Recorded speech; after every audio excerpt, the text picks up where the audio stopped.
Akademiks page. Should be everywhere now. Okay. Okay. Bet. Yeah. No. I messed up on the streak. I was gonna get on last night. I pushed it to 10:30, or I said 10:30 I was gonna get on. Then I pushed it to 11:30. Then exactly working at 11:30. Then I was just like, started doing like a litmus test. I'm like, well, I could get on, but I'm probably gonna be done at like 3. Do they want a 3 hour stream? I'm like, nah, they want a full stream. So it's all good. I got up early today, and well, I always get up early, but I made sure I got on stream early today that I could give y'all exactly what y'all deserve. Okay, so bunch of topics that we do have planned for today, including a few other things that are just kind of like floating around in the air. We're gonna be touching and kind of getting up to speed on everything we've missed. Of course, there's some updates. Dirk. There's some updates on Diddy. There's some updates on Meek Millie. There's some updates on PNB Rock. We're actually going to start with that, to be honest, because this is kind of super revealing. And actually, you guys know what we're going to be talking about. Just stay tuned. If you're at work, listen. Cut me on when it's break time, or put me in one ear. If you're driving a truck, hopefully I could get you through your shift, or you're driving cross country or Amazon. Do your thing. I appreciate you guys listening. Okay, first and foremost, we're gonna start off kind of hot with this whole like PNB Rock situation. Now, let me tell you, like, LA court system is kind of like odd, and we're finding out new information today that should have been known but wasn't known because it's weird in LA court. And I'm gonna explain why, right? So PNB Rock, everybody knows, when did PNB Rock die? PNB Rock. He died on September 12th, 2022. By the way, a month, or actually 2 weeks actually, after Lil Pab died, right?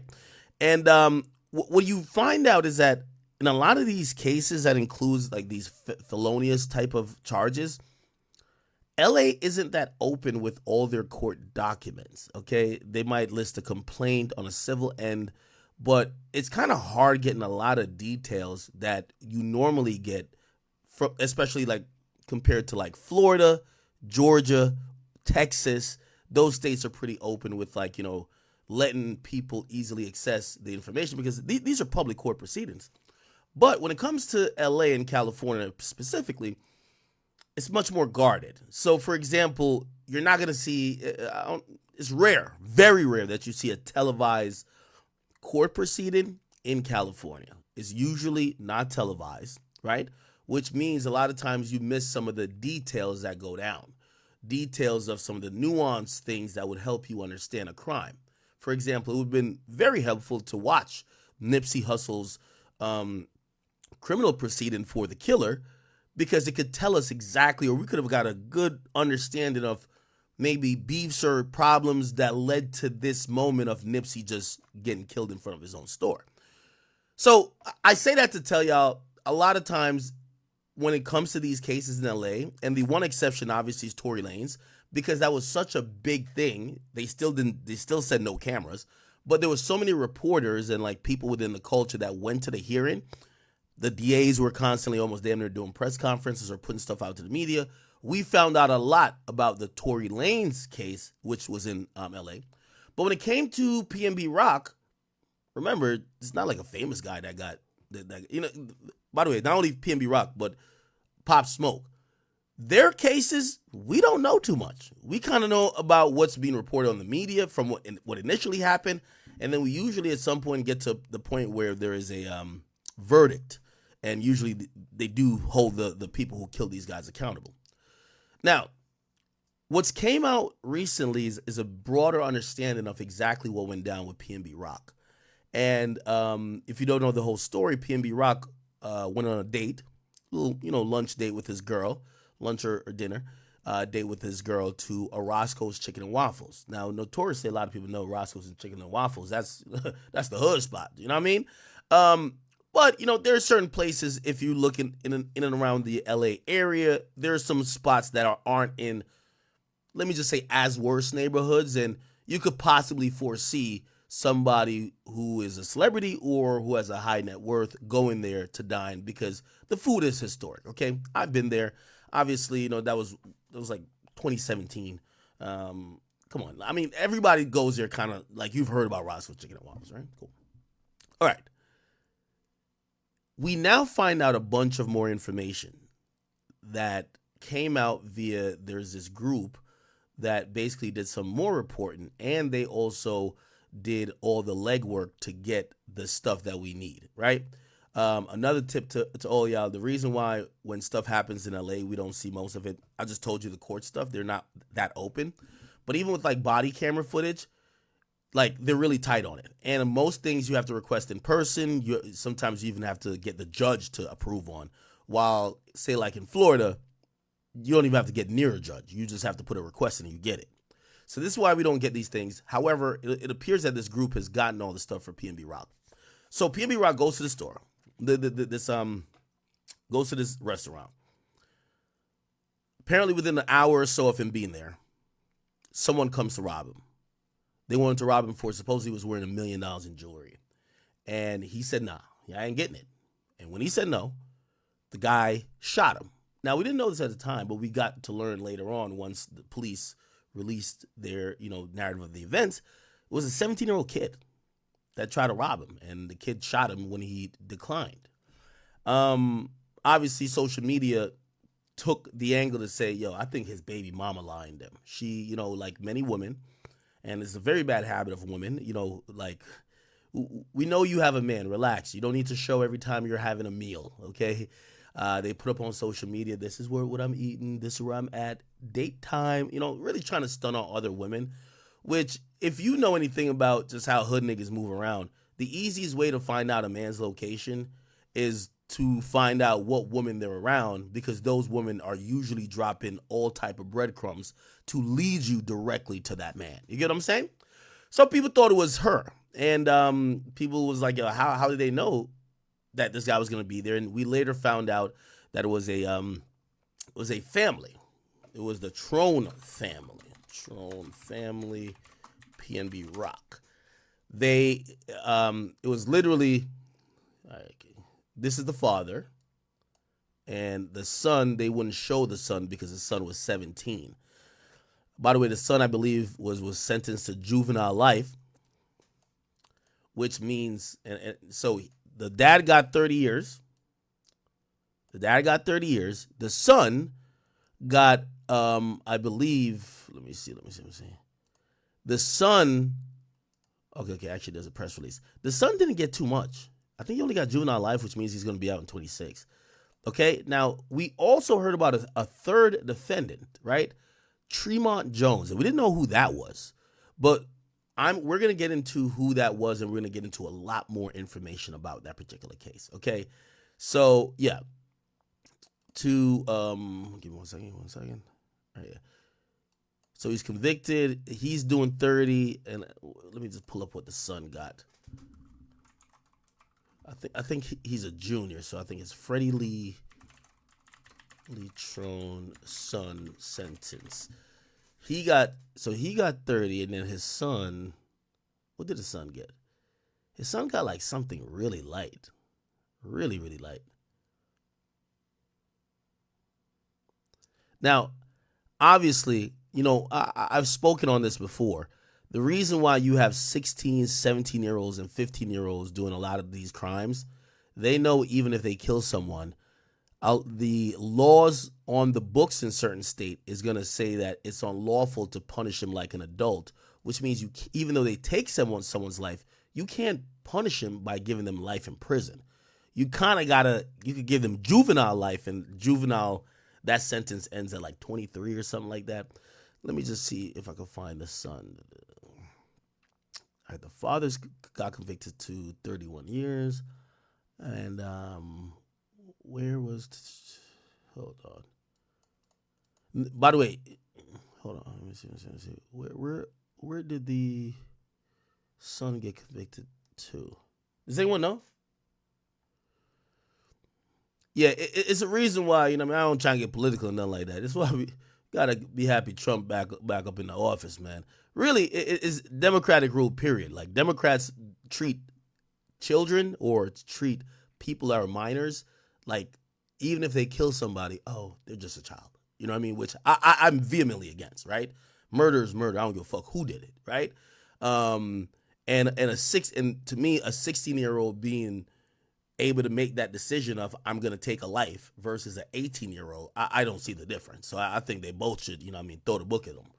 But, in certain of these places, they treat people with baby gloves. The father got convicted. What is this? Okay. Jury finds man guilty of, I'm trying to find what he got.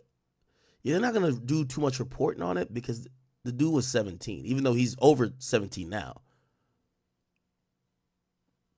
Does anybody know what he got convicted of?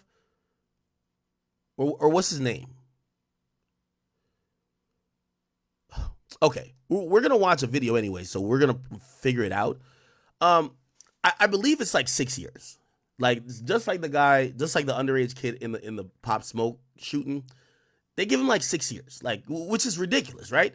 If I'm somebody who's up to some bullshit, and especially this is why gangs exist, right? Obviously this was a gang situation, but if you realize there's laws on the books that say if you're over 18 and you kill someone, you do 30 years, 40 years, 50 years life.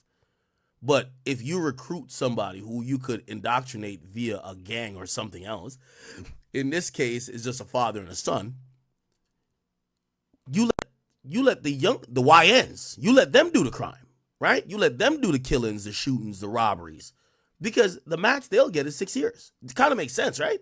So that's a big loophole that's in the system. However, 3 people involved. The Tremont. Let me look at it. Tremont Jones, PNB Rock. We didn't know who he was at the time, but he was sentenced, I believe, to 12 years. Let me see. Yeah, he was sentenced to 12 years on several robbery charges. Okay. Now, I say that to say, and just give me 1 second, let me pull up this documentary. There's a new kind of like mini documentary. It's about like 25 minutes in length, so you guys are going to have to like bear with me a bit. But we're going to get through this. It's going to give us a lot of very valuable information, right? And essentially, here it is. So there's a true crime series that kind of went and did all the work to give us body cam and also the moments we missed, including some very unfortunate moments, like, for example, the moments when the girlfriend found out that PNB Rock had passed away. So let's start watching this a bit, all right? Special edition of True Crime News. He was a rising hip-hop star from Philadelphia who performed with Ed Sheeran and told police... Okay. I don't want to get to... Before seeing surveillance video of the crime as it unfolded, the father and son suspects trying to cover their tracks. Was it pre-planned or a robbery gone wrong? I sit down with the lead prosecutor to get exclusive news. Wow, the prosecutor was involved? Usually sometimes prosecutors, they'll give a statement, but they won't do too much with interviews for like media. Details. He sets it on fire blocks away from his residence and walks back home.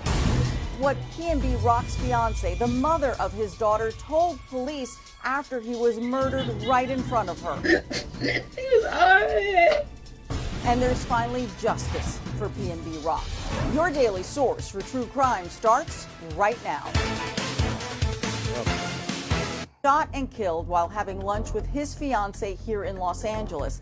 Today, True Crime News has exclusive, never-before-seen videos and interviews that shed new light on what really happened that day.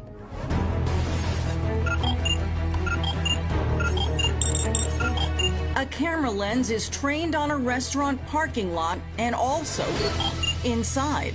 This footage recording in real time a major heist and murder about to go down.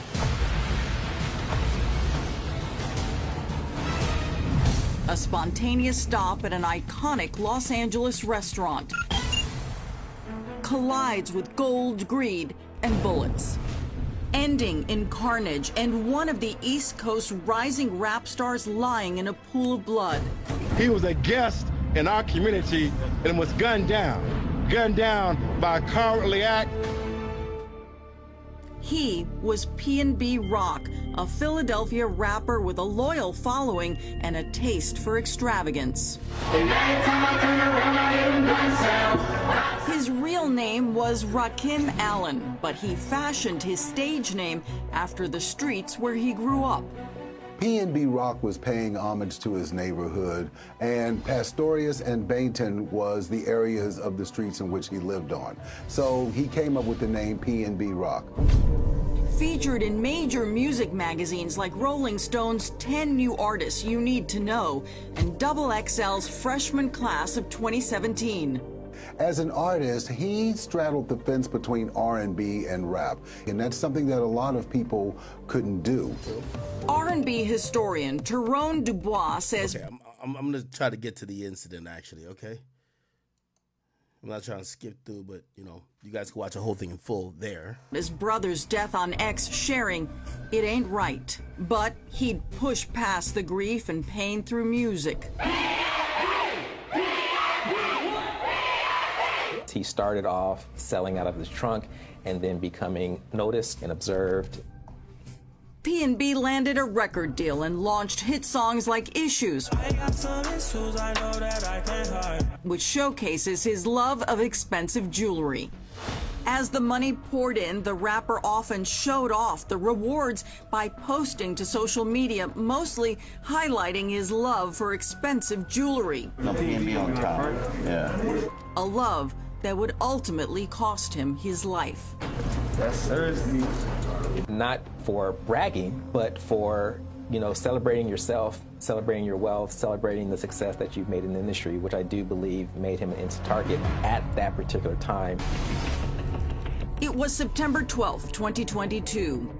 P&B Rock and his fiancée, Stephanie Sibanhung, who is the mother of his daughter, stop at the iconic Roscoe's in South LA. He had 2 watches, several chains, rings on his fingers, and these are not just costume jewelry. Chains that, you know, do gain attention. For those who may not know, where they chose to eat is not a celebrity haunt. This is where you go when you want to fly under the radar. Absolutely.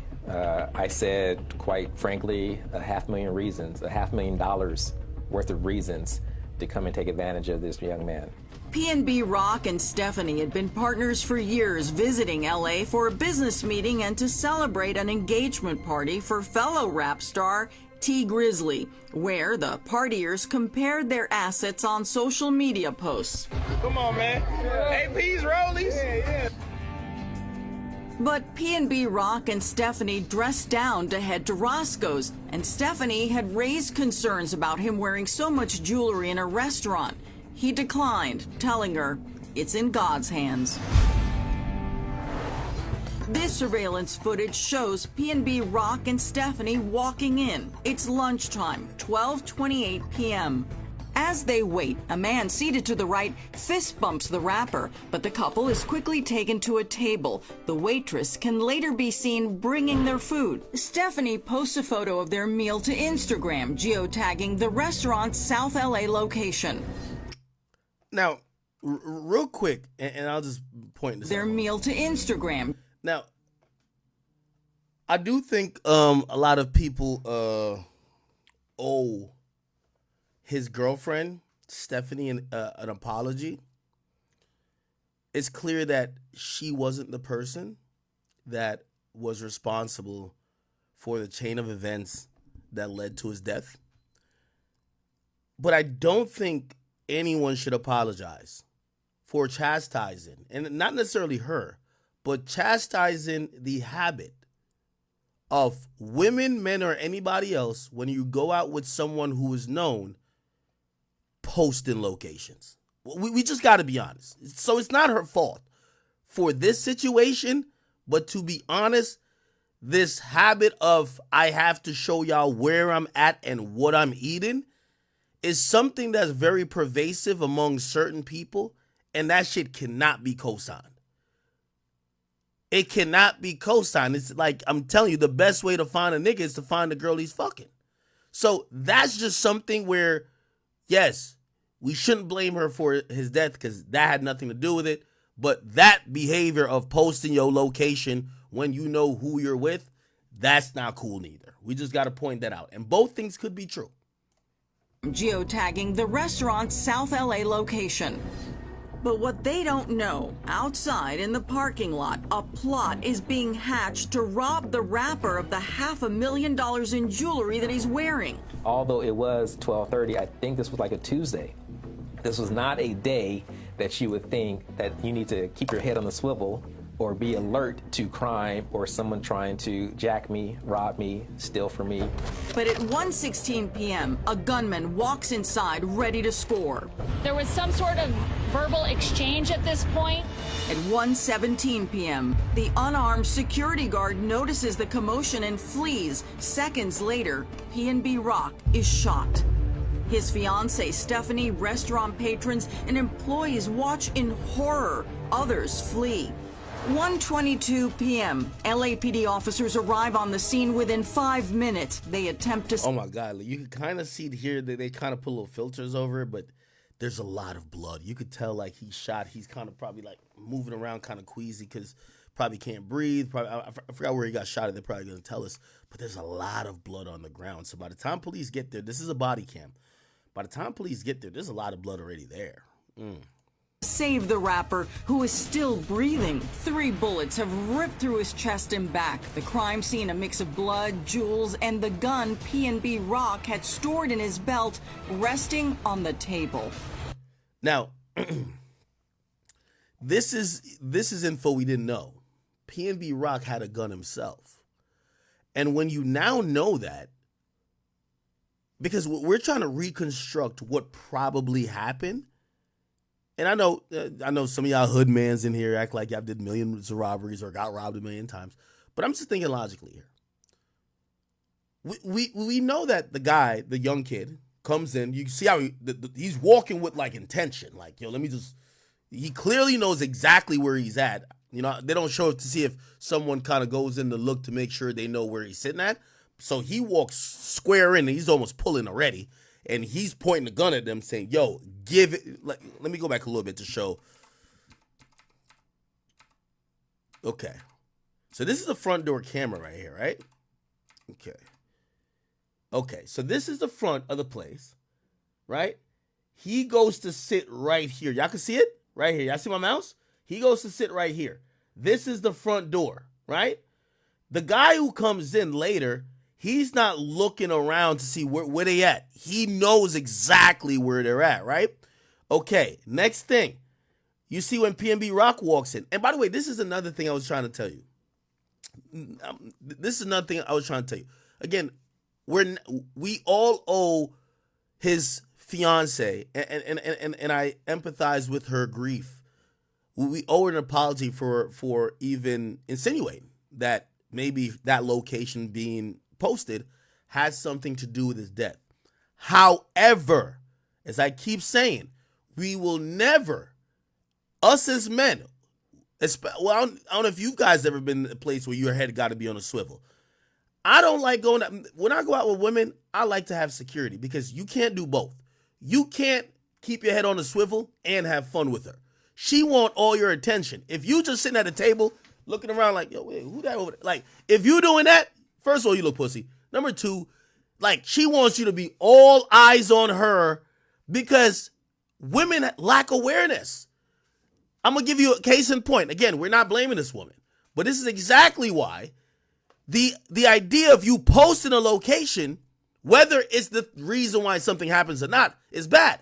When P&B Rock walks in, she's looking at this guy who, I don't know if he's like a security guard there and this maybe some type of server or something like that.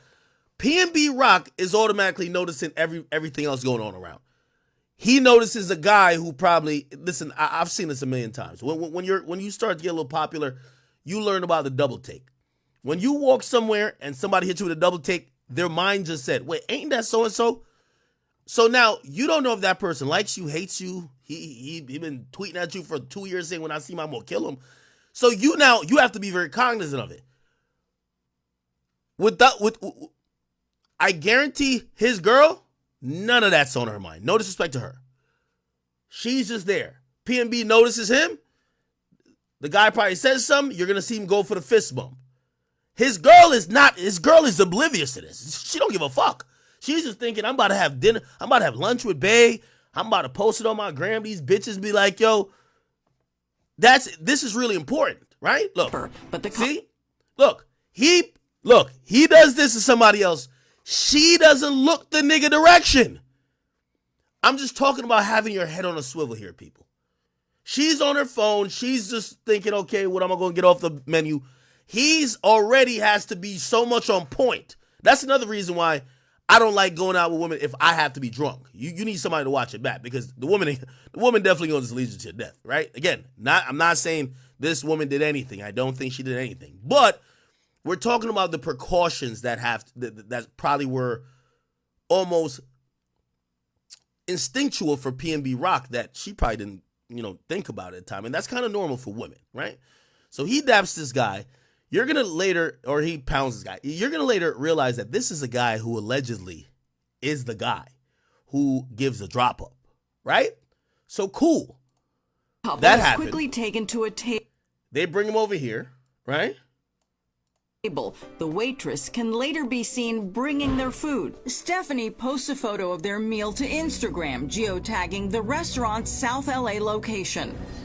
But what they don't know, outside in the parking lot, a plot is being hatched to rob the rapper of the $500,000 in jewelry that he's wearing. Although it was 12:30, I think this was like a Tuesday.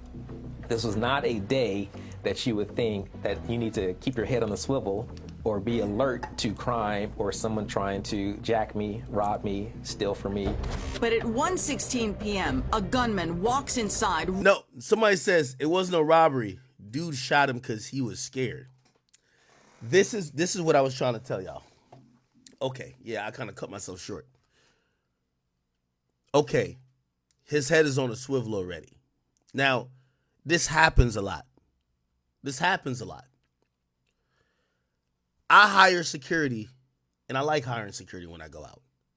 I got a concealed carry. I could damn near carry in every state. Also, a lot of times, if you see me, I do have a gun. I'll tell everybody that now. I do have a gun. I'm licensed to carry, brother. That doesn't mean you're completely protected or Teflon. You get what I'm saying?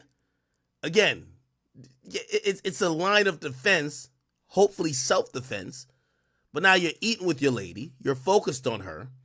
And also, it goes by your demeanor, right? Let's look at the logistics. He got the gun kind of tucked here. The dude who is a 17-year-old kid, he's a little bit nervous, I would imagine, comes to rob him. I don't know if he gives the chain up or he says no. But now that I hear that he has a gun, and this is the other side of having a gun, right? When you have a gun, maybe you trying to reach for the gun will get you shot. Let's be honest, right? Because when you're going to hear later how quickly the kid shot him. It seems like he almost like verbally said, fuck out of here, I'm not giving it to you. And as soon as that happened, and he may have reached, the dude shot him. So I do want to, for us legal people who carry guns, it is a good thing to have a gun, but you also have to realize that could get you shot, right? You think, oh, I got a gun, I'm going to just reach and go get it. Yeah, nobody going to sit there and let you reach and get your gun. You know what I'm saying? So, again, that's the context of them saying they found a gun on PNB Rock, because there's some people who feel I'm not lacking, which means I'm untouchable or I won't die. That don't mean that at all, right? Ready to score. There was some sort of verbal exchange at this point. At 1-7. Yeah, look at how he's walking up, right? Look how he's walking up. Score. There was some sort of verbal exchange at this point. At 1-7. It looks like his hand's stretched out already, right? Like he's already like trying to say, yo, give me the shit now. So he's walking here. Now, give me 1 second. I wish they released the raw body cam footage, but I think I got it. I think this is PNB Rock. I think this is Lady. You can't really see it too well. Hold on, give me 1 second. I'm going to tell you why I'm saying this. And chat, I'm so much playing Monday morning quarterback. Please don't think I'm MacGyver. Don't think I'm that nigga who say, they got a gun pointed to your head, just like do this and do that. I'm not that person. Don't think I'm like what's the other nigga from Taken? I'm not saying none of that, right? I'm not saying none of that. So I do want to say all my commentary here is just kind of analyzing what we see in post, but I can't really tell. You know, I'm not saying I would have done anything different either, right? p.m. Okay, here we go. As they wait, a man seated to the right Okay, cool. So he sees the guy. fist bumps the rapper, but the couple is quickly taken to a table. All right, now this is important. Now this is important right here. Waitress can later be seen bringing their food. Stephanie posts a photo of their meal. Okay, now the reason why I paused it here and I was trying to see, I can't see though, right? This is really grainy. I can't really see what's what. I'm gonna tell you why. Because again, we are Monday morning quarterbacking it. We're not saying nobody's wrong or like PNB is wrong or how we reacted or whatever, but let's think about when the guy comes up.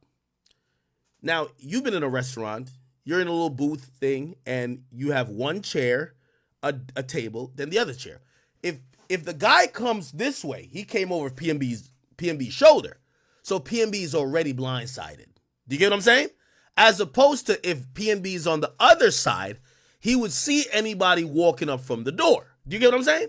Now, that could matter a lot, too. That could matter a lot in terms of you kind of seeing somebody like, you know, like, it's just peripheral vision, just kind of having like, yo, that nigga look a little weird. He coming in here, he frantic, he whatever. Now he pulling. Now you might just be like, what the fuck? As opposed to somebody just walk over your shoulder. And now you're looking up like, what the fuck? Now, I know some people specifically, when they go to restaurants, and I kind of like that too, I like to sit where I can see the door. You got to want to see the door. See who come in, who going out. You know what I mean? My back to the wall, know where the exit's at, or like a back place you can run. And then you want to be able to see the door. Now, again, that sounds mad tactical because you're just going out to eat with your girl. And trust me, your girl ain't thinking about a fucking thing. You know what she probably thinking? We argued 2 nights ago. This is you trying to make it right. Yeah, get your bitch ass up in here and eat dinner with me or lunch with me to make me feel good type shit. Because for whatever reason, women just love shit like this to make them feel good, okay? Trust me. A nigga will order DoorDash till it... That's me. Till they die. I've never seen a nigga be like, let's just go to Carbone. Fuck no. They do it to impress. You know what I mean? We all do it to impress. It's all good. Meal to Instagram, geotagging the restaurant's South LA location. But what they don't know, outside in the parking lot, a plot is being hatched to Okay. rob the rapper of the $500,000 in jewelry that he's wearing. Although it was 12:30, I think this was like a Tuesday. This was not a day that you would think that you need to keep your head on the swivel or be alert to crime or someone trying to jack me, rob me, steal from me. But at 1:16 p.m., a gunman Yeah, you can see how he's walking, right? You can see how that boy walking. walks inside, ready to score. Also, another thing, I know I'm like, chat, I can't help it, bro. It's the cop in me. And I'm like, relax. It's a joke. You know, I analyze things extra heavy. Niggas we know, if you see a nigga walk in and he holding his pocket or holding like around his crotch, you think he got a gun, right? And they don't show the bigger picture of him or the bigger video of him walking in, the kid. But look. Or be alert to crime or someone you're going to see. He looks like he's holding some shit. Look. To jack me, rob me, steal from me. But at once. Look, see? Yeah, you can tell. He got it. Yeah, you can tell. Somebody already holding. Somebody said that's that YN walk. Yeah, you're damn right. Well, first of all, and that's another thing too. So 2022, are we almost out of COVID? We're like almost out of COVID. We're almost out of COVID, but I ain't gonna lie, that walk, you know why this walk is very emblematic? Half of these niggas don't have belts on. Okay? They sagging like a motherfucker, and then if you put a gun now in their waistband or their pocket, that sags the pants down even more. So they try to hold it, and usually there's one in the head, so they trying to hold it in a way that they don't shoot themselves. You get what I'm saying? So 16 p.m. Yeah, you can see. A gunman walks inside, ready to score. And then he pulls out, okay. There was some sort of verbal exchange at this point. At 1:17 p.m., the unarmed security guard notices the commotion. Wait, what the fuck? This was the security... Yo, what's the point of... Yo, with all due respect, I'm not trying to get on no Trump shit, Andrew Tate shit, or nothing. But I be going to my bank and I see, well, actually, no. Not in my area, because there ain't no security in my area. You don't do this type of shit where I live at. But where I used to live at a part of New Jersey that I remember I went there, like, I remember even going there, I'm like, yo, niggas robbed the bank. I'm like, I didn't even know bank robberies were still a thing. Anyway, they put a security there, okay? They put a security there. My nigga, they got a chick in just an outfit. And I'm looking, I'm like, they got mace, a whistle. Nigga, this shit is Friday after next. This shit is crazy. What the fuck is this? Yo, what's the point of a security if they don't got a gun? What do you think, somebody's gonna make a finger gun to rob this place? You think people gonna make a monkey face? No, nigga. You better have a gun. What the hell? The security ran, bruh. Keep your head on the swivel or be alert to crime or someone trying to jack me, rob me, steal from me. But at 1:16 p.m., a gunman walks inside ready to score. There was some. Now, look at this. Sorry. But at 1:16 p.m., a Right here. gunman Hold on. walks inside Oh my God. ready to score. Look, the gunman walks right past the security. The security's sitting here with his feet crossed. First of all, if the security got his feet crossed, that's a fucking problem. You don't got no gun and you got your feet crossed. You must think shit is sweet. It's not like he got the itis. It's 1:16. He may have just ate. He's just chilling here. First of all, this is the bullshit that some of these hood spots do. If the security is in like one of them vests that's meant for distress in the road, this shit ain't meant for no security guard. You don't even got a shirt that says security. You don't got like a standard black shirt that says security. You just got like one of them vests that look like you're doing road work. Oh, hell no. So anyway, he walks right past the security. There was some sort of verbal exchange at this point. At 1:17 Look how he turned around. p.m. Look, yo, he don't even get up and be like, let me try to secure. Look, he heads straight for the door. The unarmed security guard noticed. Oh my God. Oh, looked like a shot got fired really quickly. Oh no, that's important, Chad. I know, I'm butchering the fuck out of this video. I'm gonna tell you why that's important. If that video played in real time and it shows he walks up and in 5 seconds he pulls the trigger, it appears that, if you're asking me, PNB started to reach. Must have. Had to start to reach. Had to. Because you're not even giving the nigga a chance to give you the shit. Or to, all right, cool. Say he say no and you try to intimidate him more, just pop, like instantly, right? Yeah, so the security heard a bullet, and if it's that quick, it must be that PNB started to reach. I think this was like a Tuesday. This was not a day that you would think that you need to keep your head. Either that or it's a hit, right? But we're going to imagine that it's just not a hit because the dude does take the chains. On the swivel or be alert to crime or someone trying to jack me, rob me, steal from me. But at 1:16 p.m., a gunman walks inside ready to score. There was some sort of verbal exchange at this point. At 1:17 p.m., the unarmed security guard notices the commotion and flees. Seconds later, PNB Rock is shot. His fiancée, Stephanie, restaurant patrons, and employees watch in horror. Others flee. 1:22 p.m., LAPD officers arrive on the scene within. Wow, okay. 5 minutes they got there. In 5 minutes, they attempt to save the rapper, who is still breathing. 3 bullets have ripped through his chest and back. The crime scene, a mix of blood, jewels, and the gun PNB Rock had stored in his belt, resting on the table. Standing in the doorway of Roscoe's, a traumatized Stephanie carries her phone, but as she runs to join PNB Rock in the ambulance, LAPD officers escort her to their car. Stephanie is soon at headquarters answering questions. Just want to know if you said right. Now, I'm going to be honest with you, and somebody pointed this out to me. Yeah, by the way, let me say, if I get, you know who I was talking to? I'll get him on here. I guess AJ, I didn't want to watch this until I got on stream. AJ watches, so like I'm in the Discord, and last night the nigga comes in and kind of spoils a lot for me. Yo, AJ, is AJ around? I know he's around somewhere. Let me get him in here. Because I remember he brought this point up to me. fuck? Is that engaged on? Somebody just add Asian in Discord and tell them to join my channel. Anyway, I remember he said to me last night, he said, this was very cold of the LAPD.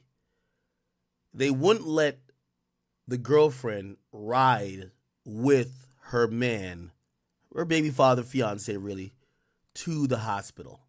They essentially just they've just dragged her to get interrogated. And they're like, you could interrogate her later.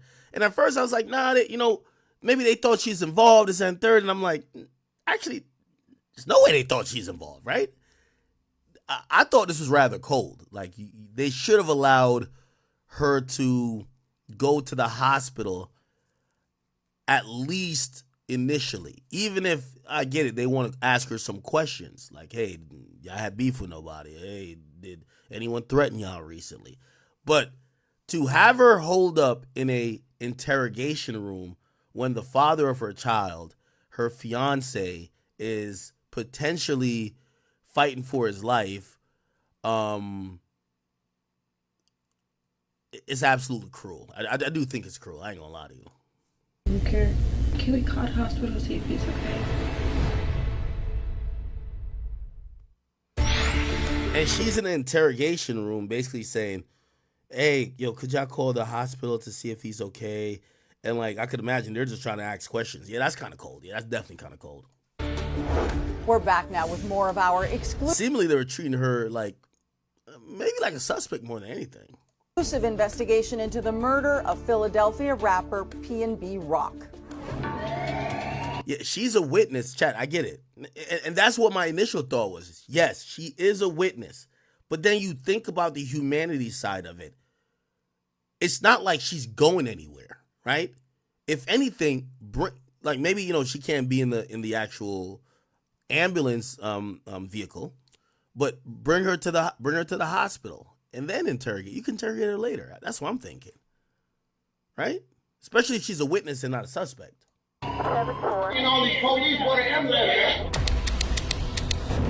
LAPD is on scene at Roscoe's in South LA, where bullets had been flying just minutes before. No. Philadelphia rapper P&B Rock has been shot 3 times and is barely holding on, as seen in exclusive footage obtained by True Crime News. Wow. Officers pull the rapper's distraught fiancée back as she appears to reach for an item on the floor, later revealed to be P&B's diamond pendant from his necklace. As cops work the scene, word quickly spreads. P&B Rock was dead, and the questions begin. A murder occurred following a posting on Instagram or social media. The posting of that may have led to these individuals learning where he was at. Social media users immediately start blaming Stephanie's geotagged Instagram post showing her meal. By the way, it's also, it's also natural for people to come to that conclusion. Not only did reports kind of like mention that posting, but we think about the Pop Smoke situation, which a lot of people thought that, his location was given up by him posting a bag or a receipt from a store that had the Airbnb he was staying at, right? Remember, this is also LA crime that's being done to a non-LA person, and this is why they're thinking like that, right? It's my fault. Oh my God. Stephanie blames herself, as seen in this police interview video hours after the murder. When I sit down to eat, I see it. It was low key. There wasn't no one in there. When we posting the chicken and the waffles. This is unfortunately happening way too often. Just 2 years earlier, New York rapper Pop Smoke was robbed and killed in the Hollywood Hills after thieves learned his location from a social media post. Nicki Minaj posting on X, after Pop Smoke, there's no way we as rappers or our loved ones are still posting locations to our whereabouts. Stephanie, I wouldn't sit here and blame yourself. You guys did walk too. That's a lot of jewelry on. Yeah, I told him to take it off. As Stephanie replays the tragic moments for cops, she is pleading to understand what happened to P&B. My text messages, Everybody's saying sorry for your loss. What is the media saying? Is he okay? Nearly a minute passes. I'm sorry. He passed away. He did. Wow. Now, by the way, very sentimental moment, and I don't want to, kind of ruin it by saying what I'm going to say, but it might. Oh no, she told that nigga to take the jewelry off. They were both dripping, bro. You know what I mean? She had the chrome heart pants on, a nice, she got an expensive purse. She had on some jewelry, maybe as not as much. I don't know if she's saying, babe, take that off. But okay, she might have. You never know. Still not her fault, clearly. Are you serious? Yes. Okay. So this is unfortunately how she found out about the death of PNB while being in the interrogation room. I guess people are texting her like, yo, sorry for your loss. And she's like, wait, he died? And they unfortunately tell her, yeah, he died. She appears to be in shock. I'm very sorry. Do you have people out here that's going to be by your side? He was alright. But as cops continue their questions, they soon learn from Stephanie herself someone in the restaurant that day seemed suspicious after spotting P&B's bling. How did they know you guys were in there? Besides the posting of anything. Felt like he got set up. Before long, the deputy DA confirms their investigation shows P&B was set up, and Stephanie's post had nothing to do with it. In that photograph was only the food. There wasn't an arm or jewelry or any type of wearable items, nothing. Now, Deputy DA, don't be facetious here. Let me tell you this. If somebody wants to get you, they're gonna follow your girl. They know most times your girl is out with you. You get what I'm saying? Now, a very narcissistic woman is gonna think, oh no, this guy, he just think I'm hot. No. He's trying to track your man. Right? Like when sometimes rappers, I know rappers that don't post, but they're fucking with this girl or that girl or this other girl. And when those people post that they're backstage of somewhere or they're post that they're at certain clubs, you'd be like, oh, you with that nigga. Like, you kind of know what it is, right? So this whole thing talking about, oh, she posted the location, but nobody knew he was there. It's like, she's his fiance, his baby mother. What do you think him posting that does?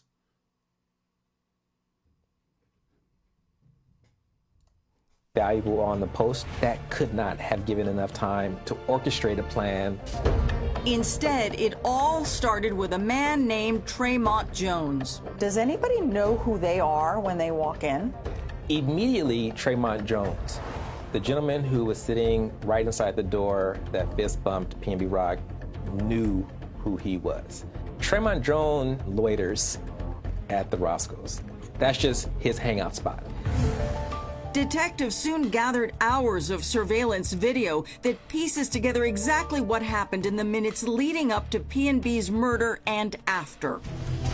From the moment Tremont walks outside, he alerts another man named Freddie Trone to come to Roscoe's. Prosecutors say they acted like two old-school gangsters. So how is it that Tremont Jones tells Freddie Trone who and what is going on? The information was relayed, who and what, and the opportunity to get maybe $500,000 is sitting inside this restaurant. It wasn't the first time P&B was targeted in LA. He talked about it with podcaster DJ Akademiks over a week before. Y'all be knowing I'm in these things. For the Roscoe shooting. Bro, somebody tried me on Fairfax, like mid-pandemic. Gangsters out there on Fairfax? LA is like they bold. At Roscoe's, surveillance cameras record Freddie Trone arriving in the parking lot. He chats with Jones. They're speaking, and at this point is where I think this is him in the white. My position is that the conspiracy was triggered. Trone leaves, but quickly returns with his own 17-year-old son. The son is dropped off. He exits the rear driver's side, and he has a full face covering and this very distinctive purple Fruity Pebbles shirt. Cops say Tremont Jones stays outside as the teen brushes past him. Once he's inside, Tremont Jones knows plan is in action.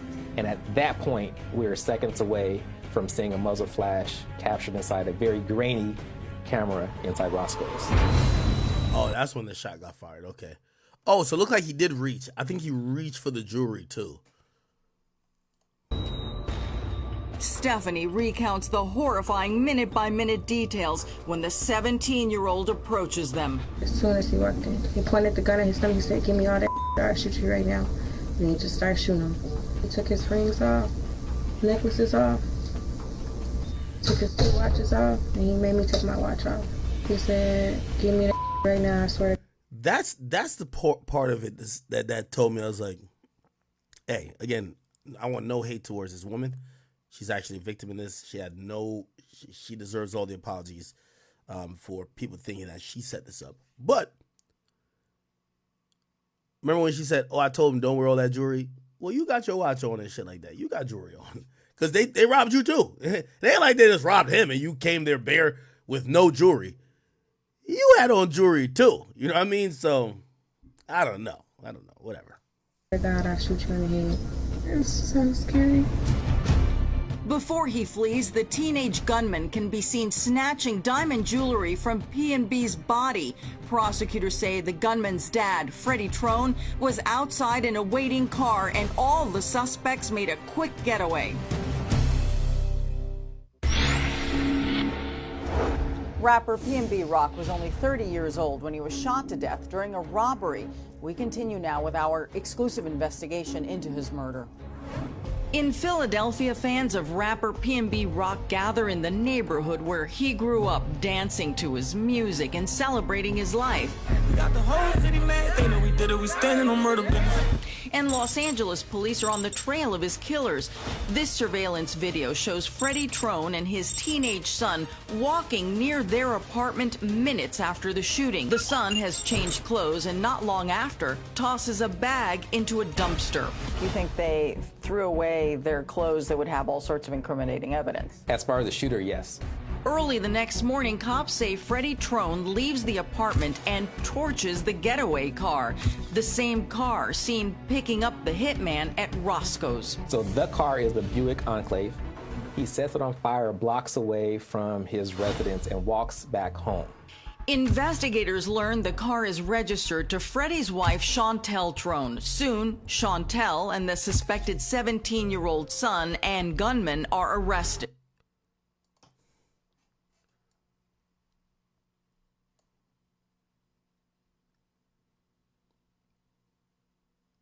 She got tatted on her face, Miss Trone. Sounds like an upstanding citizen to me.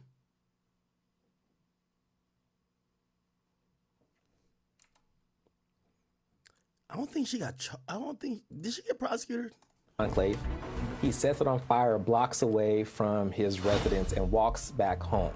Investigators learn the car is registered to Freddie's wife, Chantel Trone. Soon, Chantel and the suspected 17-year-old son and gunman are arrested. But Freddie Trone is nowhere to be found. The block is hot. Of course, he's wanted now. His face is now on internet beside P&B Rock. Freddie flees to Las Vegas. The DA says his girlfriend, Wynesha Evans, drives him out of town. So that's where I call her side chick, but Miss Evans rents a vehicle. Wait, what? So this is his side chick, and then this is his wife? Well, that boy do know how to pick him, huh? Hold on.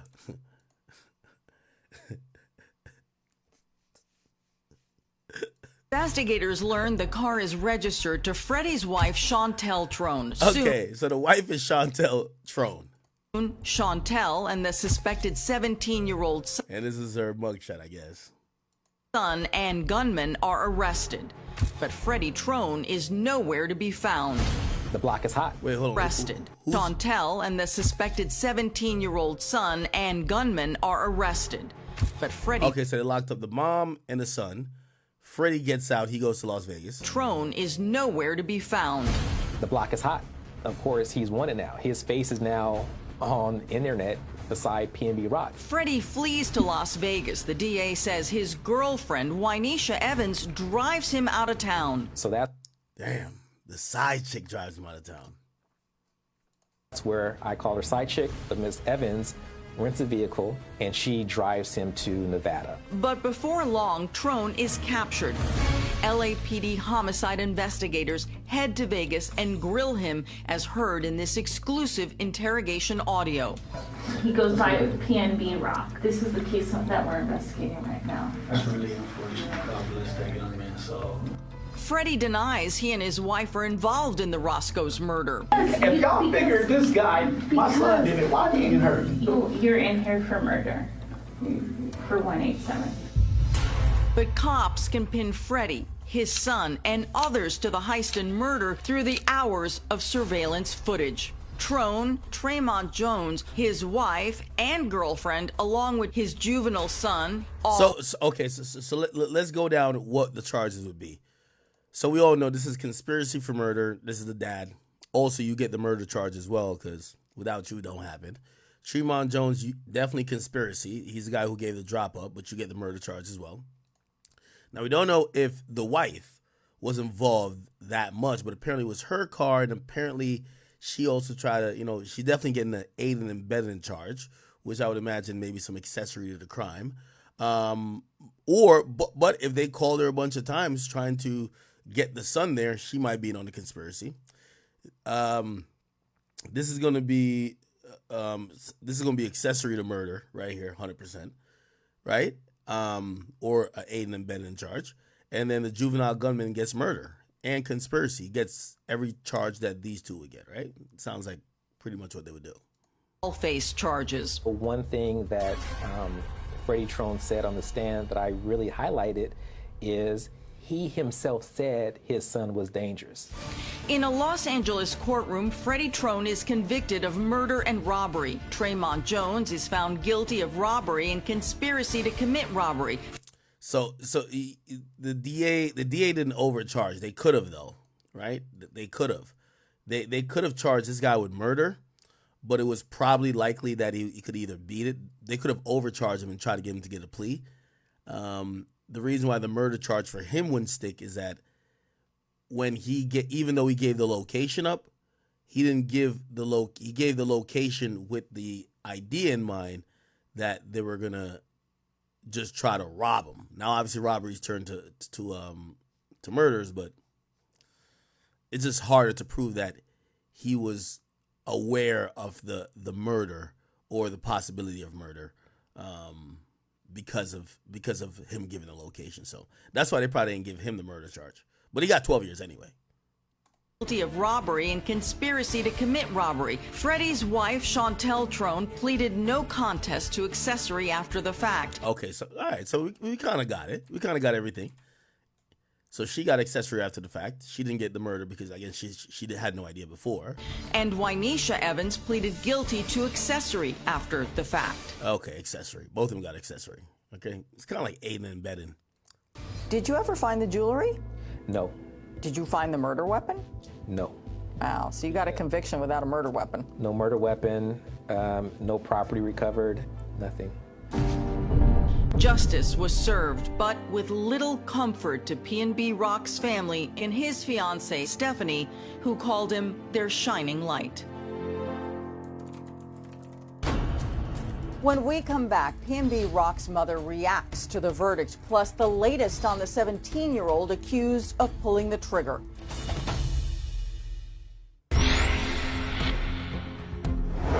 While justice has been served for 4 of the 5 people involved in PNB Rock's murder, the alleged gunman, who was 17 at the time of the killing, is being held in a juvenile facility after a judge ruled that he is not competent to stand. Oh, yeah, so he didn't get time. They're saying he's not competent to stand trial. What the fuck? trial. PNB Rock's heartbroken mother, Deanna Allen, spoke outside of court shortly after Freddie Lee Trone was convicted of her son's murder. We are just very happy that we're getting justice because Rakim is solely and sorely missed by his family and especially the young people in my family. Like my younger nieces and nephews, they really are devastated and they looked up to him so much as a hero to the family. And now that he's gone, they're so sad they don't know what to do. That's it for today.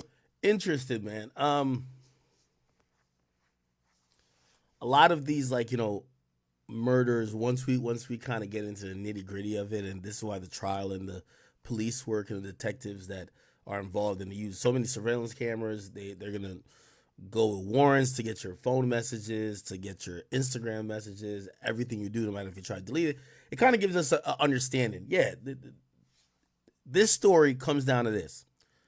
PNB Rock, who probably was moving around LA in not a celebrity capacity. He was moving around like a regular guy, but it wasn't a regular guy that was broke.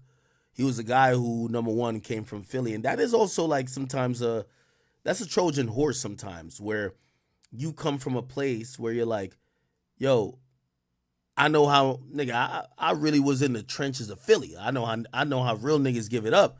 So when you go out somewhere else, you're not thinking, oh, I'm a rich rapper that is now seen as sheep, that's now seen as food.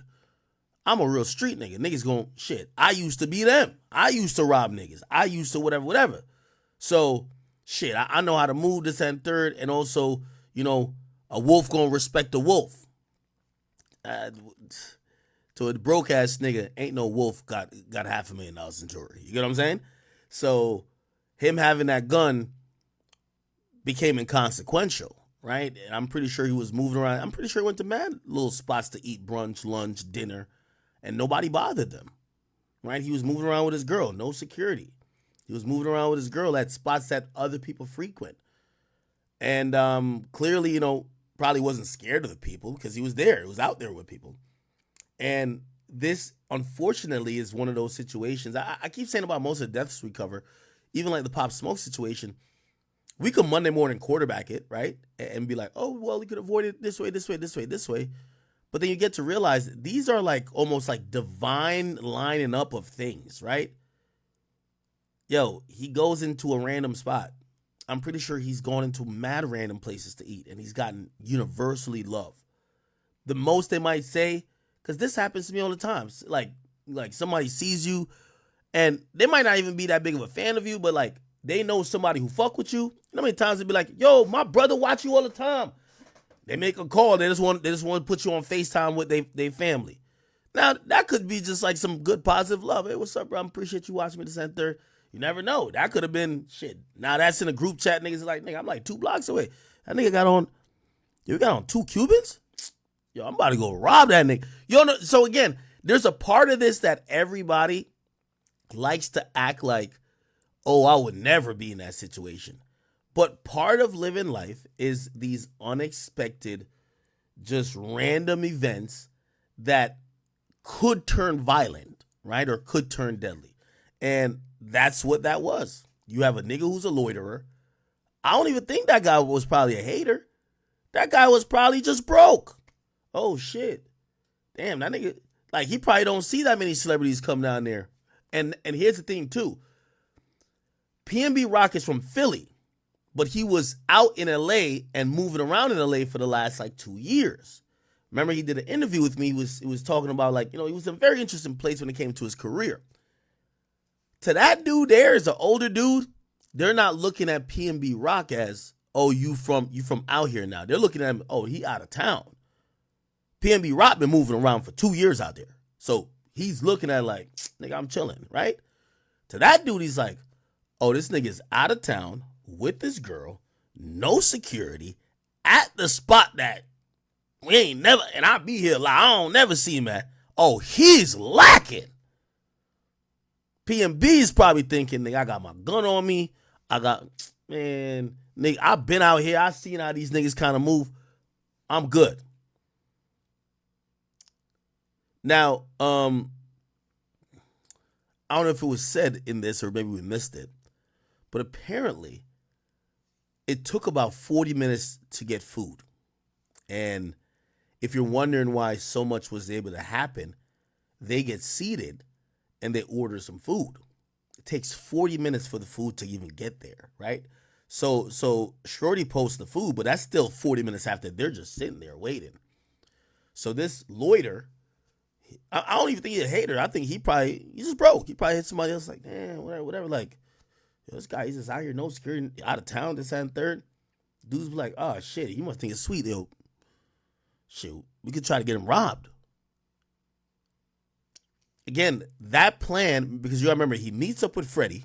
The loiter comes outside, meets up with Freddie. Freddie dips. Freddie goes to get his son. And then drops his son off 2 blocks. We're talking about 30 minutes of time right here. Like, it's taken some time for all this to happen. Right? It's taken some time for all this to happen. And, unfortunately, somebody said, yeah, not, bro, that happens. I ain't gonna lie to you. Like,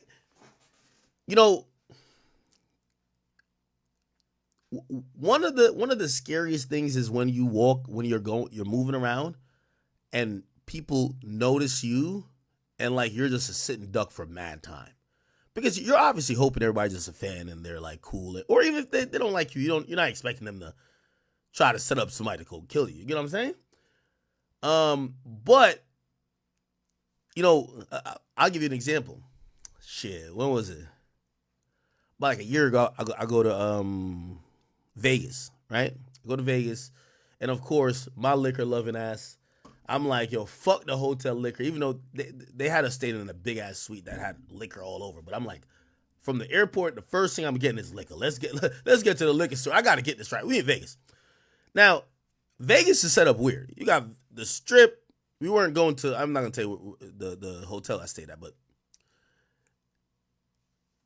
if you just wanted to just go to a liquor store, it was like 3 blocks away from like that, one of those big casinos, but it's like in the hood. Like you could tell, like, what the fuck?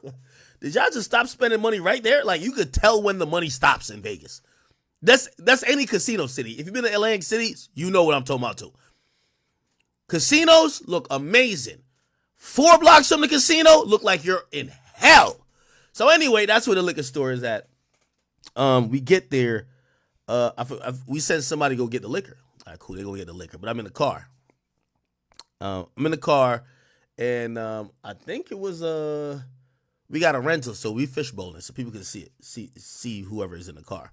So at first we just sitting outside the spot, and I see a dude. He walks around and he sees me, and he does one of these, and he kind of like just salutes me. I salute him.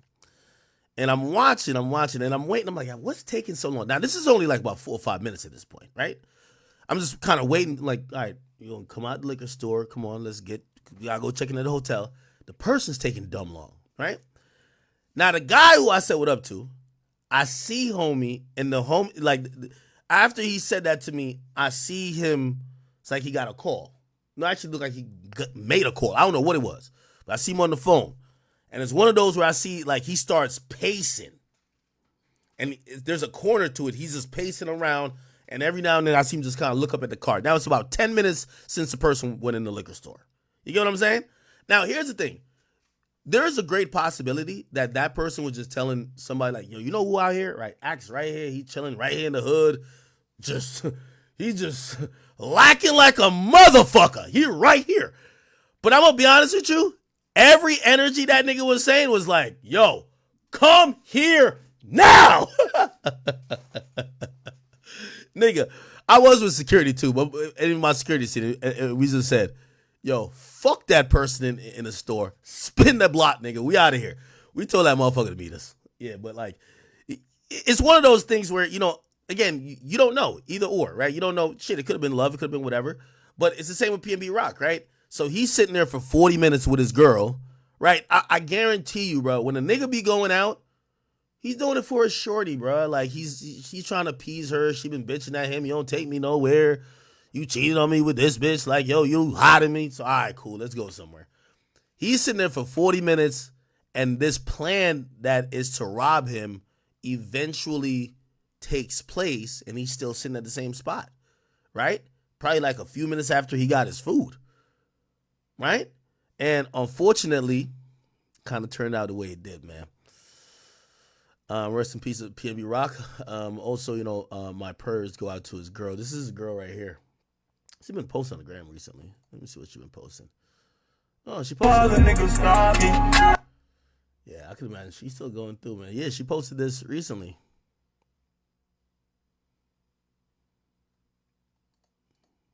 Yeah.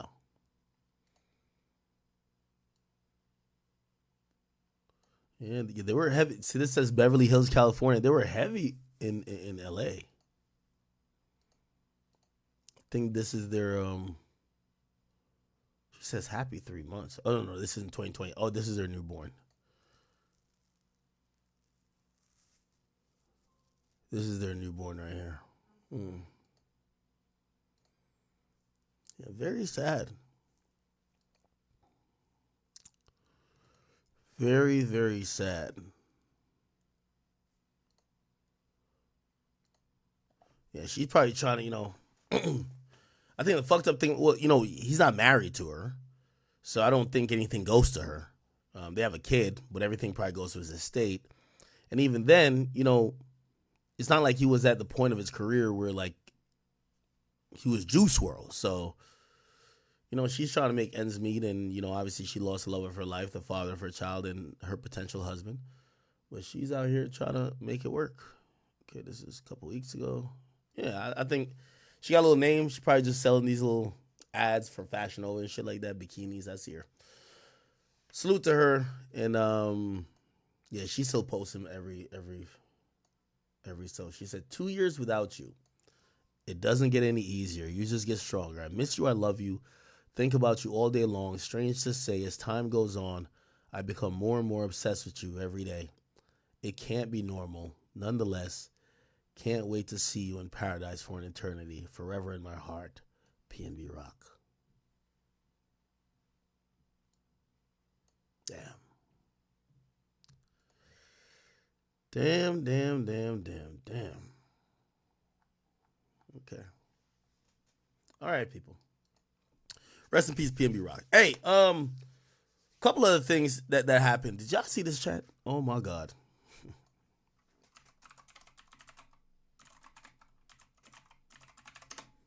Do I got that right? Okay, Duval County. Yo, this been going viral. So, remember this video? Jacksonville police arrest Gutta Zay. Remember when police arrested this guy? I think this is a guy right here. Like, they posted the whole thing. Jacksonville police arrest in Fulio. This is one they did in the rain, right? Like, it was mad dramatic. They were like, walk backwards. Take 2 steps to the left. 2 steps to the right, nigga. Beatronics. Monitors and touchscreens designed... My bad. I don't know if I can find the whole thing. No. This was Gathright.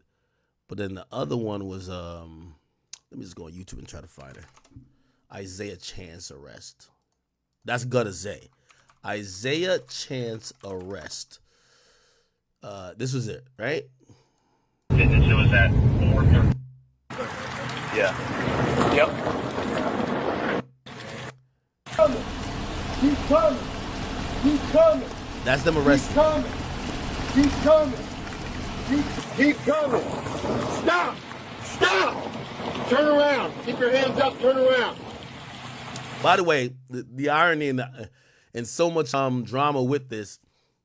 First of all, look at the nice house this guy just was living in before he got arrested. Second of all, he was staying with his girl. He got his girl pregnant. You could tell he'd been with this girl for a while. He got her pregnant because he knew the walls were closing in. He knew he was caught. Why pull out at that point, right? So his girl is pregnant. You're going to see his girl come out soon.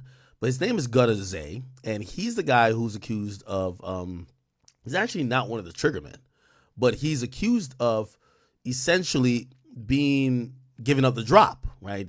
Being a part of the plot and giving up the drop. Him and his girl gave up the drop and was following Julio around. So here we go. Back up. Back up. All right, go to your knees. Put your hands behind your back.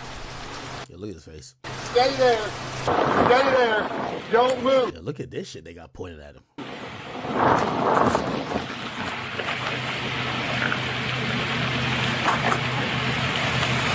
Now, who said it? No, of course. Why pull out at that point? Yo, if I know I'm going to jail for life, trust me, I'm nothing in every. Yo, I got to at least repopulate the earth. I'm locked up, but at least my seeds are free. Like, fuck it. Right? Like, why pull out? Okay, so they cuff him, and then this is his. All right, this other guy here, this is Sean Gathright. And then now you're going to see this is the girlfriend of Isaiah Chance, the first guy. So Isaiah Chance here, and this is the girlfriend. Anyway, there's a video that's leaked, and I don't know how they got him this. But remember, they arrested him like he was wet, this and third. And I guess they brought him into, they gave him something, like some hoodie or something like that. And they brought him into a interrogation room. And they were trying to get this guy to tell so bad. So they're like kind of trying to butter him up to say, who gives a fuck about Fulio dying? He was a piece of shit anyway. And this is caught on video because this is interrogation video. This is them kind of buttering him up, saying, nah, y'all didn't do a bad thing. Y'all killed Fulio. He's a piece of shit. Listen to this. What do you know about Fulio? Let's start from there. I think he's a piece of shit. I watched all those videos. I went down that rabbit hole. You see, they got him to laugh. See, that's all they want. You know? All those videos. I went down that rabbit hole. Yeah, we all did. I mean, that Joker's desecrating graves. He is asking to be killed. There is no doubt about it. It was inevitable. I can't believe it took this many years for somebody to kill him. Honest to God. I'm going to be honest with you. These are great detectives right here. They talking to the suspect like they're saying, we like you. We criminals too. We want some of these niggas to die. Oh, you did the crime? Fuck it. We might give you a gold star. Might let you go back out. Give you a reload on the bullets in your gun. You know what I mean? Obviously, anyone with a brain here would notice that the cops they're not even playing good cop, bad cop. You know, they're just playing, yo, you've helped society. They're playing that type of angle. You've helped society by killing this guy. It's all good. Just tell us how you killed him. We gonna help you out. We're gonna make sure you don't get cooked because you're not a bad person for what happened. The bad person is now dead. Right? And that's a really good angle. That's actually good detective work, to be honest, right? Like, look, he said, what do you know about Fulio? I'll tell you what I know. He's a piece of garbage, right? They just leave the convo with it. What do you know about Fulio? Let's start from there. I think he's a piece of shit. Oh my I God. watched all those videos. I went down that rabbit hole. Yeah, we all did. I mean, that Joker's desecrating graves. He is asking to be killed. There is no doubt about it. It was inevitable. I can't believe it took this many years for somebody to kill him. Honest to God. Yo, he said, I can't believe it took so many years to kill him. That is so wild. That's such a wild thing to say. However, hey, I'm going to be honest with you. That's great police work, right? It's great police work. Like, you know, this is how I think we all like marvel at, damn, how do the police keep getting people to tell? Well, you get people to tell by like scaring the fuck out of them. Telling them that if they don't tell, they're going to die in jail or get the fucking needle. Or you tell them, hey, listen, we're on your side, buddy. We want you out of here. Okay? And matter of fact, to keep it real, yeah, murder is a crime, but murdering this guy, not that much of a crime. So, you know, they're doing their job. Now, I want to see the full video. I don't know how they got this video here. Shout out to people from Duval County Reddit. But it appears that there has to be a longer video. Now, what we do know, what came to court is that it appears he didn't snitch. So, like, whatever this longer conversation is, he didn't buckle in and be like, okay, let me tell you about Fulio. Fuck that guy. We did it. Who did cooperate a bit was his girlfriend, the one he got pregnant. Okay, this girl here. You know, obviously, and this is also what the police, you know, I'm pretty sure they didn't know at the time. I don't know if she knew at the time that she was pregnant because they got locked up, what is it, like a month after or something like that? Yeah, I can't remember when it was. But essentially, I'm pretty sure they're playing the pregnancy against her to say, hey, and also she's going through these hormone changes, right? Say, hey, listen here, girl. You're going to have a child. You want to be able to spend time with your child in the real world, not through these metal bars. Right now, we have it down that you wanted to kill Julio Fulio, that this was all your plan. You got to gas it up, right? And you had your boyfriend do it, and you had these guys do it. But you know what? We want to give you a break because we don't think you're that evil. Matter of fact, Julio was a piece of garbage, right? He was doing a lot. So if you tell us as much as you know, we're going to push for the prosecutor to maybe downgrade the charges you have. And you're going to have a possibility of spending time with your child. Okay? You don't want to be having kids in here. And I'm pretty sure at that point, and if you don't know, she is cooperating. Okay? Now, granted, the levels of her cooperation that was presented thus far said that it felt like she was still protecting her baby daddy. And this is where I realized she don't got, now she has 2 lawyers now. But I could tell when she first talked, they realized they could flip her against everybody but her baby daddy, which is usually, it is. Like a woman really only is loyal to their feelings, but beyond their own feelings, they're loyal to the dick they're fucking or sucking. That's it. You get what I'm saying? And when she started cooperating, it came out in paperwork to say, she said she didn't know what was going on, nor her boyfriend. So she's trying to protect him. Like, oh, we ain't know. We were going for the ride, and when they were using our phone, we don't know. We didn't know what was going on. Essentially saying, these are the killers. We were just chilling. Now, we all know they all were in it, but at least they're getting some cooperation out of her. And, yeah, we're going to see. So, yeah, I'm wondering where the rest of this is. What do you know about Julio Fulio? Let's start from there. I think he's a piece of shit. I watched all those videos. I went down that rabbit hole. Yeah, we all did. I mean, that Joker's desecrating graves. He is asking to be killed. There is no doubt about it. I can't believe it took this many years for somebody to kill him. Honest to God. Yo, that is crazy. I'm trying to find like a longer version of that shit. God damn. Yeah, I'm trying to find a longer version to it. I don't think we can find long. Okay, cool. All right, what I can pull up is the court proceedings, right? Which is, her name is Alicia Andrews Court, right? The last time we seen her in court was about a month ago, and they all were in court.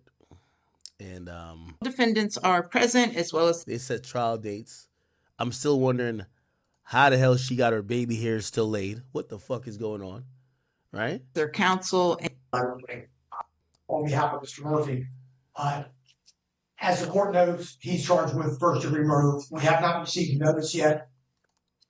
Inclusive of my client as well, Your Honor. I would also adopt most of Mr. Gonzalez's argument. I would defer to him. And you guys can remain seated when you're talking to me, unless you need to, and you want to go back and talk to the witness about the. So her pregnancy did come up. Deposition myself have that are outstanding. So I'm definitely reaching out to the detectives to try to get all of that in. But I also know that there are outside agencies, including Jacksonville, Georgia, law enforcement authorities, that I have to get police reports for that as well. Now, this came out like a month ago, but the state is seeking a death penalty. If you guys don't know, the state of Florida is seeking a death penalty for the 3 suspects accused of killing Julio Fulio. So they're not seeking a death penalty for the woman, but they're seeking a death penalty for the 3 who pulled the trigger, which are, and by the way, this is, the stark difference between, when you get to Florida and Texas, if they can't put a noose around your neck, they're going to put a needle in your arm. They want you dead, okay? If you have taken someone's life and they think it's been done in cold-blooded and premeditated in a very blatant disregard for human life, or having any type of compassion, or a reason, definitely, they're going to push for the death penalty. And they are pushing for the death penalty for 3 suspects. They said that it wants the death penalty for Chance, Gathright, and Murphy. Now, this is interesting. This is very interesting. Now, I think this is a arm twister for Shorty, right? So this is an arm twister for Shorty. I'm going to tell you why. Remember, I tell you so her name is Alicia Andrews. Her boyfriend's name is Gutta Zay, which is Isaiah Chance. They're seeking a death penalty for her baby daddy. Trust me. This woman, there's no woman, like, at some point she's going to choose her own mortality because she's going to be with the baby wherever. But right now, in her mind, she's trying to figure out a way, even if she has to sink everybody else, for her baby daddy, and her child to be free somehow. Okay? So remember I told you she's telling already, but she's trying to tell on everybody else. Well, I'll tell on them, but not my baby daddy. The state announced that it's looking for the death penalty for her baby daddy. And that's going to put her, that's the pinch. The pinch is this woman needs to now make some real fucking decisions. Hey, somebody's dying, okay? Now, granted, it doesn't mean that because, they're going to fight the death penalty a lot. And, it doesn't mean that the death penalty is going to go through or even if these guys are going to get found guilty. But it's a good thing to, get these people on point because whenever this goes to trial, they're all going to tell on each other. That's why I like Florida. Florida throws around the death penalty that when you're a suspect, 20 years looks a lot better than a fucking needle. You get what I'm saying? So all of a sudden you get people start telling on each other, the ones in the crime, not the ones around, the ones in the crime, they just start snitching. So I think this is a way for them to kind of, obviously probably one or two of these, well, definitely a couple of these cases are going to go to trial, but they're going to come with such a strong case because they're going to have people who have gotten deals to avoid life, death penalty, and they're going to tell, which is, I definitely believe the woman, Alicia Andrews. You know what I mean? Word to the wise, don't go on a drill with a girl. You get what I'm saying? Like, she's always going to be looked at as, oh, you took her for the ride, or you took advantage that she had a phone, so you use her phone. Not that she told y'all to do it, or she was down with the program. She could be like, oh, I didn't know. Start crying, it's over, right? So that's kind of what's happening. We're going to see more footage that comes out, but it's kind of ironic. And by the way, I'm not even going to lie to you. I ain't even going to lie to you. This might be a strategic leak. Chad, I think at this point we all know that the feds and also the state police play dirty games too.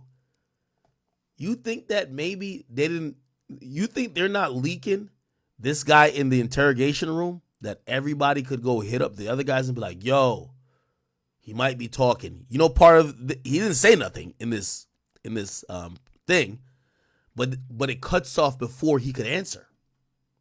Chat, it cuts off before he could answer. What do they show? Them saying that and him laughing. Almost like he's going for it. You know what that does? It fucks with all the other co-defendants and be like, yo, Zay snitching? Oh, hell nah. Zay? Chat, I'm telling you, these goddamn cops, they're not as dumb as you think. They're playing the game too. Look. What do you know about Julio Fulio? Let's start from there. I think he's a piece. You could tell his demeanor is trying to like shake his head. I don't know nothing. He's trying to do the I'm a real street nigga. I don't know shit about shit. I don't know no crime. He's trying to do that, but they leak it with this, which by the way I think is a ballsy move because I think some people could be like, yo, if Fulio's family could get at you, but I'm pretty sure they talked to Fulio's family to say, hey, you might see a video that's an interrogation video of us trying to catch your son's killers. We're talking shit about your son. That's a tactic. That's not real. We're just talking shit about your son. We're working for you. We're trying to solve the murder for your son. If we actually believed he was a piece of shit, we wouldn't investigate it. We're trying to solve his murder, but we need to get in these guys' heads, right? So this is an important leak. I think the cops leaked this. Piece of shit. I watched all those videos. I went down. See that laugh? Piece of shit. I watched. You see, as soon as he heard that, I think he's a piece of shit. I watched all those videos. I went down. Yep. This is what everybody gonna see now. They're gonna be like, yo, Zay talking to 12? No, what's going on? That was rabbit hole. Yeah, we all did. I've had jokers desecrating graves. He is asked. Now, Highgate Hill says, yo, act. Nah, they probably do think that nigga's a piece of shit, though. Nah, I agree with you. They probably do think that, but they're running game right here. They're running game on this guy, right? Come on, we got to be honest, right? Asking to be killed. There is no doubt about it. It was inevitable. I can't believe it took this bit. Daddy Logic, thank you for the $2. He says, yo, act. Only dummies fall for this. Just say lawyer. Yo, I hate that y'all think that like everybody's mad seasoned. Yo, these guys are seasoned in doing bullshit, not seasoned with deal with the detectives and the law. And also, this is another thing, like, y'all keep acting like everybody likes to be locked up. Like, a lot of times if a nigga gets locked up, they're trying to find a way to get out of being locked up. Right? Not saying they're telling, but they, you know, hey, you have the right to remain silent. You want a lawyer? And you'd be like, well, if I say lawyer, they'd be like, oh, well, you know, we got to say it out in the county, and then you can get your lawyer. Nigga not trying to get down in the county. And he's like, all right, well, if I talk to you and I clear up some shit, might let me go? I'm not saying that's what happened here, but let's stop acting like everybody's just built for jail. Be like, oh, yeah, fuck that. I'm not saying shit. No, they're going to scare you a little bit. They'd be like, they're going to make you feel like there's an incentive to talk to them. They're going to be like, yo, we don't want to send you to the county. And trying to get you to talk. Many years or something. Now, granted, I do think if you definitely did the murder, right? If you did the murder, you're supposed to just say lawyer, right? Like, nigga, you did the murder, my nigga. You're not, like, you did the murder, they got you in cuffs, and they got you in the interrogation room. There's nothing more for you to, like, try to angle with. Just say lawyer. But, whatever, anyway. Julio, let's start from there. I think he's a piece of shit. I watched all those videos. I went down that rabbit hole. Yeah, we all did. I've had jokers desecrating graves. He is asking to be killed. There is no doubt about it. It was inevitable. I can't believe it took this many years for somebody to kill him. Honest to God. Jesus. Yeah, I think they leaked this. I think they leaked this. So this was 6/28/2024, 1:45. Let's look at how long after his arrest was this? Isaiah Chance arrest. Turn around. Oh, this was the next day. No, what the fuck? This is 6/28. Huh?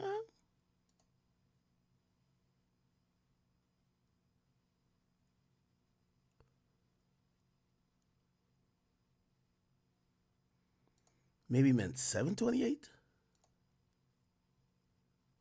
Oh, never mind. No, never mind. Chat. They had, remember in the documents, they said they had interrogated him a month before.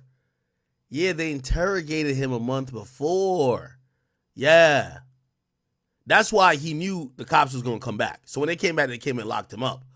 But they had interrogated him before. That's why he nutted in his girl. Like, he just said, fuck it, man. Like, I'm definitely getting locked up. Yeah, they had interrogated him before. Let me see if I still got the documents here. I got the documents somewhere. Oh, this was 6/24. We have it somewhere. Hold on, let me see if I can find it.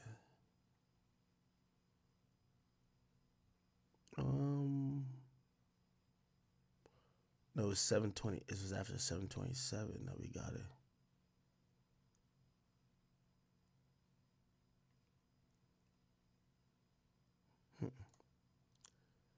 Yeah, I forgot where the documents were. Well, actually, I could go on to Jackson. I'm not even going to do that. I don't want to milk this too much. All right. Yeah, so anyway. Yeah, so they had talked to this guy twice. They talked to him twice, right? And they let him go. So they had talked to him here. I forgot what they picked him up for. So they had picked him up for something else. This is why he has different clothes on from here. So he's wearing red and this with the little Yeezy slide shit. And if you look at him here, he has different pants and different thing on. So this isn't after his arrest. This was a month before, but they asked him. They probably found a bullshit reason to pick him up, and they asked him about it, right? And they cut him loose after, though. They definitely cut him loose. Let me see.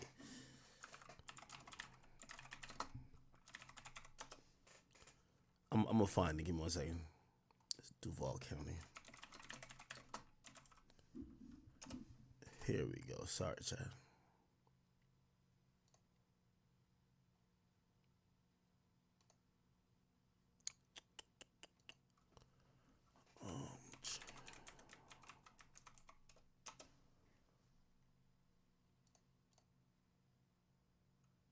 What the fuck?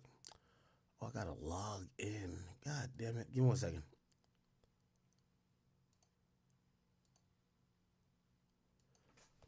Chance Isaiah.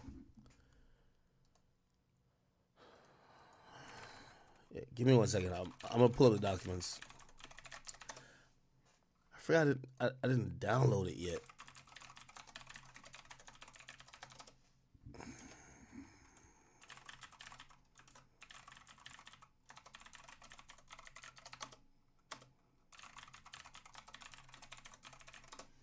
Did I press by typing? It's not working. What the fuck? All right, new account. I'll make a new account real quick.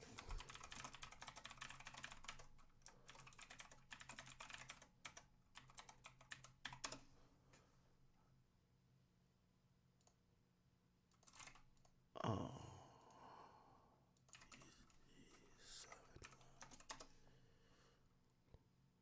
Okay. Give me 1 second. After this, we're gonna get to some a little Dirk shit. It's gonna be real quick though.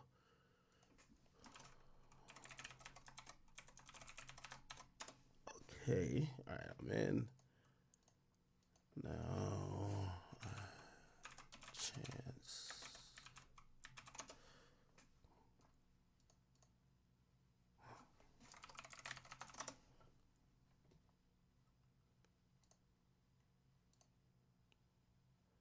Okay. Got it. Where the fuck is this shit? Isaiah Chance.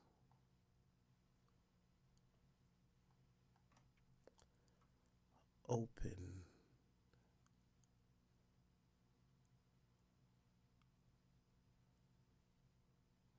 Am I tripping?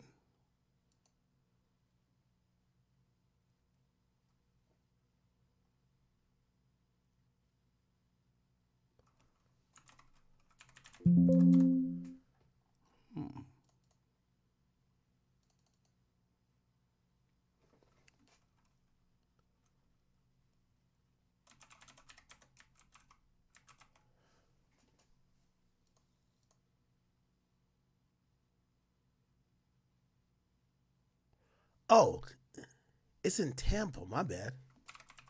Because they killed him in Tampa, right? My bad. It's in Hillsborough County. My bad.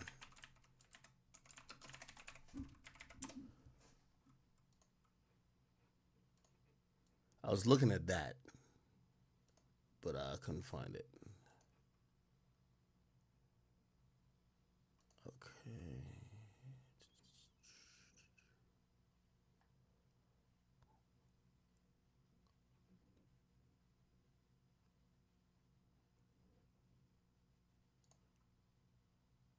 Okay. Sorry.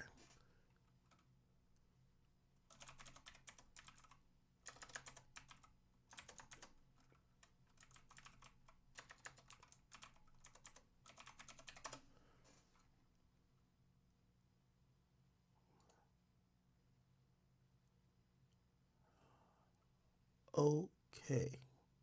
Is this it? Yeah. All right. Got it, chat. Okay, here we go. Oh, this one I gotta pay? I already looked at everything. Let's see.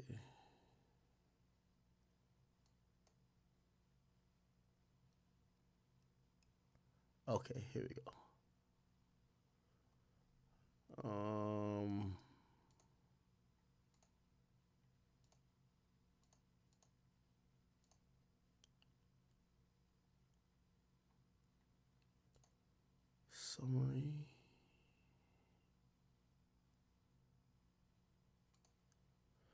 My bad. Y'all watching what I normally do off stream. This is what everybody be like, yo, Ak, you doing police work. This is exactly what I do off stream. I just look up court shit. All right, where the fuck is a...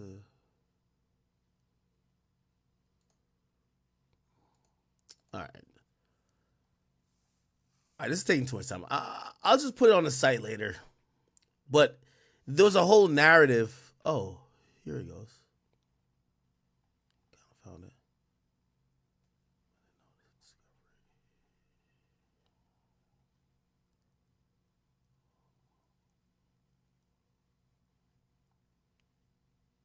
Okay, I kind of got it.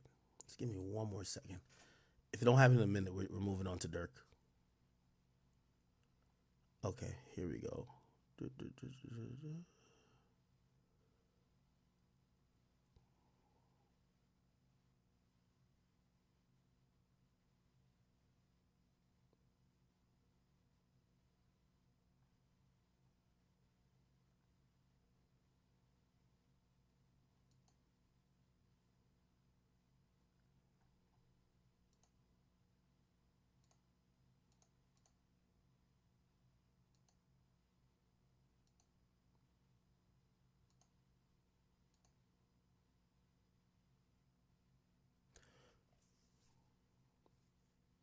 I'm on a different screen, if you're wondering.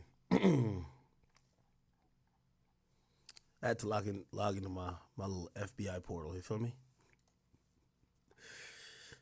Yo, I seen some stupid ass nigga. He was like, yo, I can Flacco or the cops. I'm like, loser. All right, let me see. All right, I'm not gonna look at it. It's just a bunch of like online shit. All right. Anyway, yeah. So the point is, okay.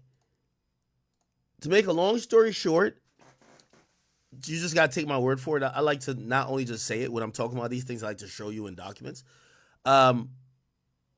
Isaiah Chance knew he was gonna get locked up because he was interviewed a month before, right? The police was still trying to get all the cameras, all the GPS shit.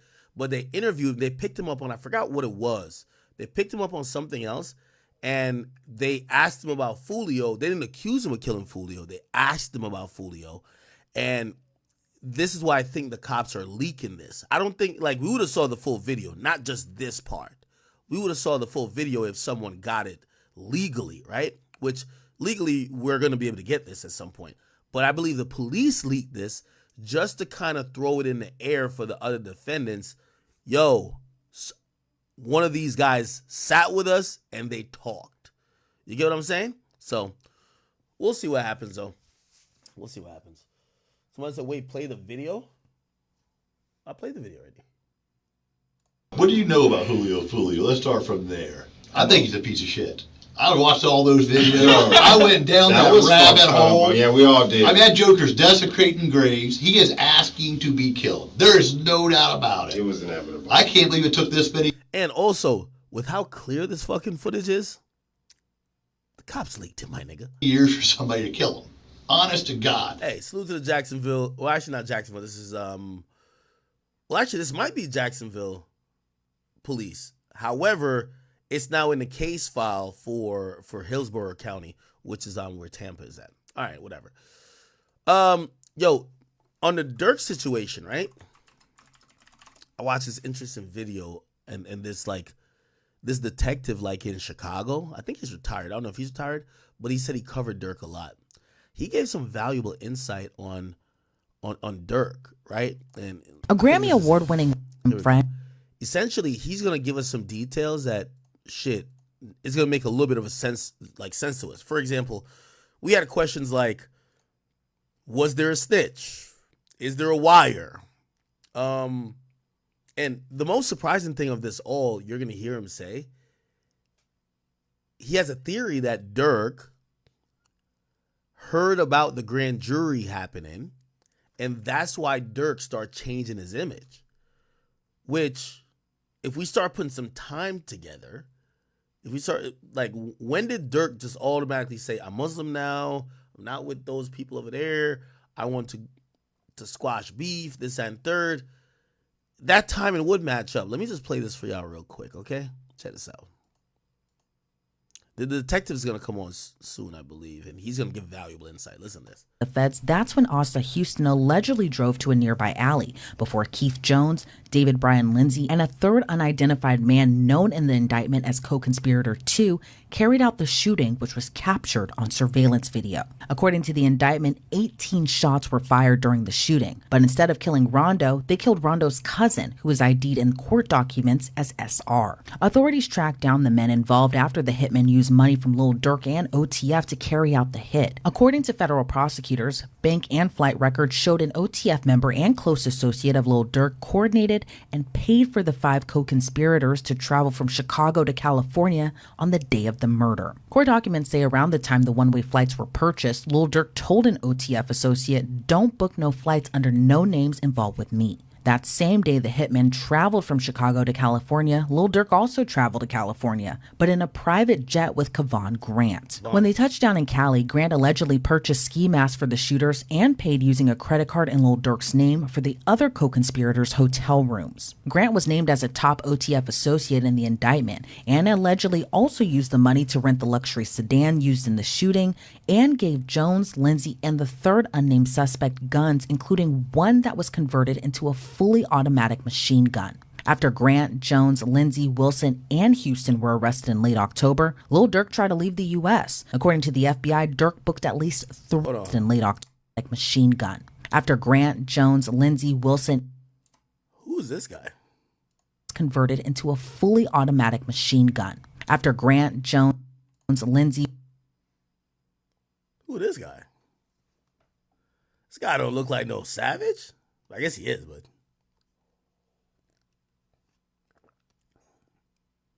this nigga look like Vonna's 1700 father.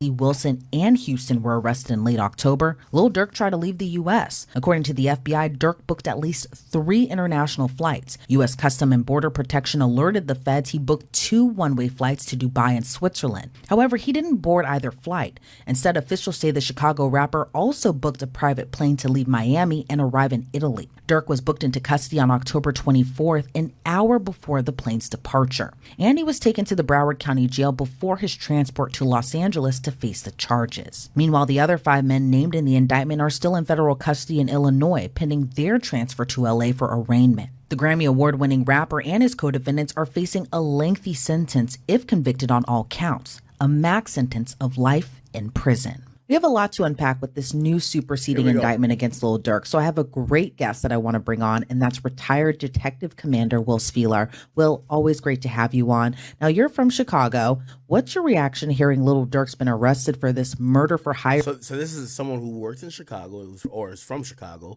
and is a retired detective, has a little bit more insight on how police have feeling about Durk, this and third. And I think I've said repeatedly before, man, police do feel a way when they feel like you've beat the system in avoiding charges or you avoided, whatever prosecution, and they feel like, especially if your behavior is continuing. Listen to this. Plot that did result in the murder of the intended victim's cousin instead. Well, it's really not a big surprise. He grew up in Inglewood. I'm very, very familiar with Inglewood. We've had problems with these Drilla rappers. With feuds in the neighborhoods that resulted in many shootings, many murders, going back to the Chief Keef days and even before that. So it's not a really big surprise to me that he would have been involved in this type of activity. And being that you've worked in Chicago, talk to me a little bit about the drill rapper scene over there and OTF. Have they ever been on your radar before? Oh, absolutely. OTF specifically, not as an organization, but individuals involved with the OTF. You got to understand, it's not just the rap group OTF. It's the fact that they're affiliated with street gangs, gangster disciple street gangs. We've got all kind of gang problems out here in Chicago. And a lot of these rappers come from these crews. And we have shootings all the time where they're filming videos on the street, doing their diss raps or whatever you call them. And then there's shootings at those videos, at those video shoots. So we've been after them for quite a while. again, not going after them so much as an organization, but individuals committing these murders is in furtherance of their gang activity. And what do you make of the rap scene that also bleeds into the street, where your favorite rapper could be coming out with great music that you enjoy, but then they still hold on to the streets, even though by all accounts they made it big? They made it out. But, some do make it out. Look at Snoop. Now, there's a perfect example who was a stone cold gangbanger in LA who made it out. And the only way they can fully make it out is you got to separate yourself from the people that drag you into that life. The kid had talent. The kid had a future. He was making money, but he couldn't get out of that gang mentality, that street mentality that he grew up with. And, given your expertise in all of this, where does this all stem from? Is it really just like beefs within the neighborhood? Is it over women? Like, where do these rap beefs and these feuds that turn so deadly, where do they really stem and originate from? It all starts on the streets, okay? And it all starts in the home, as we know. Dirk's dad is doing 2 life sentences. He was a leader in the Gangster Disciples. That's the life he knows. His mom worked hard. She was a nurse, I believe. She worked full-time as a nurse. I mean, he grew up on the streets. And anything happens on the streets. It could be over a dope corner. It could be over a girl, like you said. It could be over property. It could be over territory. It could be over just disrespecting each other within these crews. So there's a lot of different reasons why it escalates to this, but it all stems from the street life. And going into this murder for hire plot, was it common when you were on the force to see this deadly level of retaliation where suspects are offering bounties on the heads of others? Yes, very common. Retaliation, as a matter of fact, when you do a post-shooting report, you got to get them out about 15 minutes after you know about the shooting. You look at the area, you look at the rivals of the gangs in that area, and then you send resources to the other side to make sure, because you know there's going to be retaliation. So not only do you investigate the crime itself, but you also send resources to the other side against the rival gang you suspect that they'll be retaliating against. And it happens all the time. There's a thing on the street called an SOS, called a shoot on sight. Gangs get that with other members, and not just for individuals in the other gangs, but for anybody in that gang is an SOS, shoot on sight if you see them.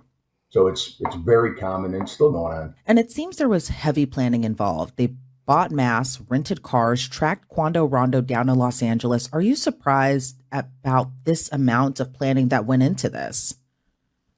No, not really. But everything you just said describes almost to a T what they're indicted for. When you talk about, there's an interstate thing, the FBI is involved because it's an interstate thing. You've got planning, you've got records, you've got interstate travel. It's not surprising when you have that much of a crew that you're going to do those kind of things. But all of those things add up to a lot of problems for these defendants.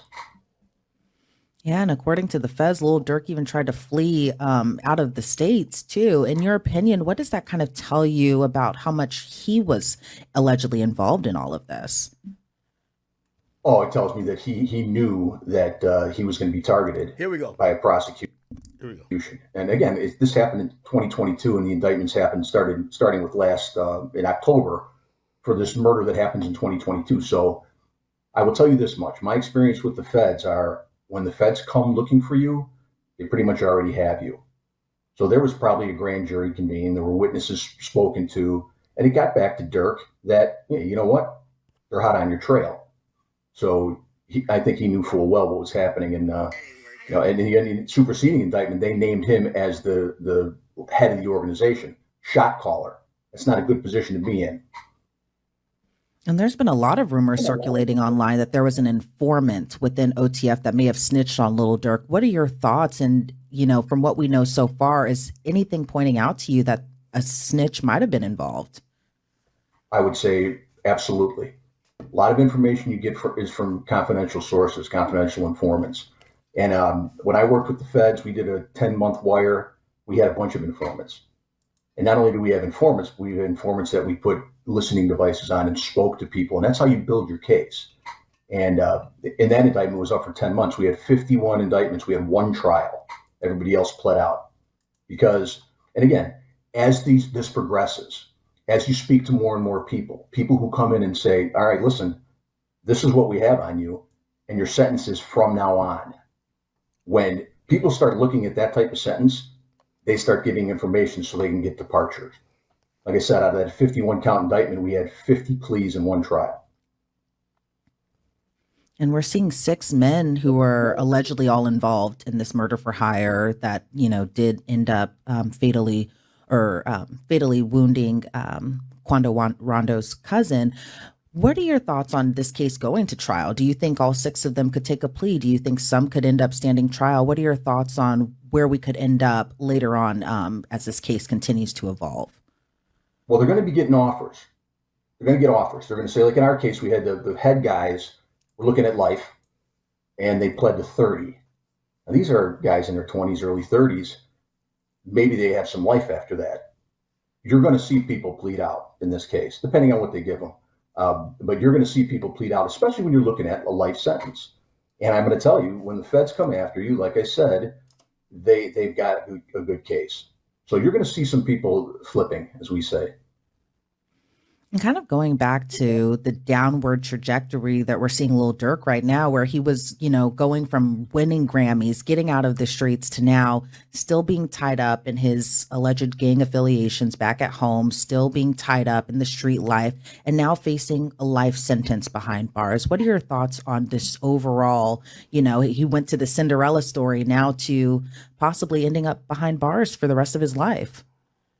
It's a tragedy. Like I said, it's hard enough for these kids to get out of the situations that they're in England. But once they do get out, you pull for them, whether it's your kind of music or not. You pull for kids to do better and not get dragged into that. But when your mentality is the street mentality, sometimes they just can't get away from that. And this is a shame. I mean, he's had run-ins with the law before, but you think he made it. And then you just get dragged down into this, and it all comes down to the street level mentality, and that's what they know. And the Quando Rondo shooting did happen in 2022. Why do you think we're seeing the indictment now, 2 years later? Talk to me a little bit about all that it takes to go into this level of investigation, especially given now that the federal government's involved.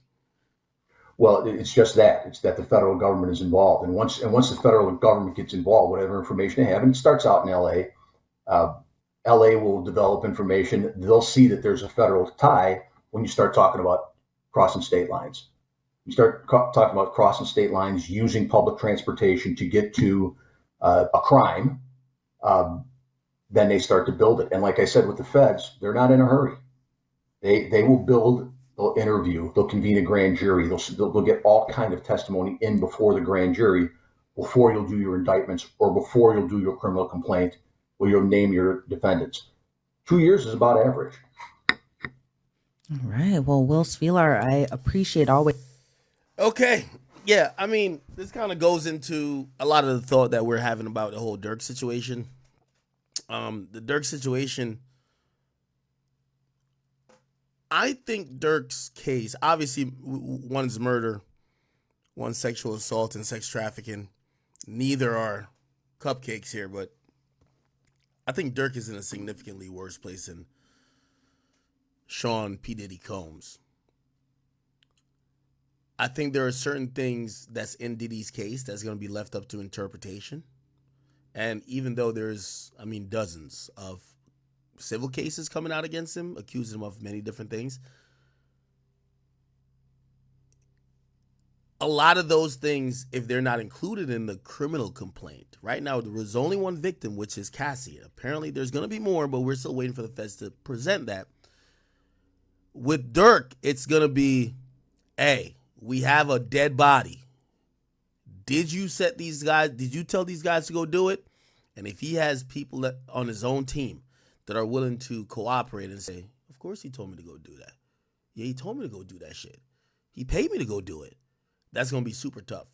So I actually think that Durk is in a worse position than Diddy at this point, but it's really by the nature of the charge, right? I mean, you have murder where it's not about how you interpret it. It's, did you do it? Now, granted, he's not the trigger man, or he's not accused of being trigger man, but he's absolutely accused of giving the orders, which, you could call whatever you want to call it, even if those guys get up and lie, get up on the stand and lie. If your own guys fold on you, the jury's going to take that, be like, damn, that was your man on Instagram, but now he's telling on you. Even if you're saying, yo, he's just disgruntled, he's trying to save himself, they're going to kind of go with what they believe is the more popular or the more feasible explanation, given the fact there's a body, right? There's a whole body. There's someone dead. And again, we don't know if there's going to be more murders that come into play. Speaking of Diddy, though, I don't know if y'all seen this. Chat. We're going to get to Meek Mill in a second, but I can't tell if Meek Mill is a little bit jealous, not jealous, but or upset at what's going on with Diddy. Maybe he ain't get put on the visitors list. But before we get to that, chat, one thing I got to say about Diddy, whether he was free or locked up, Diddy always had the niggas. Briefs in a bunch, okay? And I mean literally. We're now hearing, and salute to Lisa Evers, that Diddy has men in prison, in jail, fighting over who gets to make his bed. I can't make this up, chat. Listen to this. They said niggas in jail are fighting over who gets to make Diddy's bed. And that niggas is getting jealous. Yo, you let him make your bed, not me, son? Nasty work. Listen to this. Hi, I'm Lisa Evers. I recorded this phone interview at MDC, that's the Metropolitan Detention Center in Brooklyn, New York, this week with a former MDC inmate who says for a while he was in the same housing unit as Sean Diddy Combs. At his request and out of concerns for his safety, I am not disclosing his name. We also altered his voice at his request for his protection. Here's what he says about Diddy and what Diddy is like behind bars. He's not crying about nothing. He's super, his energy is super strong. He's fighting his case. It's a dormitory area, right? He sleeps in the row where the police is right there. Like, they got his bed right there, but they didn't put extra cameras on so they can monitor him. He's like a normal person. Like, he gets his tray served. He's super comfortable. He's not in no kind of nothing. That's like a unit where they have high-profile cases there. He's not around nobody that's acting tough, that's in the store, none of that. Everybody is chilling. If you even act like you're doing any kind of tough in that unit, SIS is getting you up out of it. Is he like in a cell where they like lock you in at night? No, he's not in no cell. He's in a room where there's like 20-something dudes and he's on the east side of the building. And then did you have any interaction with him at all while you were inside? Yeah, we talked. You know, he's cool, play ball, he works out, he's had a good energy. He always wants everybody to be happy. He makes sure he walks around the unit and makes sure everybody's happy. Because one thing he does when he walks around every day, he'll look at you and say, smile, man. Like, he'll make a dude smile because that's how laid back it is. When you were playing ball with Diddy, what was that like? Yeah, it was cool. He had a lot of energy. I was surprised that he had a lot of energy. He won every game. In that unit, you said it's like a dormitory style. Are they beds? Are they like cots with like little mattresses? Like you get a bed, right? It's an iron bed, and you put a mattress on top of the bed. And what about the food? The food is really horrible. But can you buy stuff like if you have money? Can you buy stuff like at the commissary? You can buy stuff. If you buy stuff, that's when you have, when they serve nasty food, that's when you eat what you bought. Keep eating good. How were the other guys, like, treating him? Like, did they seem like they were treating him with respect? Or were they trying to talk to him? They was groupies. They was being around him. They was like, dudes would be jealous of another dude because he was closer to another dude. Like, if there was a dude that was making his bed for him, or doing something special for him, they would hate on a dude like that. Hi, I'm Lisa Evers. I recorded this phone in. Oh, nah. They say they got niggas in jail being jealous of other niggas in jail who making us better doing something special for Diddy. Holy shit. God damn it, man. I mean, if Diddy gay, it might not be the worst place ever then. He got shit. He was paying for the male prostitutes. In here, them niggas is giving it up for free. A little cornbread here and there. Nah, they fighting over making his bed. This is crazy, man. It's crazy. Anyway, In other news, we get to Meek Millie.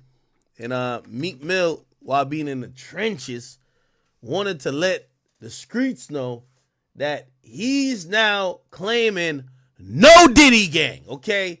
Despite what you've seen of him in the pool, despite, Diddy calling him daddy, telling him he deserve it, despite them going with matching outfits, looking like they was about to, they were about to do the fusion dance in Dragon Ball Z, despite, him performing at the party and like looking Diddy in the eye, locking eyes.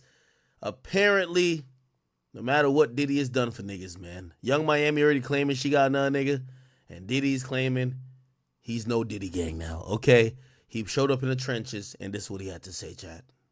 Yeah, y'all already know how we playing out this motherfucker. This real life. Real life shit, nigga, no Diddy gang, Meek Millie in real life. Don't ever disrespect me, you Talk heard? that shit, Meek. Yeah, Meek. Yo, Sal, what's up? Yeah, y'all already know how we playing out this motherfucker. This real life. Real life shit, nigga, no Diddy gang, Meek Millie in real life. Don't ever disrespect me, you Talk heard? that shit. The no Diddy gang, Meek Millie. He's in real life now. Don't you disrespect him. Now, Diddy's son, who already just almost packed out Ray J for his disrespect. Yeah, niggas is getting packed out over this shit. This is real life. Diddy's son, Justin Combs, Sal, what's up? he commented by saying, shaking my damn head. Okay. He's like, he's not jacking that. He's not rocking with me claiming he's no Diddy gang. And here's the unfortunate part of this. Meek has to prepare to get the Ray J treatment. Okay? Next time he sees Justin Combs, Christian Combs, and he sees Quincy Combs, he's going to have to prepare for a 1v3. He's going to have to solo trio it. He's going to have to solo squad it. That's just the reality of it. Like, yo, you're not going to, like, yo. Now, here's the thing. What do I think about him saying that? Man, I wish celebrities just wouldn't be this fake. Meek, you one of them niggas who they said was real close to him. Now, I do think the gay jokes got to Meek. That's why he's saying no Diddy. I think no Diddy means I'm not gay. And y'all keep saying Diddy gay.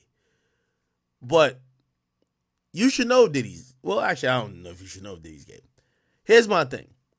There's a way to clear your name without almost insinuating that nigga's guilty.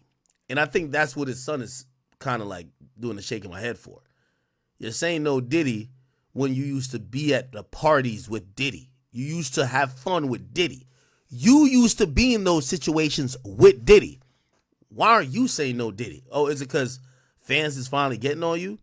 Is the comments getting on you? Well, you could clear your name without throwing the nigga you used to kick it with, like, in the dumps. And by the way, I think that's true. Like, the rest of the culture could say no Diddy, but Meek, I don't think you can say no Diddy, brother. Because it wasn't no Diddy when, y'all was in the pool, flirting. There was no Diddy then. It was no Diddy when, you and him was just kind of exchanging pleasantries and going shopping. So, again, I think that makes it a little bit kind of like, people say it look corny on Meek's side because you could denounce what people are saying that you were involved with him with, or even people saying that you're gay, which, I think Meek is gay? I really don't know. But anyway, you could do that without throwing Diddy under the bus. This is kind of throwing him under the bus. No Diddy. Like, if his friends is coming out and saying no Diddy, it kind of makes him look guilty. But it also makes y'all look like, what? How could you hang out with this guy for years and now you're acting like you learned something new? So none of this you knew before. It actually asks more questions than it answers. So you ain't know none of this before. So it took till November 2024 for you to say no Diddy. But when you were hanging out with him last year, you were hanging out with him the year before that, the year before that. When you're going to his pool parties, you were around him like barely clothed. Never did you ever think no Diddy. But now that he's incarcerated and the evidence or accusations, let me say, are piling up, it feels right to disassociate yourself. And also, I honestly feel like Meek only said the stupid shit, right? Because he's doing some video with some hood mans or some shit, and he's trying to seem like, nah. I know what y'all niggas been saying, but nah, I ain't on that. You get what I'm saying? Yo, Ak, what's wrong with that? What do you mean? What's wrong with that? By the way, this is AJ chat. Nigga, what's wrong with it? Explain to me. I'm lost. Chat. No wait, hold on. AJ, are you? You see, every time AJ come on here, I feel like anytime we got a Meek topic, I think people think he come to make the Meek topic better, but it always just get worse. All right, I'll tell you what's wrong with it. Now that you asked, you said what's wrong with it, right? Yeah, what's wrong with it? Well, why wasn't it no Diddy when y'all were putting on matching outfits and when he was calling you daddy? Yo, Ak, he accidentally wore the same shit as the nigga, bro. It wasn't planned. And they took the same pictures all hugged up? Yo, Ak, how are they hugged up, my nigga? They took a picture, Ak. AJ, I got it on the screen right here. Yeah, I've seen the picture, Ak. You can't take a picture with your mans nowadays? He didn't know, this shit was going on. Bro, they're hugged up like a couple. Yo, Ak, you're trolling. They're hugged up like a couple. Hey, yo, Ak, you just be making shit up, bro. That'd be the thing. And the way he's leaning in, there's like a zesty lean, bro. Even the way he's holding the cup is a little. Come on, he's holding it with two fingers. Come on, bro. That's a vulnerable pick, bro. Stop it, Ak. Come on, nigga. They take a regular picture, my nigga. That's it. AJ, nothing more, nothing less. Ak. He didn't know. Okay, AJ. He didn't know the shit that was going on. So when he was in the pool, why didn't he say no Diddy when Diddy called him daddy?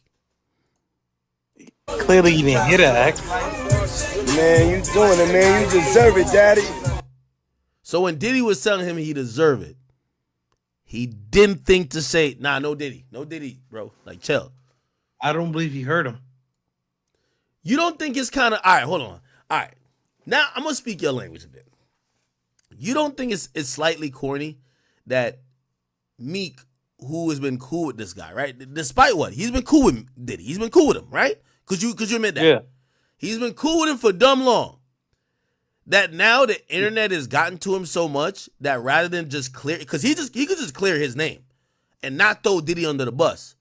But his way to appeal to niggas like who he's running in the streets is to throw Diddy under the bus. Like, bro, here's the thing. Nobody has said, hold on, here's the thing. Nobody's saying Meek did anything to nobody. Like, nobody has said that. People just said they think Meek was gay. You don't think he could have cleared up that he ain't gay without throwing Diddy under the bus? Ak, why can't he say no Diddy? How's he throwing him on the bus? Because you hung with the nigga for years. That was your man's. You're throwing him under Other the bus. niggas have said no Diddy, Ak. Everybody's saying if I used to chill with somebody, right, and they're getting accused of some crazy shit, and I don't think they did it, I'm not saying no Diddy. How do you know what Meek thinks? So you're saying that Meek now thinks that he did it? I don't know what he thinks. What would you assume he thinks? I can't assume, Ak. I don't know what he thinks. I'm just saying if he why can't he say what everybody's saying? Because Diddy is his man's, and he knows Diddy on a level that the majority of people don't know him. Let me ask you a question. Can I ask you a question? So the nigga who we've seen him with, one of the best friends of the guy he bunny hopped for, Michael Rubin, one of his best friends is Robert Kraft. Robert Kraft got caught in a police sting getting a rub and tug at some spa spot, right? Would he say no Robert Kraft? That's not a trend, though. No, I mean, if it was, maybe he would. So you're saying that he would just adopt the trend and go against somebody he was cool with, rather than explain why he was cool with the guy? I don't see nothing wrong with him saying no Diddy, bro. Other than him throwing Diddy under the bus when he hung out with Diddy for years. Everybody's saying it, though, so everybody's throwing Diddy under the bus. Well, if we seen them being called daddy and going shopping with matching outfits, it would be like, shit, I ain't gonna lie to you. They didn't go shopping, though, Ak. All right, okay. Do you think it's fair to look at Diddy like how we look at Young Miami right now? Yo, y'all was all chilling with him, having the freak offs and doing the thing of time of y'all life when he was free. Now he's locked up. Y'all act like y'all know that nigga. Young Miami was actually fucking him. And he was getting shit from Young Miami. Like, Young Miami was benefiting off him. Meek Mill never got a dime from Diddy. Meek was too. Meek got him. Diddy got him the outfit. Would you put up money that Meek Diddy's not? If Meek bet you $1 million that he bought that outfit and nobody bought it for him, would you bet that? I bet they bought it at the same time, nigga. Like I don't want to say whose money it was. So you bet they bought it at the same time? Yo, nigga, they bought that at the same time, my nigga. Like if you want to, huh? So would you bet that? I mean, at this point, I wouldn't believe Meek if he say he didn't. Like, come on, bro. What if he comes with proof? You think he got proof? I would love to see that. I would love to see the proof that him and Diddy, who they're hanging out all the time. I ain't gonna lie to you. Everybody has said it. If they wore the same outfit as their guy like that, they would be like, "Oh shit, I gotta go change real quick." Stop. Who's like everybody? Like who? Everybody. Like if you're at some celebrity event, which this was, or there was not a celebrity event, but event that mad people around, y'all taking pictures, you wouldn't want to have a bunch of you wouldn't want to have the same clothes on with the guy that you're taking a bunch of pictures with. If I go to a party, nigga, and somebody's wearing the same outfit as me, I'm not about to change my outfit, bro. So you're saying that you co-signed a disloyalty. Diddy called him daddy, and now he's saying no Diddy. Nigga. Why he ain't say no Diddy when it happened? Because he ain't say no Diddy when Diddy say you deserve it, daddy. How do you know Meek heard him say that? Bro, he said, all right, let me play a clip. Nigga, he responded. So you haven't. Nigga, he looked worn down and stressed out. This is like a nigga hasn't said some shit to you and you don't know what he just said, but you be like, oh yeah, word, facts, bro. Yeah, but if I hold on, here's the thing. He's spoken out about, so he's coming out now to say no Diddy. Why he ain't come out to say, oh, I ain't hear what that nigga call me daddy? Nigga, he probably will. And look how he nobody asked him about it. Look. You putting in that work. Proud of you. I love you. Yeah. I appreciate you. I love you too. Like he loved the man who called him daddy. My thing is that, listen, man, I don't like how some of Diddy's, you know what I mean, exes and ex-friends, whatever you want to call them, just ex-people, is switching up on him. You feel me? Y'all was with the diddler for years, and y'all can't say no, like, I never met Diddy. I can say no Diddy. Okay? That's why I can understand why the kids you met Diddy, but you made money with Diddy, though. No, if me and Diddy were partying, I ain't gonna lie, if me and Diddy were partying and I felt like I kind of know this guy, like, bro, I'm gonna be honest, like, yo, bro, I've been around this dude, like, hey, maybe he was on some other shit, but I'm gonna be honest, stop saying all that no Diddy shit around me, bro, like, because I'm not co-signing. You made money with Diddy, though. Yeah, nigga, I've made money with killers, drug dealers. I think a cartel member paid me some bread. I made money with a lot of people. It's okay. Hear what I'm trying to say to you. These guys hung with Diddy, and they allowed Diddy to call them daddy. And then now that they're locked up, I think it's just you broke bread with Diddy, so I think you should. It's the same thing. Nigga, Diddy owe me $10,000 to keep it real. Man, let that nigga back out and he could pay me. That's a fact. You owe me $10,000. I was promoting some Soaker Loco shit for him. They had some little fruity flavors of the Ciroc. And after that, all I saw was lawsuits. So I chilled back and I was like, all right, let's see what's going on with that. You can't be too pushy with money sometimes. And then all of a sudden he gets indicted. And I'm like, what the fuck? Then the Cassie thing happened and he gets indicted. I'm like, what the hell? Nah, you fumbled the bag. That's on you. No, but here's the thing. I'm not mad though, because like, bro, like, this is an industry that I think has benefited us all. Wow, like, yo, he's fighting for his life. Whether I think he's guilty or not, he's fighting for his life. Like, I'm not gonna be like, oh my God, I want my money. You know, let him rock. Let that boy rock. You know what I mean? Like, if he's innocent, hopefully get through it. Here's my thing. Meek Mill went shopping with him, was up in his pool. Didn't go shop with him, though. That's cap. But he's in his pool looking worn out. You know what I mean? The nigga calling him daddy. Act. How was he looking worn out, Act? Come on, man. You look exhausted right here, bro. Yo, Act, you bugging, man. That's what I'm saying. This nigga Act trolling. No, yo, Ray just coming here to troll. Look at Ray. Yo, Ray. So let me ask you a question. So you don't. I'm glad I got Ray in here. Perfect. I'm gonna line you from a mile away. This is gonna be one of the Rock Nation backdoors. Pause. Hey, so you're saying that it doesn't strike you as weird that all these guys hung out with Diddy, right? But now that Don't worry Diddy's about that. okay, but now that Diddy's locked up, to appear cool or trying to whatever, they're on some no Diddy shit rather than just explaining, because nobody's accusing Meek of doing like weird shit. Like, again, even if Meek is gay, that's not a crime, right? Even if, like, we don't know if he's gay. Well, I actually don't even think he's gay, but it's not a crime. The only thing he needed to clear up is that, bruv, that audio tape, that shit doctored, or say, yo, you know what I mean? Me and this guy, like, I know y'all read in the lawsuit that whatever, that's fake. I didn't do nothing with him. There's no crime that's being alleged of Meek. You don't think it's kind of snaky that he's just coming out randomly saying no Diddy now when he declines to speak on why people have mentioned his name with Diddy? It's just a popular term, bro. You can't use it. That's what I'm saying. The term is so popular, like it's beyond Diddy at this point. Like, okay, all right. So let me ask you a question. All right. So yeah. So if I'm in conversation and I'm like, yo, I would beef my bitch, man. Like, yo, I was about to shoot that bitch. No Tory. That's cool. that's wild. Nobody's to saying say. that though, right? What? That's wild to say, but that's not a term. Yeah, What that's you not mean? a term, right? It's not. That wasn't a term till Quilly made it a term. By the way, Quilly need parts on that. Quilly need part. What I'm saying is that, yo, you would expect somebody who kind of fucks with you not to use a term to kind of throw you under the bus, right? That you don't agree with that.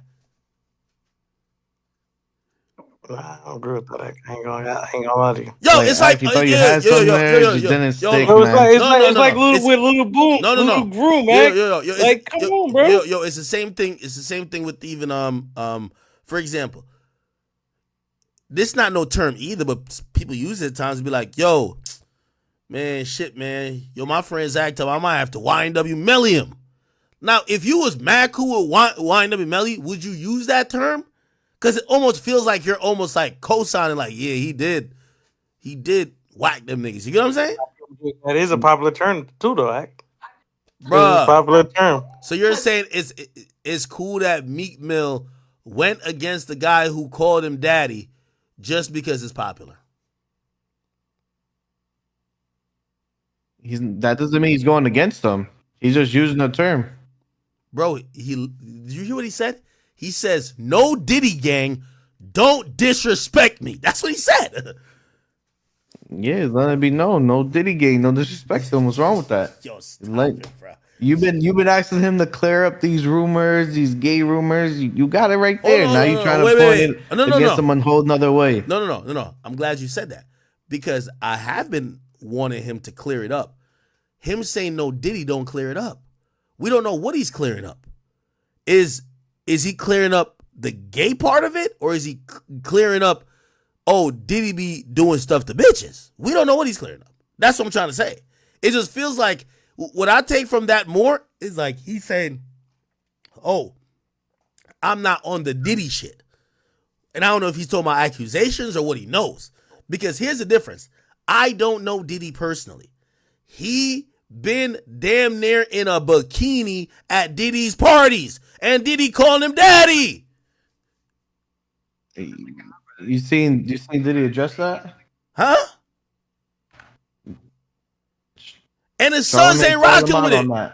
And his sons ain't rocking with it neither. I mean, that's his sons. It's a whole different perspective. Yeah, that's his sons, Act. Like, you be trolling, hold on. bro. All right, let me ask you a question. His son's taking it more serious because his name's in it. And no. They take it more serious. They take it more serious, but because play this, who's made more jokes about Diddy than me? They comment on my page. Like, I don't know their father, and I don't know them. They don't look at it. They don't look at it the same. Meek, they probably spoon fed that nigga gallons of Ciroc, nigga, like a girl poured in his mouth, nigga, like all type of shit. They're saying your gang, we are cool with us. You've been partying with us.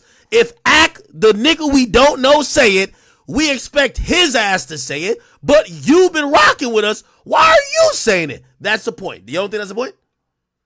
It's the reason why they mad at Ray J, but not everybody else. They No, like, that's a valid point. like, yo, you around us, like, bro. Leave it to the outsiders to say dumb shit like that. You're not supposed to say it. Now, let me ask you a question.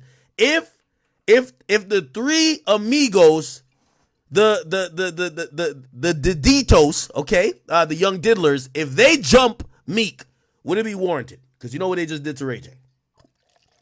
No, that's just goofy. What you mean?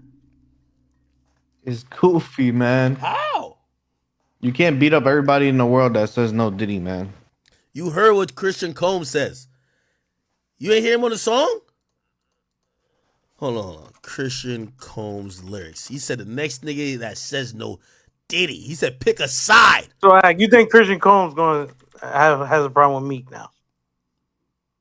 Duh, bro. Come on, bro. Like he said, I dare one of you niggas to scream out no Diddy. I ain't Yo, gonna Meek lie said to you. he's no Diddy gang. Christian Combs not doing nothing to Meek, bro. I could see Christian Combs putting Meek in a headlock. I could see it. You be trolling, bro. Bro, I'm gonna be honest with you. I understand what Justin Combs is saying. You know, Diddy slapped his coach with a kettlebell for him. If Diddy slapped your coach with a kettlebell, you gotta at least put in some work for your pops. Yo, bro. No Diddy's a super viral term, my nigga. You're saying it. Everybody in the world is saying it, nigga. It's just like. So you think Diddy's friends should be able to say it without people getting mad? Yeah, why not? Nah, that's fucked up. Who says they're friends, Zach? So you're saying Meek was being called daddy by, he was being called daddy by Diddy, but they're not friends. Meek didn't hear it though. He never heard it. No. Man, this is crazy, man. This is crazy, man. Yo, hey, why niggas keep talking about Meek? Did Meek say it? No, he didn't even hear the shit. Dumb loud music in the background, nigga. Can't hear that shit. All right, word, facts, bro. All right, keep moving. So what about the video where Meek is singing to him? What do you mean? You ain't see this? So you gonna act like you ain't see this? What video? Listen. I was fucking this bad bitch, she fucking me good, and every time I was drunk. And as soon as he said I was fucking this bad bitch, Diddy turned around, gave him eye contact. What does that got to do with Meek again? Me good, and every time I was drunk, me crazy. I pulled up to her crib, I was in that 19 Mercedes. Right, because the niggas start dancing. They're having a moment. They're having a moment. Yeah, one of you niggas. Nigga, this is a fire song. Meek's the center of attention right here. Yeah. He's everybody looking at him. Everybody's looking at him. Yeah, So everybody is. Everybody in there gay or something? Yo, let me ask you a question. Yeah, I think that Meek is gonna come out and say that Diddy spiked one of his drinks because he got a drink right here. Oh, he don't gotta say none of that. You gotta adjust the trolls, man. But you think it's cool for him to sneak this Diddy? He's not sneak this in. He said it out publicly. Oh man. Somebody said this was the freak off freestyle, nigga. 4 a.m. at Diddy's house. They said this was Diddy's 50th birthday, and Mink was drunk off that Coco Loso. What's that? Like, man, I realized, man, you just trolling, bro. I'm not trolling. I just trolling, bro. I'm gonna be honest with you. Like this nigga just be trolling, I'm gonna be bro. honest with you. I'm gonna be honest with you. What comes to a point you stop trolling, man? Yo, Meek, he didn't have to say no Diddy gang. He could have said whatever, but he could have said whatever without throwing Diddy under the bus because it almost feels like chat. Do you think by saying no Diddy gang, do you think that's throwing him under the bus? Could y'all vote? Tell me yes. Not or no. at all. Of course, the niggas watching you gonna agree with you, because you said you think it is. No, bro. I think Okay. Let's go to the Shade Room freestyle then. Oh no, the Shade Room comments. Shade Room comments, right? So them bitches don't like him because he broke up. He dumped Nicki. What? Yo, somebody say, he got that down low look to him now. I can't see it. I don't know what they talking about. I think Meek just lost weight. Someone says, the kid saying shaking my head is funny as fuck. Somebody said he used to scream and no Diddy in bed. That's wild. Somebody said Meek so corny. Always has been, always will be. Yo, this is the first time I've seen that. It's like they're on Diddy and Diddy's son's side. Somebody said he's embarrassed. That's why. Couldn't keep his daddy a secret. Somebody said, nigga, Diddy called you daddy. You part of the gang. I mean, that's kind of true, though. If you call a man daddy, like. Bro, pull up the Breakfast Club interview when they asked Diddy about that. What do you say? What do you say? He was confused. He didn't know what that was about. Yeah. Now you say it for Ag, pull it up. Ag, see, like, I didn't even know that happened. Stop it. Charlemagne asked Diddy about Meek Daddy. Let's see.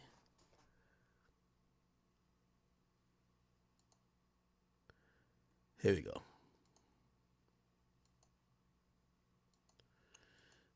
Oh, the sound isn't available? Wait. Don't tell me this is like an AI generated clip niggas got going around, bro. Nah. Niggas got this. Hey, yo, Here we go. don't tell me this is a fake video and niggas posting compilation video of you because they said you were sounding real suspect on the interview. Yeah. Did you see that? Of course, I didn't see it. No, I didn't see it. You didn't see it? I swear to God. Come on, man. You saw that on World Star and on the gram. Check this out. When they started playing the game, the pause game, I would definitely. That came from Harlem too. By the way. It came from Harlem.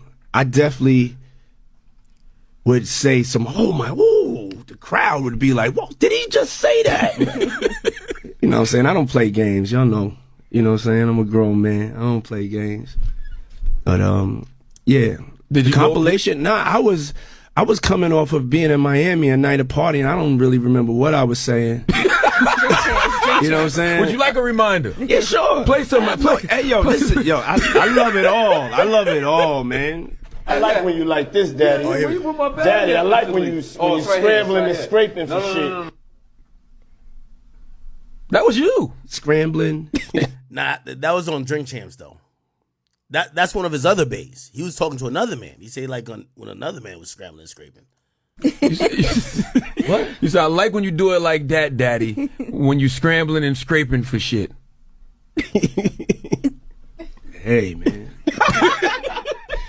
He's like, I don't know what I was talking about. Hey. Nah. I mean, I was you don't go back and look at that stuff and laugh.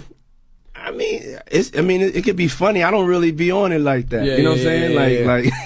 I'm sure we can put Charlemagne's compilation against Diddy's compilation. We have a bunch. We put. Yeah. I mean, I also don't do it because I know I'm bad at the game. You know what I'm saying? I'm bad at the game, and it's probably. We partied for my birthday before. You came to my party. No, but me and you ain't never really party. You know what I'm saying? I asked 50 about that, and he said you did the same thing to him. You asked him to take him shopping. Yeah, I thought he needed some clothes. He thought Meek needed some clothes. That's what he's been trying to tell us. This ain't do nothing but confirm what we said. It's okay. You know, we're not saying this means this is 100% they had a sexual relationship. It just, in hindsight, it contextualizes it. It looks a little bit way. Y'all don't think so? He didn't buy him no clothes though. Bro, they had. That's the part like you're losing me at. Yo, you ever seen a couple go out and like women love this shit? Be like, oh yeah, let's get this matching outfit. Like, that's what that was. You have no proof. Females don't like get matching outfits. No, I've seen dudes get more matching outfits than females. What? And they go post up in pictures and shit. A chick will have an outfit that matches with her boo. What are you talking about? Nah, girls hate matching. That's cap. Yo, Ray, you just like rewriting history now. Women like to do cute shit like that. And they like to I think you rewriting history saying Meek got clothes bought for him. Wait. Are y'all trying to say that women don't like to do matching outfits with their guy? I'm not saying that. That's what Ray is saying. What we saying is that women and dudes? Huh? You said like a couple? Yes. It's like a couple. Yeah, they do it all the time. Okay, that's what I'm saying. That's why Diddy went to the store with Meek. But I think you're rewriting history because that never happened though. So how they show up in the same outfit? Didn't you just say you and Leaf showed up to the headquarters in the same outfit? Nigga, Hold on. Very different. Very different. Act is super common. No. Very different. There is a shit ton of merch that I sell there. He has a jacket there. I have a jacket. Oh, I'm wearing this on camera to promote it. Oh, okay, I'm taking my jacket off. Easy. We can't wear the same shit. We don't go hug each other and take pictures. Let's say this. Make this scenario. You at a party. Let's say you pop out to Vegas. You at a party. Okay. Nigga, you Leaf pop out. I pop out. Everybody pop out. And nigga, we just happen to have the same shit on, my nigga. I'm gonna be honest with you. What we you. gonna do about it, bro? We're already at the party, my nigga. We're already here. We're here. We're not taking pictures together hugged up. Nigga, not hugged up. What if somebody just randomly catches us? We all gonna be next to each other. Nigga, let's say your hotel's over an hour away. Nigga, we're like, what you gonna do? You gonna leave? Like, come on, act like. Yo, AJ, let's be realistic, bro. Yo, AJ, I ain't gonna lie to you, man. If you're trying to tell me there's nothing that's a little bit sus about how Meek and Diddy been getting down, bruh, you got it. And I'm gonna be honest with you. If I'm Justin Combs, if I got the videotape of them, I put it out now. Fuck that. You ain't gonna play my daddy like that. Y'all all know y'all was down low doing all type of freaky shit. Here's the videotape. Christian, this is how you know it wasn't Christian happening. Combs and Why Justin would Combs. he say that? What would the feds might have it? Who knows? Hey, this is the time that why would you say that if you know what you're doing with him? Let's say you were doing that. He would never say this. What are you talking about? Let's say right now you knew you was doing some wild shit, and if you say certain shit, it might come out. Yo, AJ, so nigga, you gonna stay as quiet as possible. What are you talking about? Nobody said that. Like, we haven't heard Meek into the criminal stuff. We just heard that he has been fornicating with Diddy. Being homosexual or down low is not a crime. Who gives it? It is though. How is it a crime? Come on, bro. You know how it is, man. How? Come on, bro. Hey, AJ, I got a question. When that video of Diddy, when Meek was in the pool, looked like he was cooling his ass, he was like, "You did a good job, Daddy." Explain that.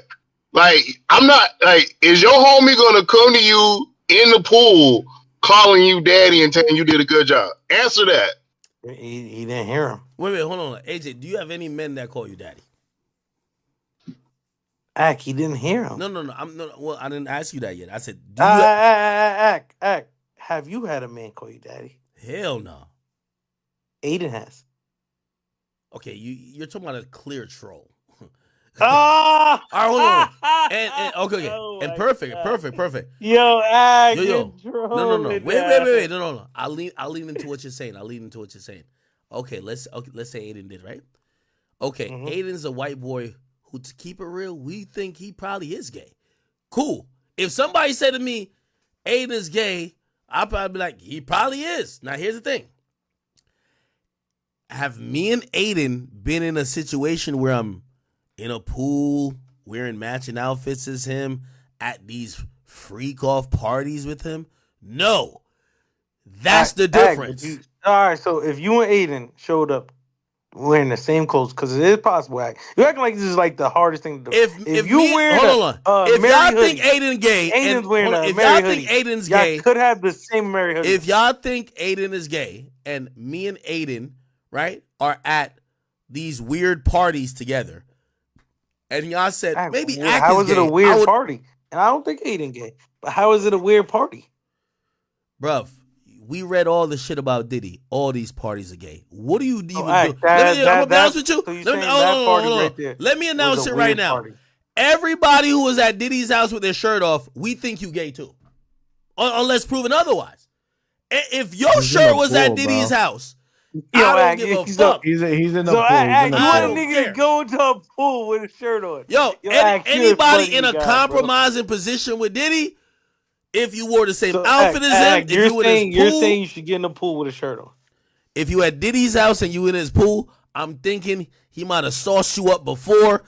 This might be like how you know this is not Meek's house? Nigga, hell no, this was Diddy shit. Listen, I ain't gonna lie to you. How you know? Yo, I'm gonna keep it a bean with you, and I ain't even want to say it. My nigga, The look that Meek got on his face is the same look I have when I got post-nut clarity, bro. That boy got post-nut clarity in that goddamn pool, bro. That's what happened, bro. Let's just keep it How real, do you bro. know? How Let's you just know keep it's it a not bean. Meek's house? Chat, And he let's just keep it a bean. That look on that man's face is post-nut clarity. How you know he Let's just keep it a didn't fuck bean. a girl? And did he So you just? know what guys look like after they nut? So wait. That's wild, bro. No, I said that's the same look I have on my face when I nut. When I have post-nut clarity. Here's the point. You said how I know he ain't fuck a girl? Because why is Diddy telling him you deserve it? You put work in. What type of work? He never said that though. Hold on. Hey, you gotta have to play that video. Hold on. You putting in that work. You putting in that work. What you mean? You say he ain't say it. You deserve it, daddy. You putting in that work. Bro, he's talking about career-wise. Nah, that's the look up post-nut clarity. Sus, like, why is everything like sus to you? Bruv. That is crazy. Bruv, the man rocking the same outfit as another man. Yo, he's literally in the pool looking like he just, you know what I mean? He just got banged out for a few rounds. Now he's trying to come on this side talking about no Diddy gang? Hell nah, you gotta stay there. So niggas can't be in the pool now. What are you trying to say? Bro, he's chilling in the pool, his legs is floating away, bro. Yeah, wearing them spaghettis. Yo. If I'm gonna be honest with you, if you was at a pool party at Diddy's house, we got some questions to ask you. This wasn't a regular party. How do you know this is Diddy's house? Diddy's damn near recording. Or anyway, the mere fact that so because he's recording that, so if I come to your house and I start recording, I ain't gonna lie, I think that's Diddy's house too. I ain't going front. But we don't know if it's. But ain't nothing gay about that. We ain't see no girls. There's two niggas, man. And then we know Diddy loves niggas. According to what the feds and the civil lawsuit for Cassie said, Diddy would say he wanted the niggas with the longest dicks to come to his parties. That's what he like. Niggas with long dicks. So when I see him and Meek and he's telling Meek all type of shit, I don't know what went on. I don't know if there was another nigga. I don't know if there was a chick that was supposed to play Cassie part. I don't know if Meek just wanted a concubines, but somebody was doing something. He got the look of post-nut clarity. He's in a pool. Look like that nigga is throwing. Didn't they say? AJ, he looked like he throwing out his inside the house. Yo, AJ, the way he chilling right here, bro, he look like he throwing out his booty. Like yo, bruv, like yo, you know when you just ate a hot chip and like you like you try to pour like milk in your mouth, pause, like. Look like he's throwing out his booty. Come on, man. By being in the pool. Nah, he's throwing out his shit right here, bro. Some niggas just because Cassie said that doesn't make it mean like this is that situation right there, booty. Bro. Stop playing. Now niggas can't be in the pool. That's what you trying to say. At Diddy's house, I'm not saying you can't be in the pool, but we're gonna ask some questions. So it's okay to be at a pool. Yo, AJ, respectfully, put like this, if you were at a pool party at Diddy's house or Kelly's house, I'm sorry, we're going to think some type of things. How do you know it's Diddy's house? You still ain't answer that. You're doing it. First of all, you're doing it, daddy. First of all, I'll do it on stream because I ain't trying to bore everyone. This was his house. Okay, all right. Let's say if it was his house. If it was his house, he's guilty then. No. I still don't think that, but you're saying at his house, like you know for sure. Bro, it's his house, bro. How do you know, right? Tell me how you know. So it doesn't matter if I prove it's his house if you're not saying... If you're saying if I prove it's his house, he's guilty, I'll prove it's his house. No, but if you're saying even if it's not his house, it don't matter. You're just saying a lot of random stuff, and you trying to just see whatever is the funniest. Yo, my nigga, I'm gonna keep it a beat with you. Come with facts. I don't care if it's at his house or if it was at the Holiday Inn, nigga. Only thing we see is Meek and Diddy sounding like they just had a freak off, and God only knows how much lubricant, baby oil, and motor oil was used How in does it that sound shit. like a freak off, Hack? Bro, Diddy's not even in the pool with him, bro. Diddy's outside the pool. Bro, Meek's in the pool by himself, man. You ain't reading They're probably indictment. Yo, joints no, on the you other ain't reading the side. criminal bitches you ain't reading the criminal complaints. Diddy was not always in the shit when niggas was fucking. He was in the corner whacking off. So he was in the cut chair. Hey, yo, Diddy invented the cut chair. Is that what? You just said it sounds like a freak off. How? Got music playing in the background of him and Diddy. Here's the thing. I want So now niggas can't play music. Yo, AJ, you crazy. AJ. Now if you play music, yo, you gay. yo, That's Hey, AJ, so if you in the pool with no shirt on, and one of your homies coming to you and be like, "You doing it, daddy? You doing it, daddy?" That ain't kind of gay. Yo, shirt on. Listen, Act and Wale can one relate to having a shirt on in the pool. No, hold on. Y'all some big niggas. That's the only thing. Y'all go to the pool and take your shirt off. Y'all got no confidence, man. Yo, sound cute. Let me ask both of y'all a question, right? Let me ask both of y'all a question. And this is gonna tell us if y'all being truthful or y'all just trying to cap it up, and people gonna see through it. Okay. If your girl told you that she was at a pool party at Jeffrey Epstein's house, what would you say? Would you have no problem? Or would you be like, yo? See, we don't know who house it is, so you got to stop saying at this nigga's house. Okay, okay. At a pool party with Jeffrey Epstein, what would you say? Yo, Ack, if my girl told me she's at a pool party with you, I wouldn't want her there. Okay. So, when you see this video of Diddy and Meek Mill, and Diddy's calling him daddy, that don't lead you to at least think any type of way? Oh, I got a question for that. So how does that make Meek sus that somebody else is calling him daddy? Yeah. Well, first of all, you're not answering the first question. I'll answer the second question. But you're not answering the first question. Would you look at somebody a little odd if they're in that situation? You're gonna answer that, which I want you to. But I'll answer the question though. Hold on, I'll answer. So you say no. What does that got to do with Meek? That's the same thing Ray just said. What does that got to do with Meek?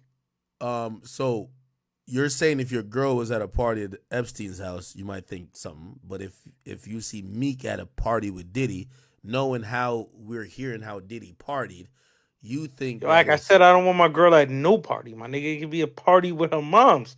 Like, nah. Like, bro, I don't want my girl at no party, right? So you're saying, given the evidence on Meek at a party, having a man calling him daddy, he telling the man he love him, right?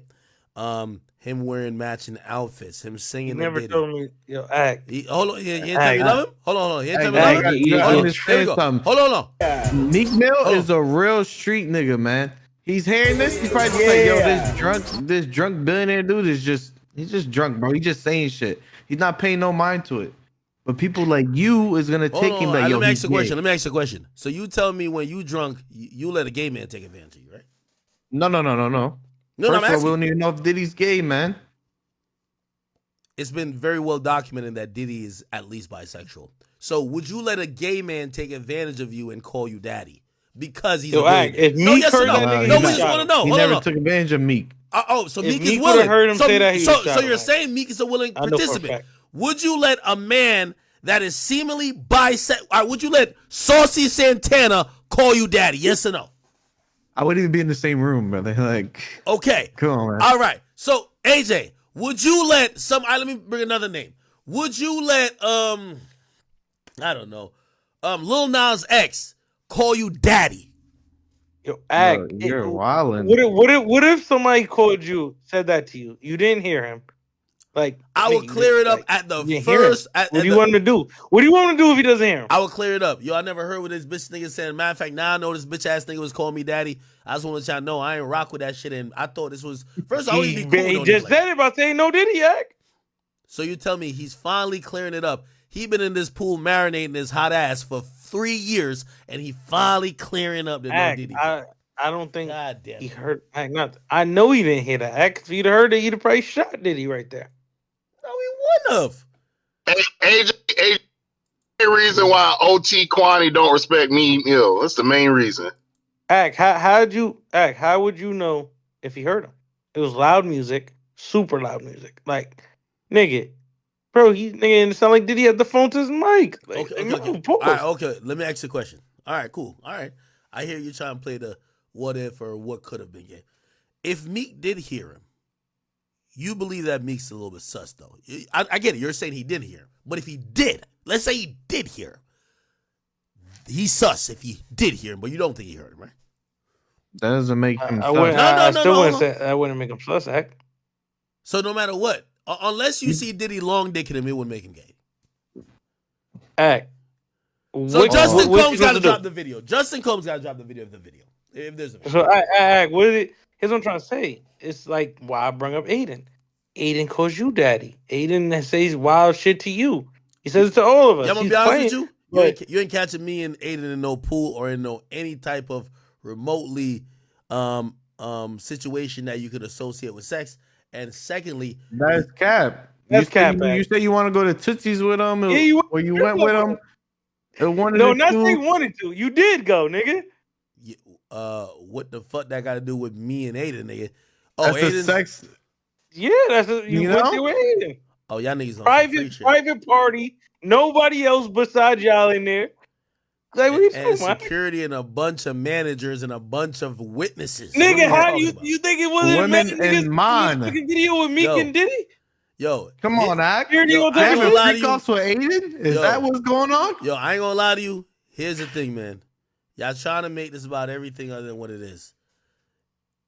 I don't like the fact that Meek Mill was responding to being called daddy by Diddy, and now he's saying no Diddy.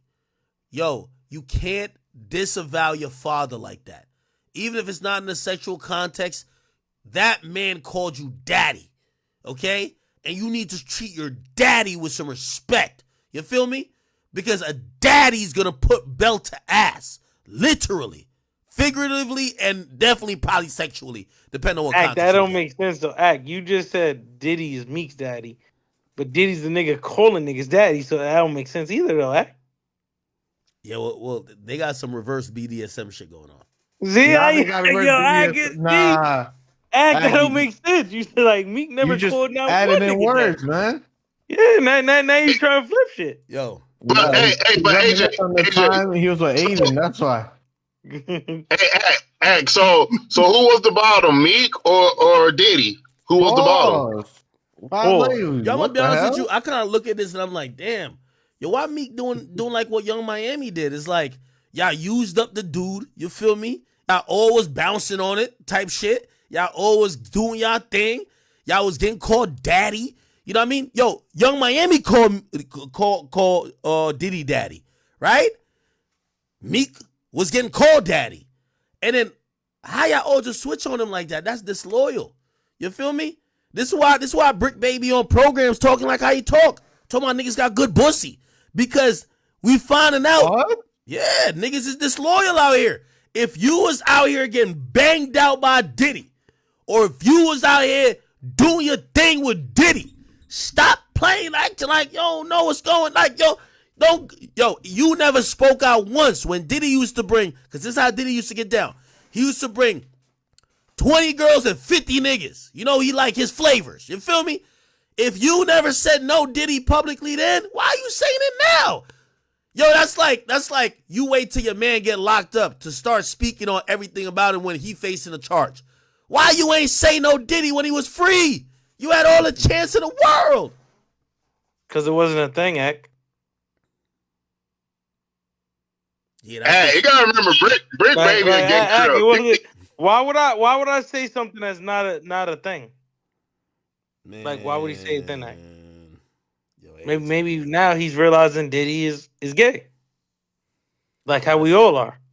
No, and Brick Baby a gay crib. So AJ, he might have told the truth.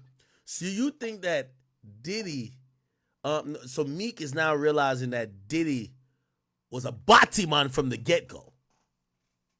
I don't know what he thinks. I'm saying is everybody's saying no Diddy, so he like it's a saying. Just like when niggas saying pause. That's a thing, nigga. So now the no Diddy's a thing. Like, yo, put like this.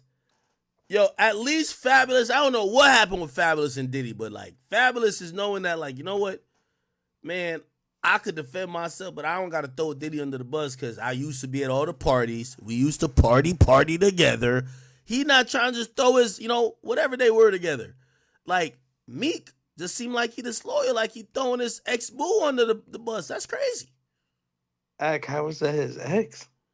Come on, bro. They never did nothing together. Bro, they give X vibes, bro. Like, Bro, I'm saying X. You Fab's can not put the type to yo, even yo. I speak on say controversial yo. I stuff. say X. You can put whatever onto it as you want. Ex friend, ex gang member, ex whatever, ex You boyfriend, don't call whatever. no nigga ex friend. Come on, bro. You don't think Diddy and Meek give X vibes? No. Bro, what in the... Come on, bro. Like, come on, bro. Off of a video where Meek didn't hear the nigga. This imagination you have is wild. Bro, they call him man's daddy. Niggas wearing the same clothes by accident. Yo, play this. That gives you... Yo, play this. You know when I knew something was up with Meek? When they first came out with the allegations, instead of saying, what's up with y'all, nigga? I'm not gay, and me and Diddy never been in no sexual situation together. Because they were accusing him of fucking Diddy or getting fucked by Diddy. You know what he said? Man, fuck Akademiks for trying to get this shit popping. Yo, I need a beef with... I'm like, nigga, don't beef with me. Beef with your sexuality. Damn. He literally said, I'm from Philly. I would have flipped anybody if they tried to engage shit around me. Nigga, well, maybe he would have flipped Diddy into the pool behind him. Give him some bacas. I don't know what's going on. He didn't say that directly. All I know is that... Yes, he did say that. Bro, he said he would have flipped anybody, but we don't know if he flipped Diddy. He sound like he would flip anybody. He's basically telling you Diddy ain't trying no gay shit. Let me ask you a question. So do you think if a nigga call you daddy, he's trying gay shit on you? Yes or no? No. No, hold on. No, okay, no, wait. Trying something is physical. All right, now I'm asking AJ now. So if a nigga keep calling you daddy, you don't think he's trying you, right? If I hear it? Of course you hearing it. Yeah, I wouldn't like it, no. Okay, so you're saying that Meek would have flipped some shit if he heard Diddy call him daddy. I can't really. Yo, niggas was saying that's Diddy's pet name for. Niggas was saying that's Diddy's pet name for Meek, bro. Daddy. What's the problem with that? Here's what I'm trying to say to you is, if Meek would have heard that, I don't know what would have happened. Nigga would have got moist. Hey, can you pull up another situation where he called him daddy or nah? Nigga, all that shit is on the tapes the feds got. See, now you just trolling. This is just one instance. What if you don't know if Meek got out the pool, just like, yo, bro, why you even doing that shit on camera, calling me daddy, all types of weird shit? Nigga, you would have been What are you on right now? You drunk or like, Meek would have been said you don't know if that happened. No. Let me tell you this. Meek is one type of nigga. He tweet his whole life, nigga. He would tell us that immediately. Nigga, I got out of the pool immediately. Meek keep shit in the streets, Did he tell you what happened to Dean? No. Nigga, Meek ran into 6ix9ine and pulled out his video camera to record 6ix9ine. Did he tweet what happened to Dean, Okay, forget Dean, but let's talk about the nigga who they say is the super softest. I'm asking you, did he tweet that though? Like, did he tweet what happened to Dean? What happened to Dean? Oh, he got knocked out. Did he tweet that? No. Dean be in the street. He in fights all the time. What I got to do with Meek? Meek knocked him out? The guys knocked him out. Did he tell you? Did Meek tweet how he was on OT7 Kwani's block? Wait. Did he tweet about that? Did Meek knock out Dean? The nigga Dream Chasers knocked out Dean. Okay, but did Meek do it? Meek didn't catch him. Okay, so whoever Meek caught didn't do him, anything. he had a green light. Go. What Dirk said, go. All right, so Meek didn't do anything to Dean. All right, what about the other guy? What's the other guy named? OT7 Quan. Oh, OT7 Quan. So you say? Oh, he's on his block. He was on. Did he tweet that he's on OT7 Kwani's block? So you say Meek Mill went to OT7 Kwani block to do what? Huh? To do what? To like chilling. Okay, so chilling. Lamborghinis, Maybachs, Range Rovers, OT7 G-Wagon block. So is this kind of assumed that he was on OT7 Kwani block and OT7 Kwani wasn't okay with that? He wasn't around. Here's what I'm trying to say. OT7 Kwani said niggas can't come outside. Meek's been outside like he's homeless. Everywhere in Philly. North Side. Everywhere. Berg Street. OT7 Kwani's block. Everywhere. Chilling. Good. Yo, Meek bring a Lamborghini I never seen before. Nigga look like Optimus Prime. AJ, man, we gotta get back to reality. Okay, the reality is Well, you this: do. I think Meek is a little bit down bad because when he gotta adopt the saying, you know who made up No Diddy, right? Nah, I I think Quilly. it don't was believe Quilly Dobbs. did that. No, it's I Quilly. don't believe. I don't Quilly believe made Quilly did that. Quilly. Nope. Nobody has ever said otherwise. That's Quilly's saying. When he got to Or quote niggas some, ignore Quilly. okay, but he's not ignoring Quilly when he got to say No Diddy Gang, right? Nah, Quilly didn't come up with that. AJ, man. I can't agree with AJ on that. I think he came up with that still. I don't believe And that then bitch ass and nigga then came up. it got popularized by everyone else. Hey, listen. Here's the point. I think Meek didn't have to throw Diddy under the bus. He could have just said, "Yo, bro, listen, man. All I've been trying to say, and I'm gonna keep saying, yo, me and that nigga Diddy ain't never had no sexual encounters. We ain't been in no sexual situation with nobody else. You feel me? I personally think the reason why Meek ain't came out and said it, I think him and Diddy ran train on girls. I really think that. This is my personal opinion. Because why not just address the direct thing? It makes it seem like, yeah, maybe you ain't get fucked by Diddy, but y'all were in a sexual. And by the way, that's normal for most of these entertainers. That's why half of them are quiet. They were all running trains on these girls. So that's why they're all ducking their taco like, yo, I hope when she come in, she start mentioning names, she'll mention me. I think, again, maybe Diddy ain't get fucked by, Meek ain't get fucked by Diddy, but they, like, how easy would it just to say, I've never been in any sexual situation with anybody else and Diddy or Diddy himself? Heck, Meek said that though. When he said that? He said, "Bro, ain't none of this happened. If niggas tried No, me on some gay shit, I he's would have talking about flipped the fucking Diddy boom." himself. He's talking about either getting fucked by Diddy or fucking Diddy. The reality of it is that Diddy used to get these niggas as his little boos by offering them pussy. You know that's the whole thing with Diddy, right? Diddy So, supposedly you saying any guy that fucks bitch the with a man. industry's lying. Chat, let me tell you this. The conversation around Diddy is that Diddy was getting off at trying to turn out straight men. He wouldn't just turn them out by just whipping his dick out and trying to fuck them. He would realize that all these horny niggas from the hood that idolize these women, he would bring the women around, have these guys have sexual encounters with them, and eventually get to a point where these dudes are now realizing that the sexual escapades, freak-offs that they have, kind of involves doing shit with everybody. Like, that's kind of obvious, right? Like, that's kind of obvious. I don't believe that. I don't believe that. All right, well, if that's not true, I'll put. Well, first of all, he'll probably come out and say that, but I guarantee Meek and Diddy been in some sexual encounter. I'm not saying specifically with him doing something to Diddy or Diddy doing something to him, but they probably ran a couple of bitches. They probably like, yo, once you at these parties, there's gonna be some shit that happen afterwards, bro. Come on. And I think that's why he's been hesitant to speak on it. I understand that. But there is a very thin line of, like, you know, acting like you were never at these parties, niggas was never calling you daddy, and then just throwing a nigga under the bus. Because when you say no Diddy, there's a hint of saying Diddy was guilty for all that shit. You don't think so? Nah, I don't believe that. I can't lie to you. God damn, man. All right. Act, bro. You be making shit up. You be reaching, bro. I'm telling you, Yo, you well, be listen. reaching. Tell Meek to watch out for Justin Combs. I don't know if you want to run into that demon soon, but Yo, Act, they not Ray J. Ray J's a pussy. Stop it, bro. Stop it. Nigga, Ray J is. Stop it, man. Stop it. Stop it. Stop it. Nigga, Act, a nigga broke his glasses live on Complex and he did nothing about it. Nah, bro. He's promoting a product. Yo, y'all niggas be just trolling.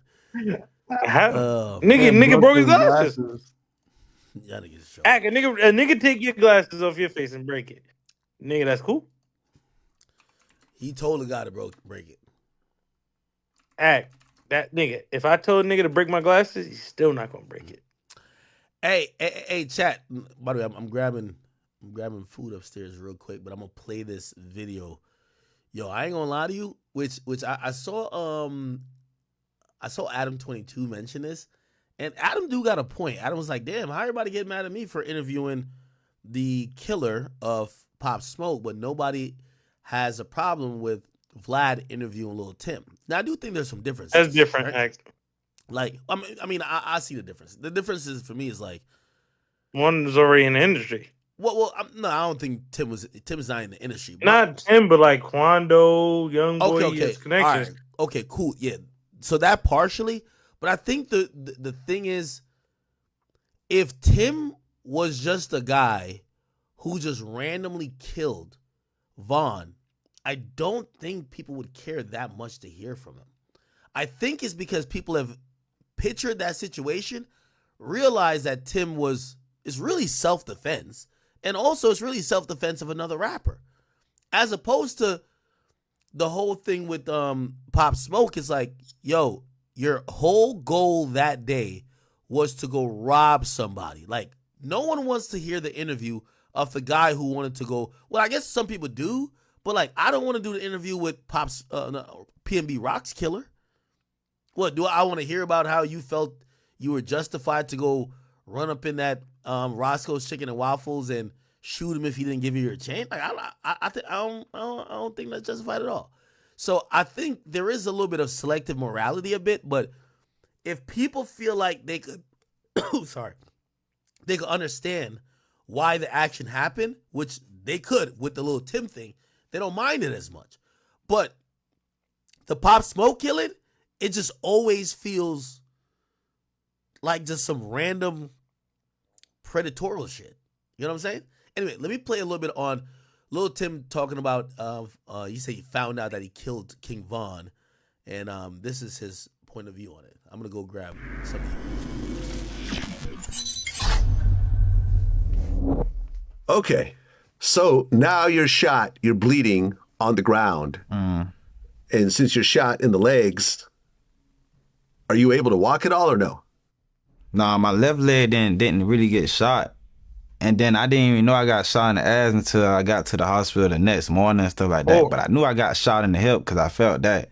So my right hip, I wasn't walking on that. Like, I pulled myself up from the back of the truck. Like, I pulled myself up and I really like limped back to the door on my left leg because my left leg wasn't hurting. Okay, so did you drive yourself to the hospital or did Quando drive you? It was both. I'm the one who pulled off. Like, I was telling Quando to get in the car because there was so much going on. I know, like, gun jam, I'm injured. Ain't not too much I really could do to help you still. So it's like, ain't no reason for us to sit here. And then my other partner, I don't know where he was at. So it's like, I was telling Quando, so we might get in the car, we might well go.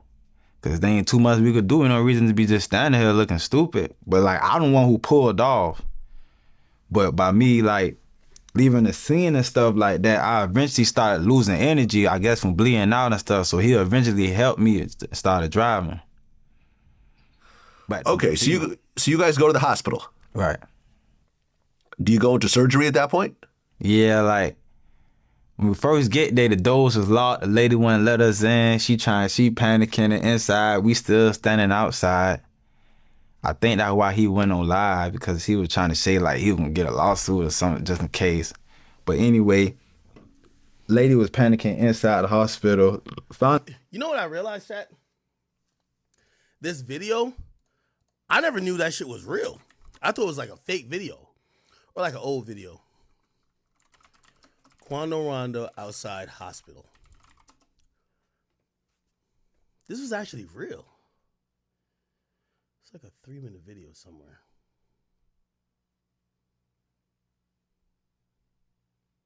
Right here. Come on, he's shot. Come on, bit bro, you got this shit, dog. Come on, cuz, just keep breathing, bit bro. Come on. Just keep breathing, cuz. Hold on, you can't move on that You fast, got it, bro. my fault. Yeah. Ma'am, he's shot, what you mean wrong side? Come on,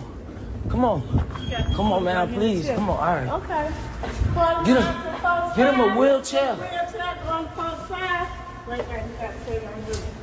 Man, what you mean I gotta stay right here? Man, we need to get him. Man, we need to get him back there ASAP. I'm calling. Man. In front of the exit. Let him sit down so he won't fall out, Ma'am, how? He done been shot before. Okay, sir. 10 for. Can I get some assistance out there? Sir.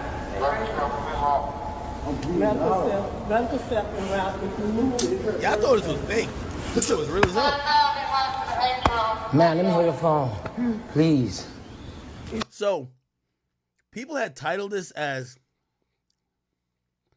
Quando at the hospital with Vaughn, which didn't make no sense. That's why I think people thought it was fake.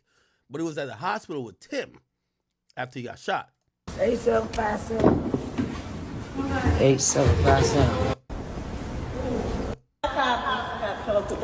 Y'all got some gloves? Hold up, man, get him a wheelchair, man. What we doing? What y'all doing, cuz? Man, what you mean? Man, we can't take him around, nigga. That man gonna die. The fuck?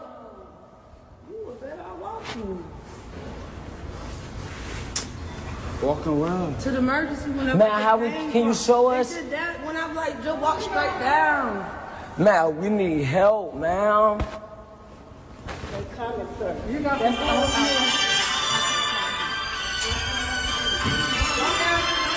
I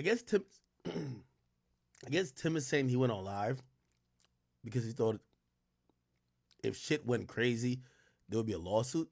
I guess so. This is during COVID, 2020. So, Nigga, all he had to do was record on his camera. Yeah, I don't know why he went live. He went crazy. These niggas act. He said he ain't get out the 6th grade, so.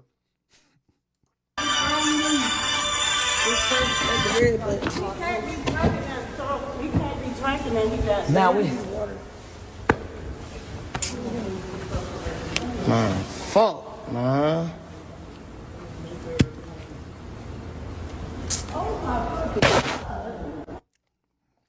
Why did he go live? I don't know. Anyway. You know what video I want to see? What? Him going to the hospital with a little pop. All right, stop it, bro. Stop it. All right. So this is little Tim speaking. So now we know that video is real, and we never heard Tim speak in that video. Was he conscious? He had to be conscious, right? All right, let's listen to this. Because he was trying to say like he was gonna get a lawsuit or something just in case. But anyway, lady was panicking inside the hospital. Finally, she ran off and got a key and came back and unlocked the door. Cause she said she wasn't supposed to unlock the door because of COVID and stuff like that. It was a lady out there outside who helped me get to the door too. I swear I don't know who she is. I would like someone to let me know though who she is. But I don't know who she is or her name. I kind of remember her face. I know she was a brown skinned lady. But I don't kind of remember. There was so much going on though. But she helped me get to the door too though. Like a lady who don't even work in the hospital. She was standing outside telling me like I'm gonna be good and stuff like that. But anyway, like when they took us, it took them like 5-10 minutes just to come from the back, just to come get me with a wheelchair and stuff. But eventually they ended up cutting all my clothes off. And, you know, they put the little stuff on your nose and stuff and all that type stuff. But I guess I went straight into surgery after that though, I guess, because you know they put you to sleep. Okay, so you get taken to the hospital. King Von gets taken to the same hospital. And apparently he was alive on the way to the hospital, but by the time he gets to the hospital and goes into surgery, he ends up dying. Are you aware that the guy you just shot is in the same... Yo, his face is just stone cold, which I guess I understand that. Face is stone cold talking about it. In the hospital, King Von gets taken to the same hospital. And apparently he was alive on the way to the hospital, but by the time he gets to the hospital and goes into surgery, he ends up dying. Are you aware that the guy you just shot is in the same place that you are? Nah, because I got there. I had to get there before them. Or I got there before them, so I don't even know that. I don't really find this out till the next morning when I wake up, when a nurse tell me, like, it's a lot of people who came here last night. It's a few who didn't survive. You blessed, you did survive and stuff like that. When you found out that King Von died, how'd you feel? At that moment, I still didn't know exactly who he was. I just knew like they was saying like someone had died. So, and then it's like they had me Yeah, I believe he ain't know who King Von was. I feel like he knew who King Nah, I Von believe that's was. cap. Somebody told me that in my interview with Quando, that in a previous interview of his, he admitted that he did have conversation or some back and forth with King Von when they were at the other spot. They were at another spot before the hookah spot. Because in the conversation with me, he says, "Yeah, I didn't know I had a problem. I just woke up and all this shit happened." But some people are pointing out that he admitted that he was in conversation with King Von already. moment, I still didn't know exactly who he was. I just knew like they was saying like someone had died. So, and then it's like they had me they had me in custody. So it's like I couldn't even see the TV and stuff. So I really don't know who they talking about. I just know they kept saying some rapper came in here last night and died. So I really didn't know who they actually was talking about. So, but in my mind, when I'm waking up, I know what happened last night. But in my mind, I just know like shit. I was just protecting my little brother.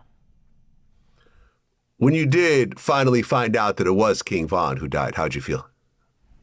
I was like, damn. If Brian did that stupid shit last night, his ass still would have been alive. Damn. That's how I was. But I was like, shit, a nigga ain't no. Yo, is that cold? Or is that just real? I think it's goofy. When did this interview happen? Recently?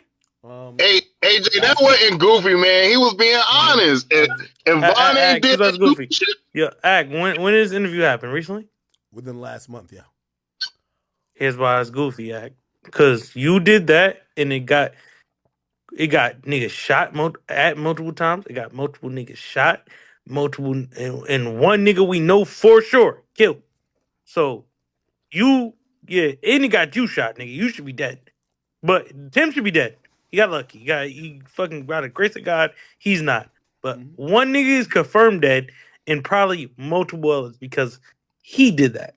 So is he gonna reach out to little Pop's mom and shit like that, and like and talk to him like, yo, sorry, like, because he is literally the responsibility. Like little Pop's murder is on little Tim. Like, but he's acting like it just didn't happen. Like, I think a lot of people like put that differently, man. I'm gonna be honest with you. I think even people who love King Von realizes that, bro, what Tim did, it's kind of like what you, if the roles were reversed, you would have hoped that King Von did. of course, I'm not saying the act. I'm agreeing with that. I'm saying Little Pop is dead because of you. You agree with that, right? Because of Little Tim, Little Pop is dead, right? No, because of Von. Lil Pop. No. How not? Act. How Because not? if Little Tim don't jump out the car and shoot, and it ends in a fight, Little Pop don't die. Why do you think it would have ended in a fight? He got out of the shot because he thought that Quando was gonna get killed. Okay. So that's why he's not getting charged. You don't think the fucking trolling, even him saying this in the interview right now, if he didn't do that stupid ass shit, he'd still be alive. You do not think that fueled Dirk to or anybody around the situation? Because nigga, if a nigga is talking about my man's like this, nigga, I want to kill you.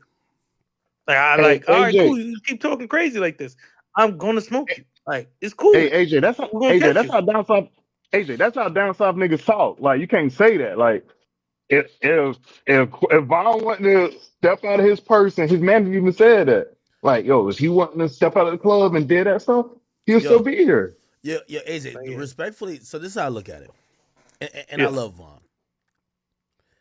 We gotta blame everything on Von. Von made a crash out move, right? Von made a crash out move that put everybody in a weird position. I keep saying that even Dirt being locked up is it's Von. That it's a domino effect. Von crashed out. This dude defended his homie And if it wasn't Vaughn, nobody would care and life would go on. But because it's Vaughn, you have fans, you have other people putting pressure on Lil Durk and other people to say, damn, y'all just gonna get stepped on like that? Y'all ain't gonna do nothing? Damn. Act, they're making songs about it, Act.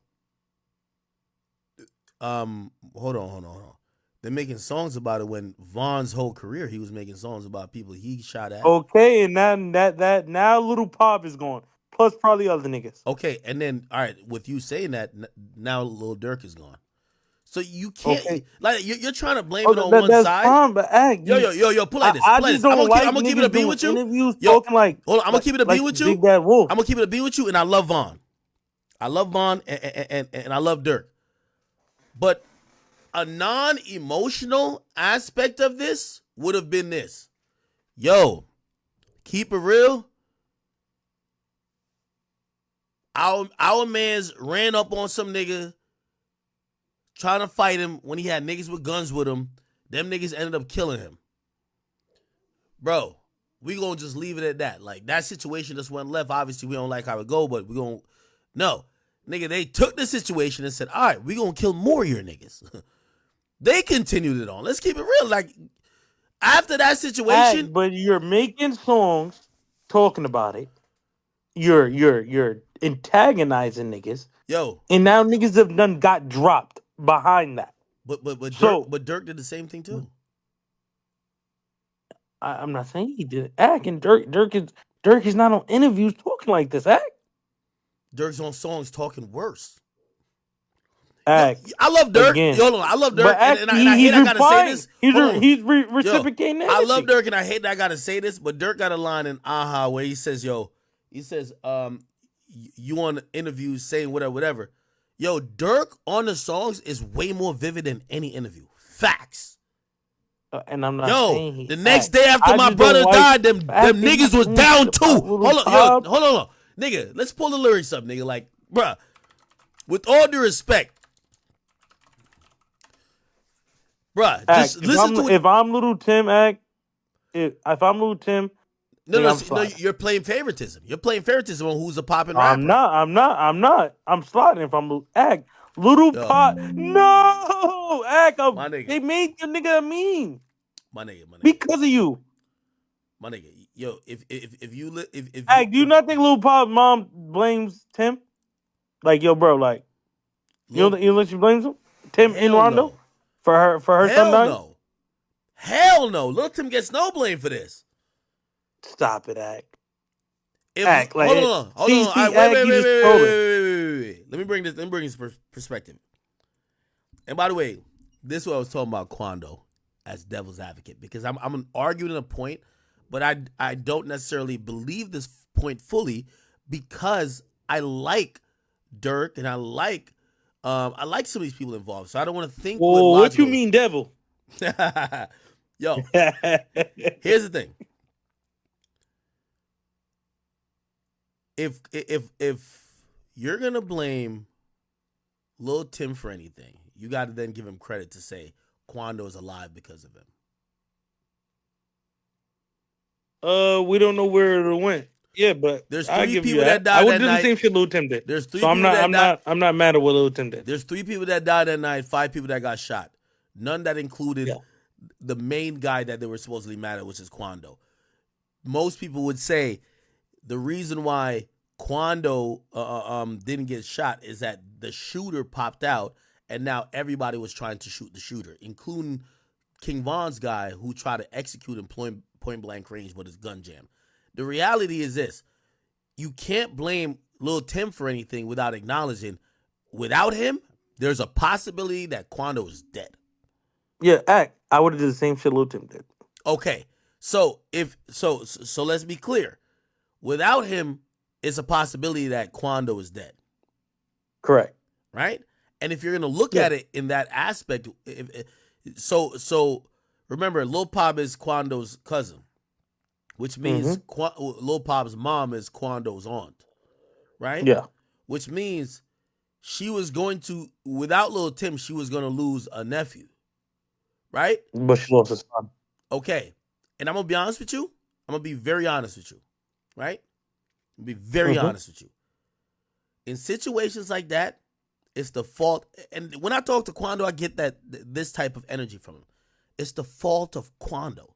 Nigga, you're in a beef that with some niggas who are also millionaires who got niggas that they're sending to shoot up Savannah. They're shooting up your shows. Bro, when you go to LA, go get some professional security. Don't bring my son with you. Because niggas want to shoot you. It's like niggas that have a problem with me, right? And they want to do anything to me. And I bring a bunch of people with me. If something happened, but it happened to them, bro, I'm not saying I'm not fully to be blamed, but I'm part of the blame, right? You blaming the guy who saved Quando's life. You see what Quando doing now? Quando should have been doing then. Respectfully. Yes, he should have. So again, how do you blame Lil Tim? I'm still confused. I blame Quando also. So I'm not saying I don't blame Quando. I 1,000% blame Quando. I also blame Lil Tim because he's trolling. He was trolling them. He was making it to where niggas really wanted to catch niggas. Like niggas wanted to catch niggas. He's a part of the reason why niggas wanted to catch niggas badly. You don't think so? I'm gonna be honest with you. I'm gonna be honest with you. Like, granted, I think he made a song, and also Quando did make a song, the end of story joint. If we really think about, niggas like Dirk, bro, Dirk made a song called "Shoulda Ducked." Like, bro, they're taunting niggas, bro. Like, you literally had King Von, who literally took him to the old talk about this goofy nigga named Duck. Like, bro, they're literally laughing. I interviewed King Von. He's laughing at the fact the nigga is dead. Okay? Here's the difference. No, hold on. Wait, hold on. You're not getting my point. No. I'm not saying they weren't doing what hold on. the Let me just niggas finish do. with this. I think if I play the rest of this clip, you'll hear Tim say it. Tim actually says, bro, I could have went super crazy with it. Like, compared to what niggas was doing when they kill somebody, bro, he could have said he's smoking on Vaughn. He ain't never said that. He actually showed some empathy for the fact that Vaughn's mom lost a kid. And, obviously, like, again, I'm not saying he did everything perfect, but for you to blame him for everything else, I'm like, yo, to me, that's crazy. Go ahead, dog. Here's why I say I do. You're missing the point. They could have just shut up about the situation. Yeah, maybe Dirk still wanted to kill him, or whoever wanted to kill him, Dirk, OTF, or niggas want to get back. Of course, I'm not saying Dirk did anything. I don't believe Dirk did, but niggas is still going to do something. Nah, you made it to AJ, where niggas you're so wanted one-sided. You're so one-sided with this. I'm gonna tell you why. Right? How? Okay, this shit happen. These guys get blackballed, right? So they can't even make a living, right? Quando could barely do shows. They're not playlisting to him. Young boy's locked up, or he gets locked up pretty soon. And then you have this guy who basically he's on a shit bag and he's like locked up facing a murder, right? Yeah. What happens on the other side? Dirk is literally telling these niggas, go outside, go do a show. He's taunting them too. So why can't they respond? But they started the taunting though, act. Yo, if so they're chilling in the parking lot. Vaughn comes and try to beat him up. Vaughn dies, and they gotta be like in fear or not respond to Vaughn or Vaughn's people. Okay, so now your man's got put on a fucking put on a t-shirt. What you gonna do about it? They have done nothing about it, act. They're still doing interviews talking about the same shit. Your man's got his head knocked off his fucking shoulder, nigga, because of y'all. Do something about it now. That's what I don't respect. Well, I mean, Dirk is in jail. The job is finished. They could have got Dirk. They could have get niggas around. They could get niggas around Dirk. Well, like you always say, how do we know what they're doing? We don't know what they're doing. Nobody around Dirk is dying. Listen, we're going off what you said. We don't know what's being done. We seen what niggas did. They knocked that nigga off the map. And these niggas ain't doing shit but talking about it. That's what I don't respect. These niggas was like, all right, word? Just kill Lil Pop?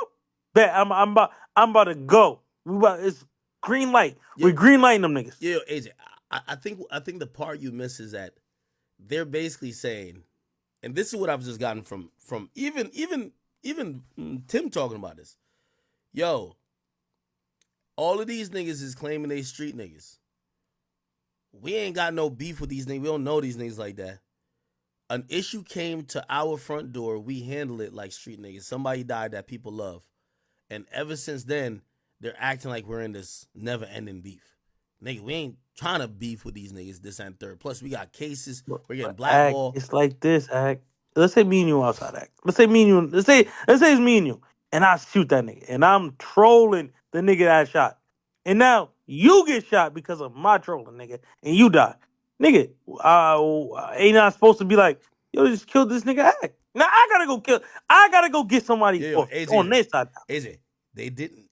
Lil Pop didn't die because of Tim trolling. Lil Pop got shot at, and or really Quando got shot at because they weren't aiming for Pop. Yeah, they was trying to kill Quan. Yep. He got killed because they felt that Quando's situation resulted in Vaughn getting killed. So again, Yeah. the only thing that Pop, if you want to say, give blame to somebody, by Pop being around Quando, it just made him a target.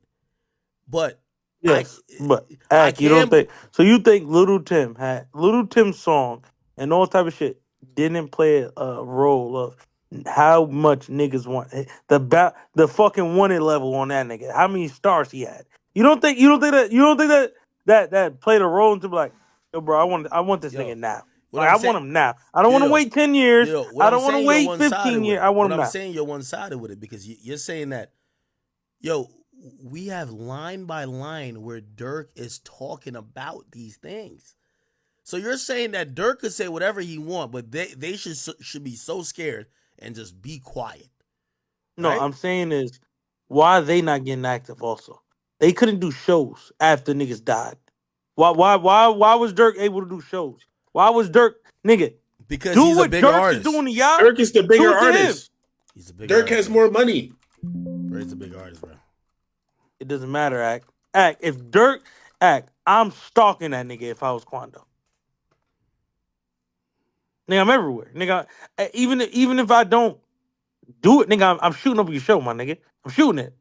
I'm having niggas shoot it up. Y'all Fuck it. feel like AJ just like making up like some comic book shit right now. Yo, AJ. How, nigga? They was shooting up Quando shows. Why can't we shoot up their show? Yo, AJ. Again, I hear what you're trying to say. If you look at this as a reasonable person, Dirk and his people went to beat this nigga up. They initiated the violence physically. Mm-hmm. That turned into an unfavorable situation. Vaughn died. Okay. First of all, Dirk, Vaughn, everybody else is always taunted about murders and bodies. So you can't tell me it's out of bounds when another nigga. And by the way, I still think they didn't taunt that crazy. You know why? Because they didn't be like, oh, we smoking on a Vaughn pack. They never said that. But they've made reference to it. 100%, right? Now you're saying, okay, cool. So Dirk and them go get their get back and Lil Pop dies. Mm-hmm. Now you're trying to blame the murder on the guy who defended Quando and killed Vaughn. How? Because the niggas don't want no more smoke. And they was acting like they did. Yo, AJ, I ain't gonna lie, bro. They did. Were they not acting like they wanted more smoke? Man. Like they was like that? Well, even Dirk said it. Niggas acting like they like that since my Brody died. Young boys talking hot. All these niggas talking crazy. What are you talking about, Act? Niggas got smoked and did nothing, Act. They did nothing, my nigga. Niggas made you a meme. Saying that shit in songs. No! Like, Act. And what did they do? Nigga, drop this flag like a bitch. Wait. Did absolutely nothing. Yo, this is why AJ is hypocritical. Because you know what happened afterwards? So he gets raided. This is after there have been shootings at him, right? Before he could do nothing. He gets raided, gets fed charges, and essentially can't do nothing. So essentially you're saying he should have crashed out with the feds looking at him. And if he didn't, he's a bitch. Right? What Dirk say? Fuck it. The feds can come. Yo, AJ, you're trolling now. He said, "Yo, stop Act. it, bro." He Act. said, Did he "Fuck." not say that? Did Dirk not say that? All right, he Man, I did. fell down to my knees when the law came. Did Dirk not say that? Or am I making some shit up? Okay, so let me ask you a question. So you think Dirk did what he's supposed to do, right? Of fucking course. If he did it, I don't believe he did it though. But of course, if what Dirk they saying Dirk did, he did it. I know he's happy. I know he does not regret 1 second of it. But I don't believe Dirk did it. He didn't do it. He's gonna beat the case, my guy. But I would have done that same shit. I would do the same shit. Oh, it's fuck my cousin part two. That's what it is. That's what I'm saying. Like, Act nigga dropped his flag when his cousin died and made a soundboard for forever, nigga. yo, No. AJ, let me tell you. Here's the problem with everything you say because it's hip. I'm gonna tell you why it's super hypocritical, right? It's super hypocritical because the same could be said of Dirk. So it can't. Dirk turned to a Muslim in the last year or two. He turned to a Muslim, denounced all of that, and start making up with the ops. He literally brought FYBJ Main on stage, and some people would say it don't matter what the score is, you don't squash it with the ops because there's niggas in jail for putting in work that killed the ops. That's why some of the guys were mad at Dirk. You know that, right? But some people would say, hey, I'm understanding that. you knew the feds was looking at you, so you start making peace, becoming a Muslim, you stop doing the hot shit.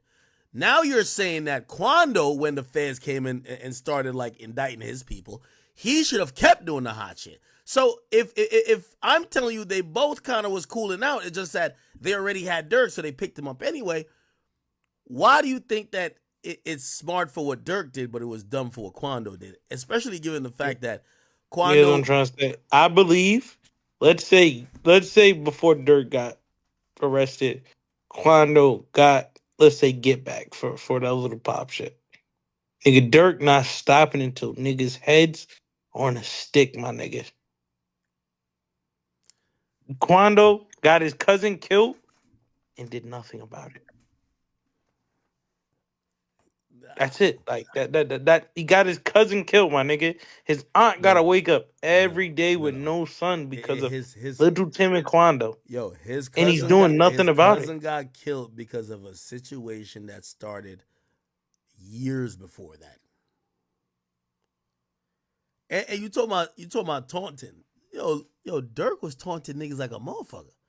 He said, I'm not "Fuck my saying Dirk cousin, was I a told him taunting he act. gotta go." He was taunting, but he was also out in the field, act. We've been through that shit like Ghostland. Nigga, act, I'm serious. Dirk stood on business, nigga. It ain't no bitch in him. Niggas killed Vaughn. That was the worst decision of their life, nigga. Cause Dirk ain't letting that shit go. And all them niggas, old block niggas. Let me tell you this. I think Dirk is incarcerated right now, realizing he left 9 kids behind. He left a woman that loved him and he loved so much. And that the dudes who he thought he was riding for or he was riding with in the streets, that half of them are telling on him because he's the big fish in the pond. And if they want to get out before they turn 65 or 70, they got to give him up. And I think that's where his regret's going to be. Realizing that half of the street shit, not half, all of it, it's a myth because these codes that keep people solid only works up onto the point it don't. Oh, don't snitch? Well, if somebody's facing life in prison and they could get off in 10 years if they tell on you, what do you think they're doing? So I think that's what he's realizing. Dirk is going to get up there when it comes to a trial and look around, and the people who are bringing him down are the guys he used to do all the handshakes with.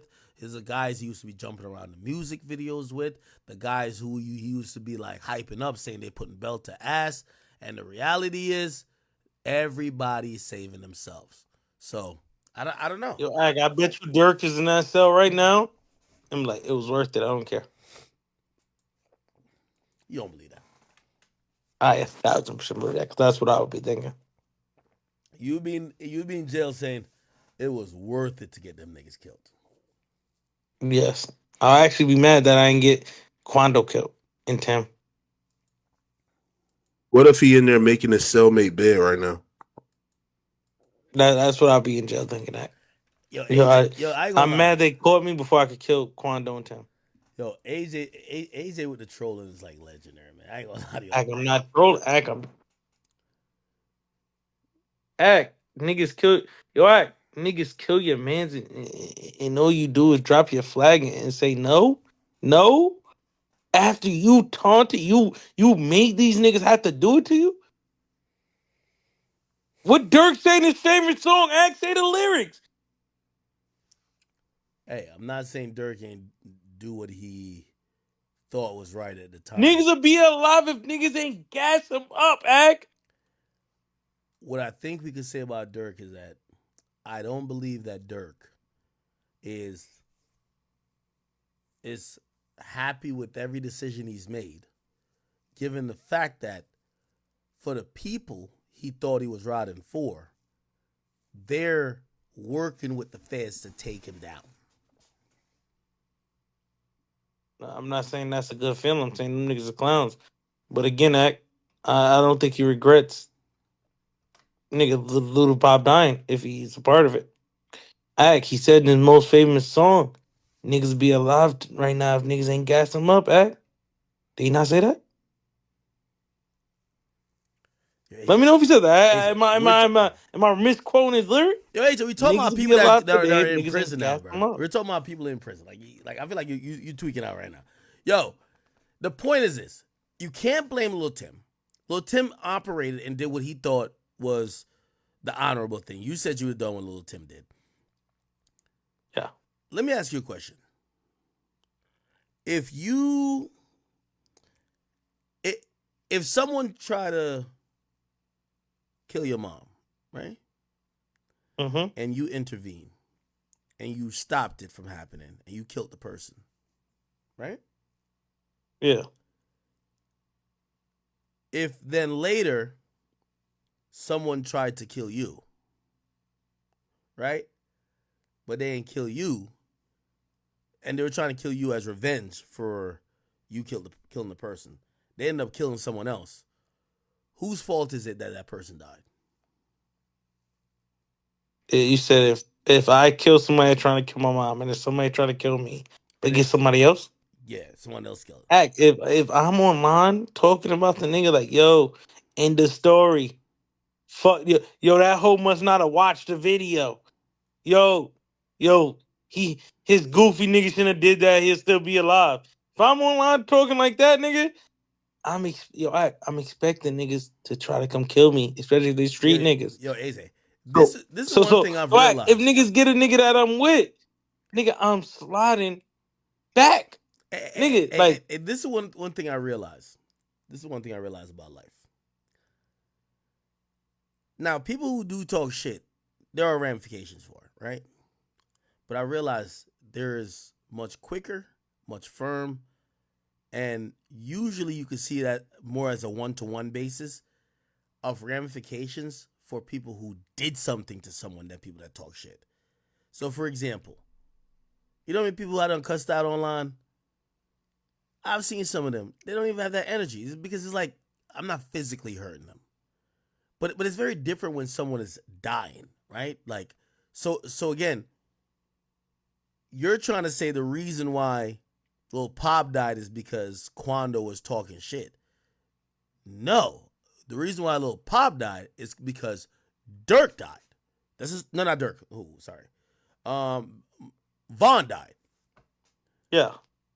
You're trying to make it like, oh, y'all were taunting him. No. It was because Vaughn died. Act, you don't know for sure. I think it would have happened eventually. I feel like it would have happened. Yes. I feel like you forced the nigga's hand. Maybe he might have forgot about it. Maybe he might have got over it. Maybe he might not have done it. Maybe he might have just been like, if I ever see him, that's when I'm gonna Fans do wouldn't it. have let fans wouldn't let Dirk forget about that shit. They were I'm not saying saying they slide would for have. Vaughn. I'm saying is you keep talking about it. I don't give a fuck what these fans say, nigga. These niggas is goofies. You are actively talking shit. Not so me. Maybe I might have tried to kill you in like 5 years. Maybe I might have forgot about it. Maybe I might have let it go. Maybe I might just been like, if somebody ever called me like, yo, I got location on some like duck shit. All right, cool. Maybe we just go get them then when it's convenient. But nah, we flying. Nigga, I'm buying nigga flights to come get you. Nigga, I'm flying on a private jet out there. Like, yo, act. You forced the nigga's hand. Let's call it what it is, my nigga. Like, you think Dirk was bloodthirsty, nigga? That's like, just call it what it is. Just because one, his bro died, and two, niggas was trolling him. The niggas that did it. So, all right, cool. You want to troll? Young boy trolling, nigga. Quando trolling, Tim trolling. All right, cool. Dirk is trolling. We're gonna go get him. Is he not? Dirk is trolling too. Hold on. Hey, Dirk is trolling, act, but Dirk is standing on that shit. Hey, let me finish this video. I don't think I finished it. Hold on. The type person I am, like I'm a humble person. I ain't know no disrespectful shit to like his mama saying fuck him and shit like that. Cause I could easily get on that type of stuff and be clout chasing type shit. Like I ain't on that type shit. I'm a humble person, but it's like at the end of the day, if they ain't never popped that shit off, that shit would have never happened like that. Yeah, I agree. I mean, a lot of people actually compare this to the Tupac situation, where Pac went and jumped on some. Yo, Vlad is so funny. Vlad knows how to get views so much. Vlad just made the most bullshit comparison. Pac went against Pac tried to encourage people to start a fight because he thought he was with a lot of people, and the people he beat up came back, right? Quando was just standing outside of a thing. He didn't encourage nothing. He got beat up, and this man protected him in the beat up. The only way it would be comparison to Pac is if when Pac ran over there, and in the middle of him trying to stomp out Orlando Anderson, somebody came from the side and just shot Pac. So it's very different, especially if they're comparing, these guys to Pac or these guys to Orlando Anderson's people. Somebody on a crip that he should have put his hands on, and shortly afterwards they go back and they end up killing him. Hold on, let me just watch this part. Just want to sleep in the car. Do you remember that part? Nah, my partner was sleeping in the car. Well, okay. He wasn't all the way asleep, but he was like halfway there. And he telling him to get up. We finna go inside the club. Aha. Okay, but you guys never actually make it inside the club. Nah, I never made it in. Okay, so you guys in the parking lot trying to figure out what you're going to do next. One of your friends is asleep. Kwando's waking him up, getting ready to come in. Yeah. And in the same parking lot, King Von pulls up.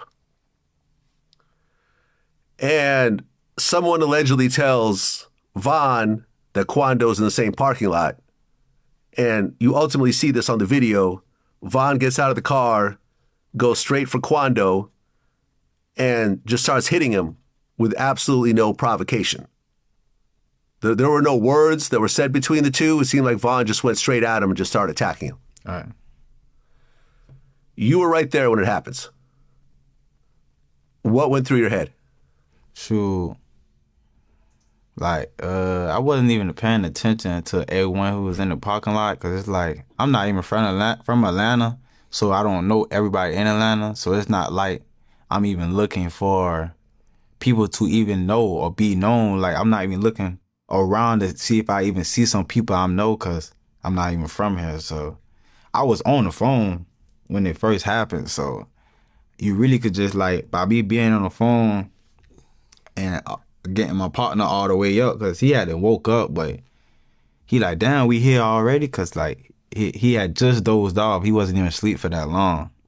So it's like, it was just like a shock or shocking because like shoot, I was on the phone when it first happened and I didn't even see him even walk up like, and then I didn't even know it was even him.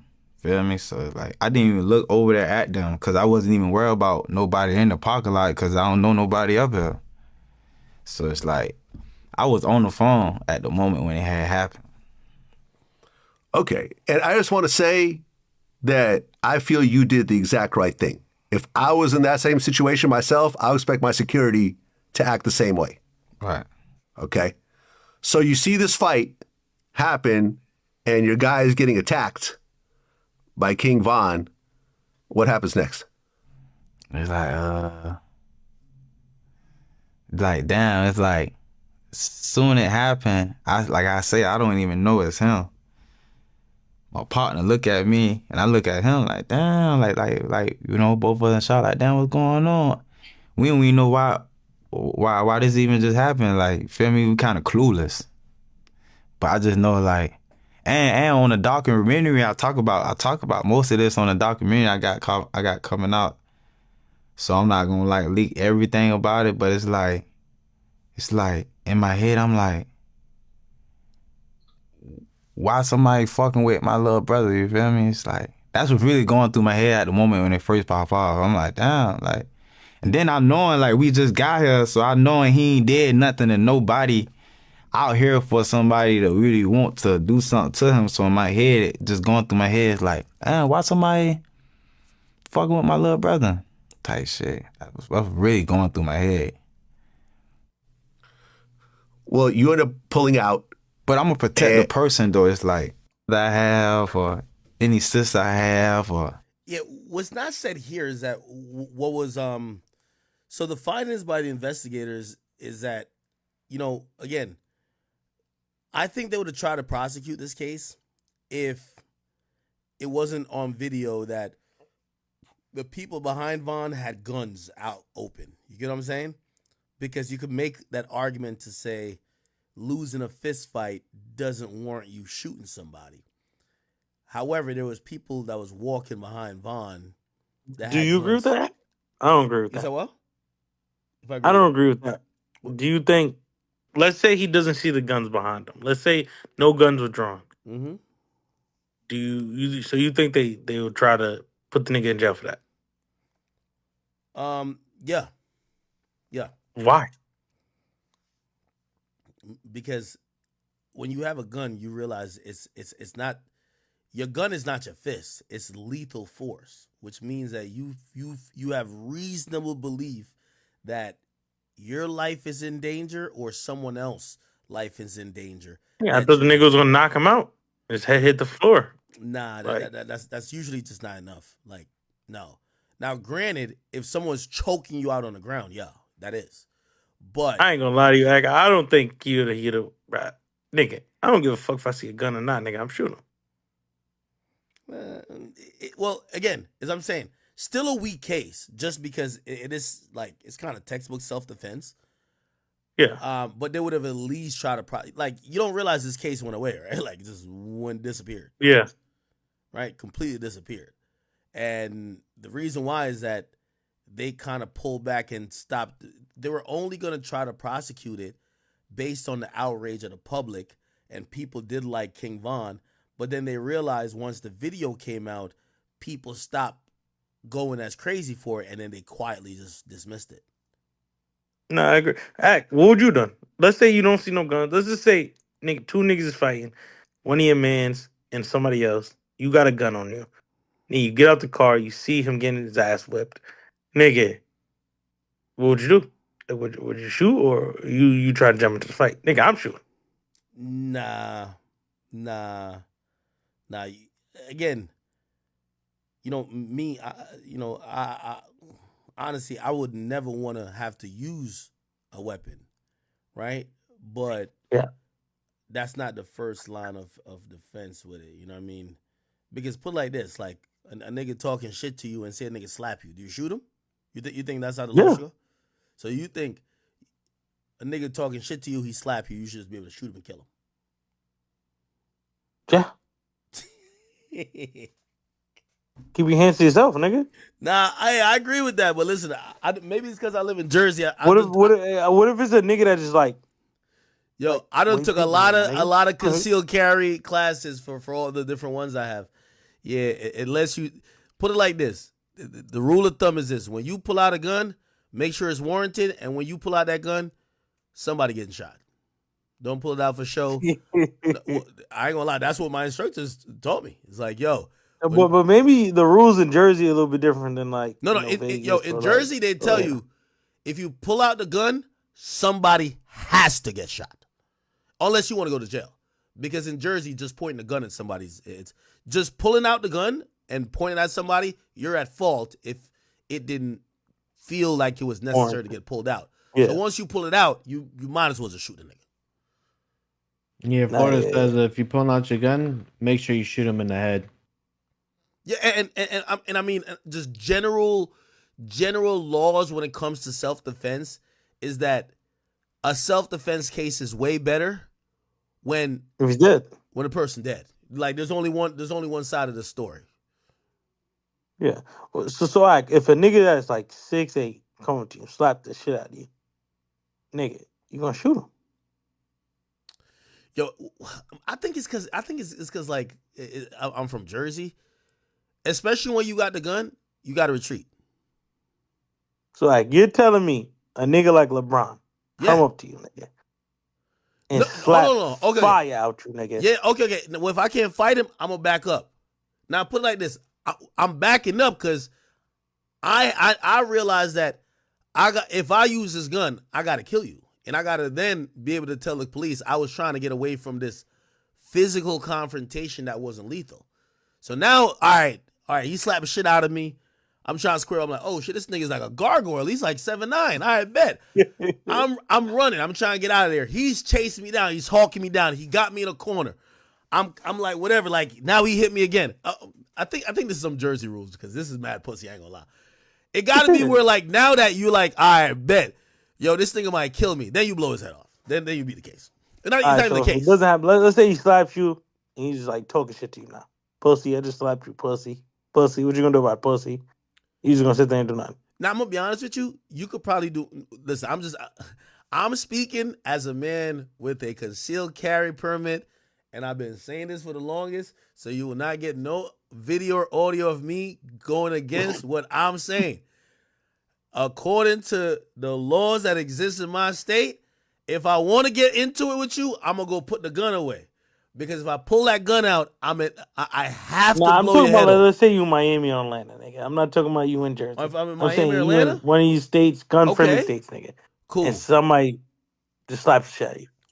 All right, slap the shit out of me. I still can't shoot him. Why not? Now I got the gun on my person. We wrestling, and he choking me or what? He just getting the better of the fight, and I know I got my gun on me. Well, it's gonna be up to interpretation. Maybe that nigga did try to reach for my gun. You know what I'm saying? Nah, yeah, I get that, nigga. Somebody slap me, I'm shooting them, bro. No, in Jersey, yeah, you're going to jail for that. I don't think I go to jail in Vegas for that. Shit. One thing about me, hey, listen, I don't read all these court cases for just for joy, nigga. I make sure if a situation happen, I make sure I'm on the right side of the law, man. But yeah, no, you can't just naturally. So the thing with Lil Tim, that video was so exculpatory for him. It's just no DA could prosecute that unless you're Fonnie Willis. This is gonna prosecute some bullshit, bro. There's multiple people that's in an entourage with the guy that's beating up the person you're with, walking up with the gun, and it appears that it's going to get deadly. He hops out the car, and because that's one of those states where you could stand your ground, you could shoot. You get what I'm saying? Yeah. And the only justification you need, like for example, now here's the thing though, which this is different. Somebody pulls out a knife on you, you blow his head off. That's a fact. Because now he has a weapon, right? But especially down in Georgia, when you see that somebody else has a gun, you don't need to hop in a car and drive off. That's what I'm saying. Like some states have a duty to retreat. Like for example, again, if somebody slaps you, you got a gun out here, you're supposed to like back off. You're not supposed to be like, all right, nigga, what's up? Because you know you got a gun on your head. You know what I'm saying? Now in Florida, yeah, that's how the George Zimmerman shit pop off. All right, he ain't backing down for nothing, and he know he got a gun. That's why I ain't gonna lie, I do like them states down there, cause niggas start fighting with you, shit, they get a little bit too hectic. Come on, man. But no, That's he what I'm did the right saying. thing. He did the right thing. He did the right thing. And by the way, I think why Quando got indicted afterwards for all these like gang charges federally. I think because he essentially was in that situation with King Von, he wasn't involved. He didn't get no charges for that. But the reality of this is that, it's so interesting where you live at. Like, for example, chat, you know which case is going nowhere fast? Takeoff got killed, and like, I'm gonna be honest with you, maybe they're gonna do a little symbol of, oh yeah, we did something. The max anybody in that case gonna do is like 5 years, bro. And really, that's a thing because it's in Florida. Now, if that happened in New York City, they'll be doing tax stone years, 35, nigga, straight up. But in Texas, that situation, the DA has been looking at that case differently. They're saying that the guy who they believe is a shooter had reason to pull his gun out. Now, here's how fucked up the law is, right?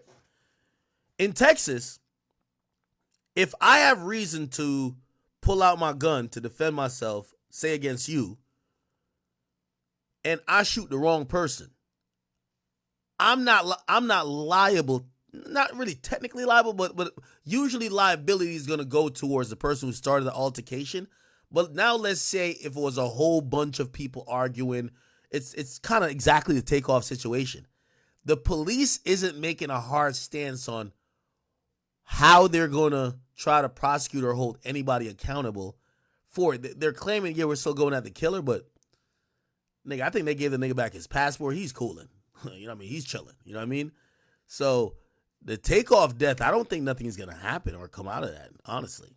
And also the dude has some ties down there, which is, no matter how much Takeoff's a celebrity, they look at him as you out of towner. So it is what it is. What the hell? Someone said Ack is too careful. Gotta be careful, man. But I don't think I ain't gonna lie to you, Ak. Somebody slap me, I'm shooting them, bro. Nah, it don't work like that, bro. Nigga, where I'm at it, dude. I'll Google it right now. It's about now. Thank you. Actually, let's Google it with Florida. Can you shoot someone if they slap you in Florida?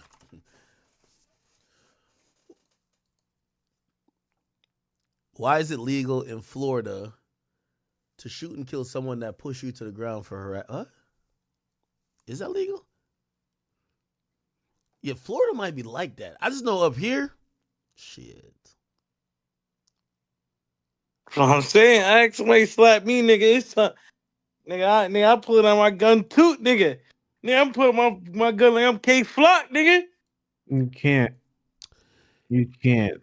shoot someone if they slap you in Florida. Why not?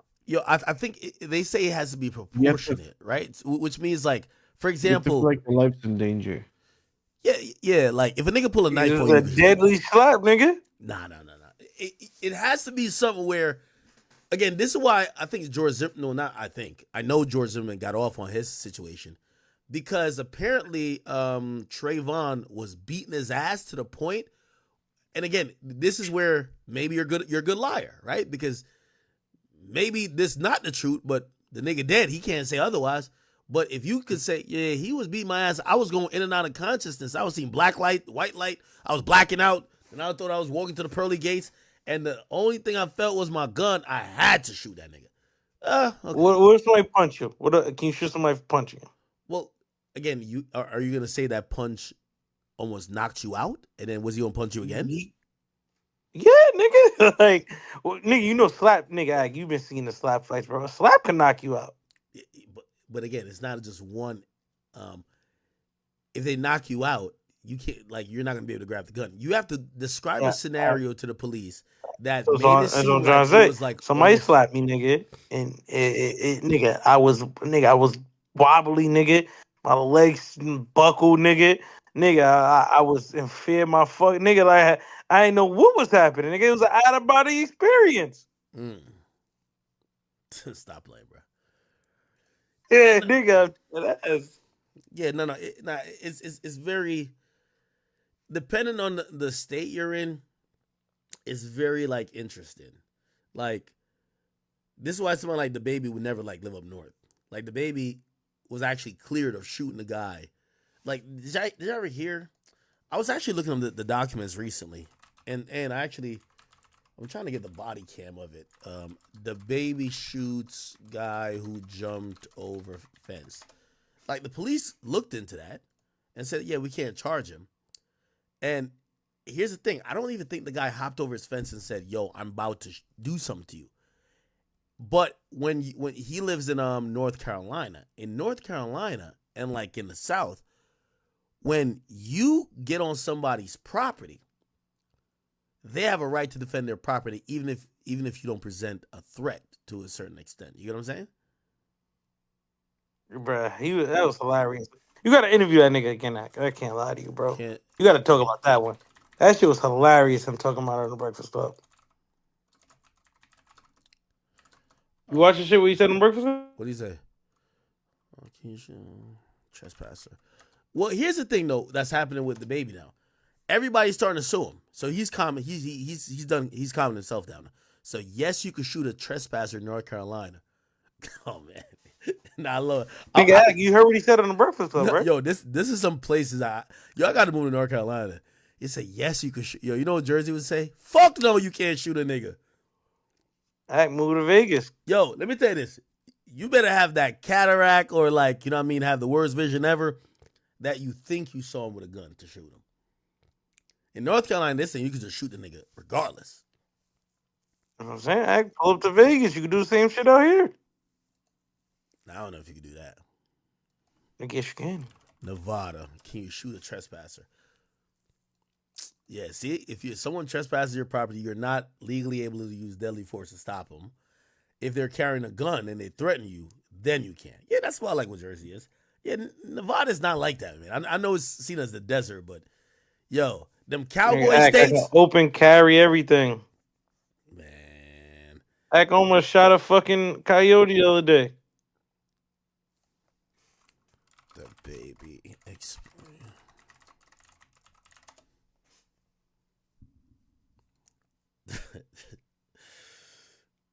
Right, you got to interview the baby again, though, bro. No, talk about how he shot that person on his property. Well, that's what I'm That saying. shit was I don't hilarious. think he's gonna keep talking about that because here's what's happening to the baby. He's getting sued for all the niggas. Even his baby mama's brother's suing him. You get what I'm saying? Nigga, he dropped a song about it, Ak. Bro, but he's getting sued now. Like it was cool when it wasn't getting sued. He dropped a song after the lawsuit, Ak. What he beat, Ak? He dropped the song after the lawsuit. Yeah, but he got to pay a lawyer. He's probably gonna have to pay a settlement, bro. Trust. Yo, Ak, bro, I don't think that nigga give two fucks, bro. Ak, he said he killed the nigga on the produce side, bro.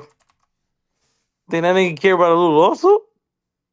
Hold on. Yeah, listen to this. This is a 18 hours, 44 minutes. from the. Wait, what the fuck? Just give me an ad? Jack Pocket Casino. Real money thrills. Oh my god. This is the 911 call that he did. This is 911 call that he did when he got into the whole situation where someone hopped his fence. You know what's crazy? The baby done shot 4 niggas now. No charges. Ain't that amazing? And he killed like 2. Hello, County 911. Yo, that scream is wild. That scream is diabolical. This is how it starts. 18 hours, 44 minutes, 0 seconds. Hello, County 911. Oh no, I think that's funny. Yo, that nigga sound like You sound like a pig being gutted. Ah! 911, what's the address? Oh, somebody's trespassing on my...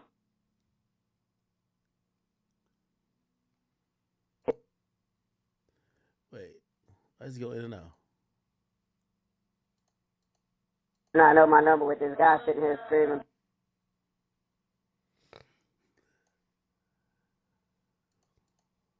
The fuck? Okay.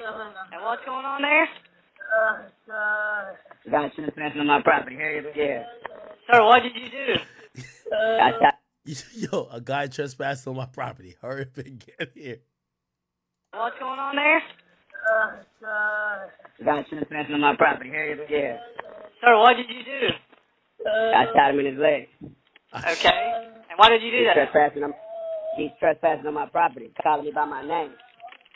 I don't know what he's here for, what he's here to take, what he's here to do, but he shot his leg. He's neutralized until you guys get here. Sir, are you with him now? He's right here in front of me. Okay. Is he awake? Well, football field on my property. Sir, is he awake? Yes. Do you hear him? Is he breathing? Yes, he's shot. Okay. In his leg.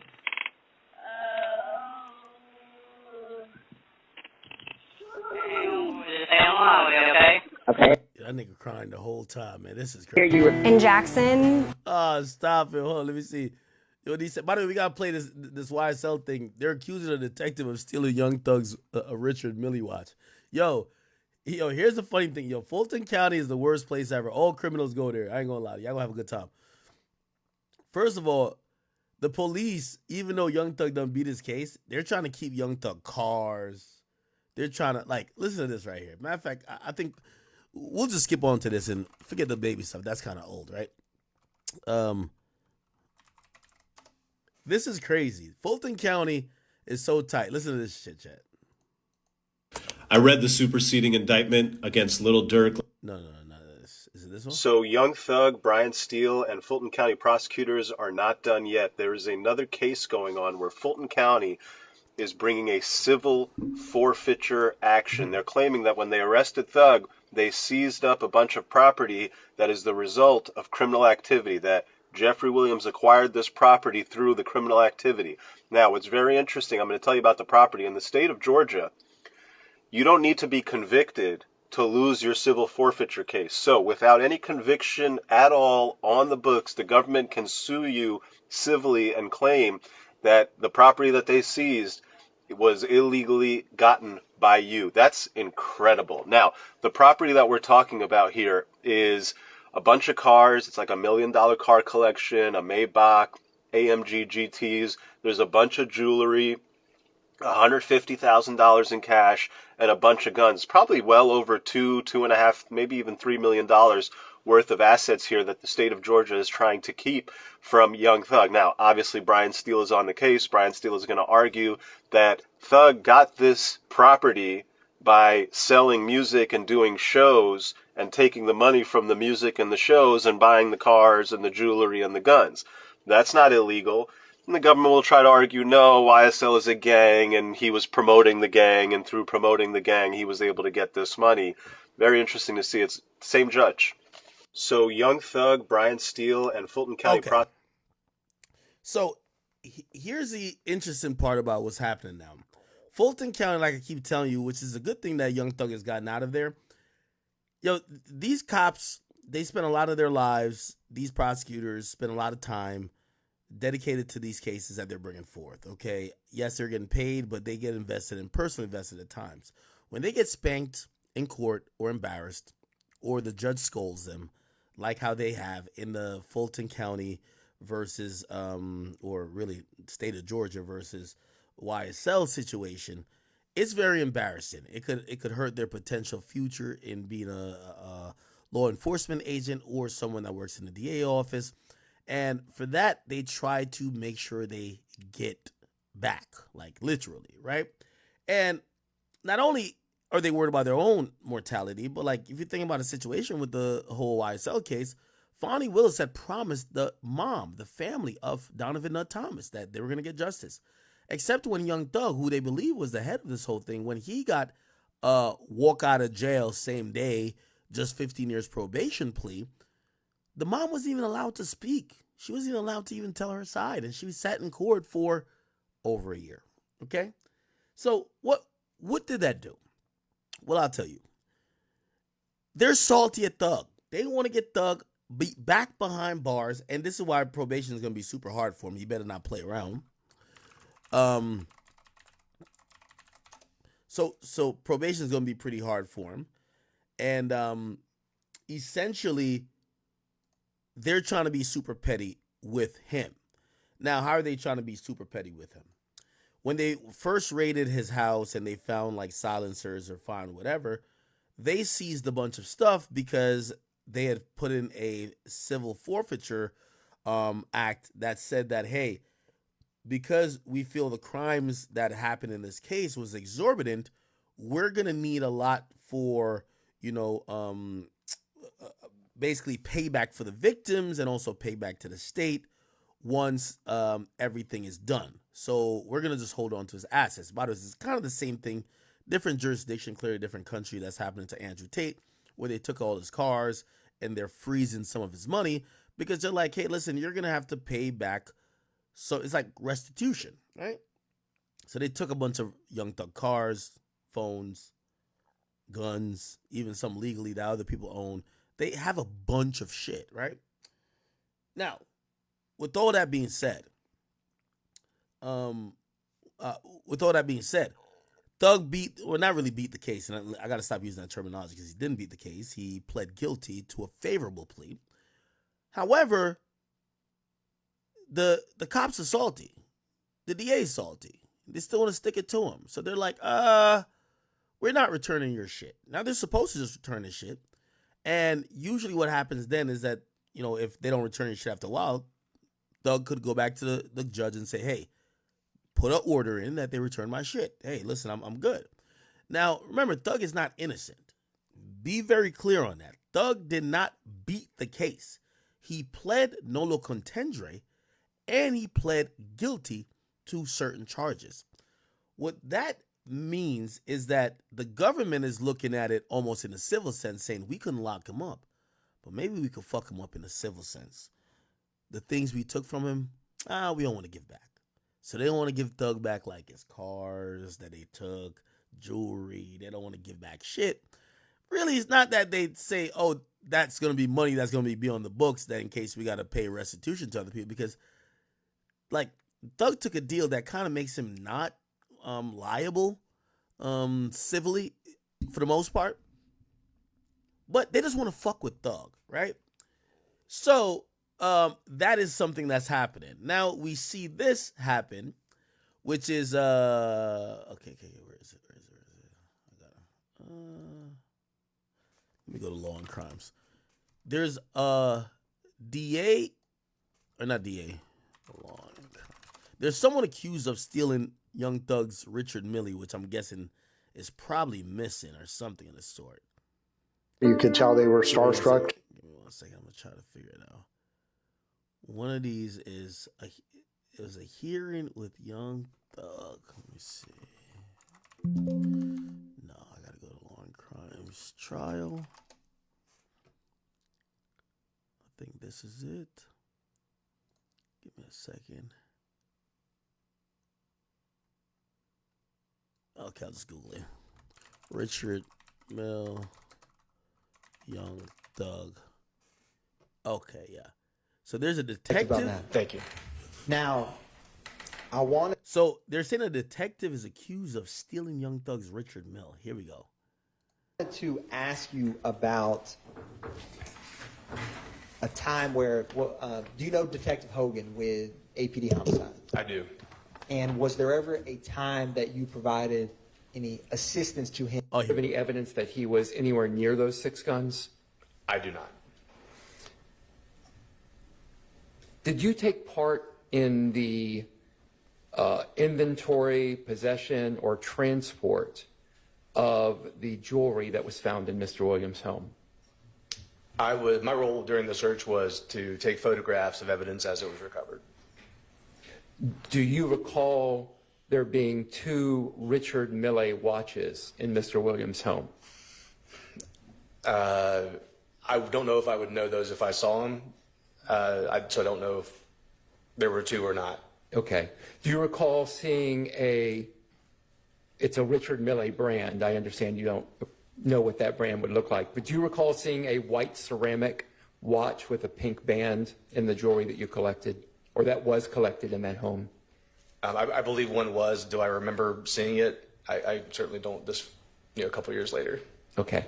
If a Richard Mille RM055 Bubba Watson white ceramic watch is not present in property today, do you know what happened to that watch? I wouldn't have any idea. Okay. Thank you very much. Yes, sir. All right, redirect. Yes, Your Honor. Detective Belknap, on cross, you were asked by defense counsel about the May 9th search of Jeffrey Williams' home. Do you recall that? Yes, sir. Okay, so essentially they're getting into the weeds here. It appears that the state, and this is what I'm saying, Fulton County, this is why I say, all y'all criminals, just go down there and go do what y'all want to do. Y'all want to go kill a couple niggas, go down there. Y'all want to go rob a couple people, go down there, sell some drugs, go down there. I'm going to tell you why. Because the prosecution is so weak. The judges are so weak. They clearly just have a sloppy system going on down there, right? It appears through accusations, the detectives are stealing cash, jewelry. The attorneys, prosecutors, and defense attorneys are fucking the criminals. The judges are saying the N-word and they're like wiping their nose. Okay? The court reporters love the snitches. If you do crime, get out of these other places and get down to Fulton County, because someone will have a sweet and a soft spot for you. Why? Because here's the reality of what's going on in Fulton County. The criminals ain't the defendants ain't the only criminals. They're all criminals. Okay? Detectives are thieves. The bailiffs are fucking the niggas who doing the licks. Who you think giving them the drop? The lawyers are smuggling in drugs. The judges, it's a shit show down there. So if you want to be able to catch a body, get out in two, shoot at your ops, get a slap on the wrist, go to Fulton County. It's a beautiful place. Okay? I believe what this defense attorney is even accusing. This goddamn detective probably stole that watch, man. Give Thug his Richard Mille back. This is why they don't care about prosecuting crimes. Why are we gonna care about prosecuting you? We already robbed you for $250,000. This other chick over there who's like the court reporter or the judge, she's fucking you. Everybody getting what they need to get out of this system, except the victims. If you got your leg blown off, you got shot in the neck, you got robbed, you've been having all type of scat packs and whatever, do drive-bys in your neighborhood, you're fucked. But if you're one of those people that have been benefiting and predatorily preying upon those people that live there, you're good to go in Fulton County, okay? The detectives, why solve the crime when you could steal their jewelry? Prosecutors, why solve shit when in reality you damn near in cahoots with some of the family members of the people who doing shit? Fonnie Willis is giving y'all a beautiful example. She's fucking the special prosecutor who she had hoped to prosecute Trump. And you got the judges saying the N-word. You got the court reporters taking pictures with the snitches. This is a beautiful thing they got going on in Fulton County for criminals. Okay? If you're a law-abiding citizen in Fulton County, you're fucked. For all the criminals, have a blast. Okay? That's just the reality about this. I'm going to keep it a beat. So yeah, Young Thug, I'm going to keep it a beat, Young Thug. Chalk this to the game. You should want to chalk this to the game. You got off quite easy, some would say, with your case. Yeah, they stole your half or $250,000 watch. Chalk it up to the game, bro. Chalk it up to the game. Because I don't think You got to chalk it up to the game. Yo, you know what's so funny? I keep telling people they got to show me somebody who beat a Rico. Ain't nobody who beat a Rico that's black or in hip hop that they know. Not one. Now, Young Thug ain't beat it, but what I'm saying is that the mere fact that he got 2 years, like you realize that 6ix9ine was charged with a Rico and did about the same time as Thug, right? You know that, right? So you should just let a nigga rob you? No, what I'm saying is that when you're in a system that is so corrupted that justice can't prevail no matter what, you're in a lawless land. And just like how you get to beat your charges, they get to rob you. Well, hear what I'm saying. You're not gonna Sounds get like an insurance scam. you're not gonna get justice through the court.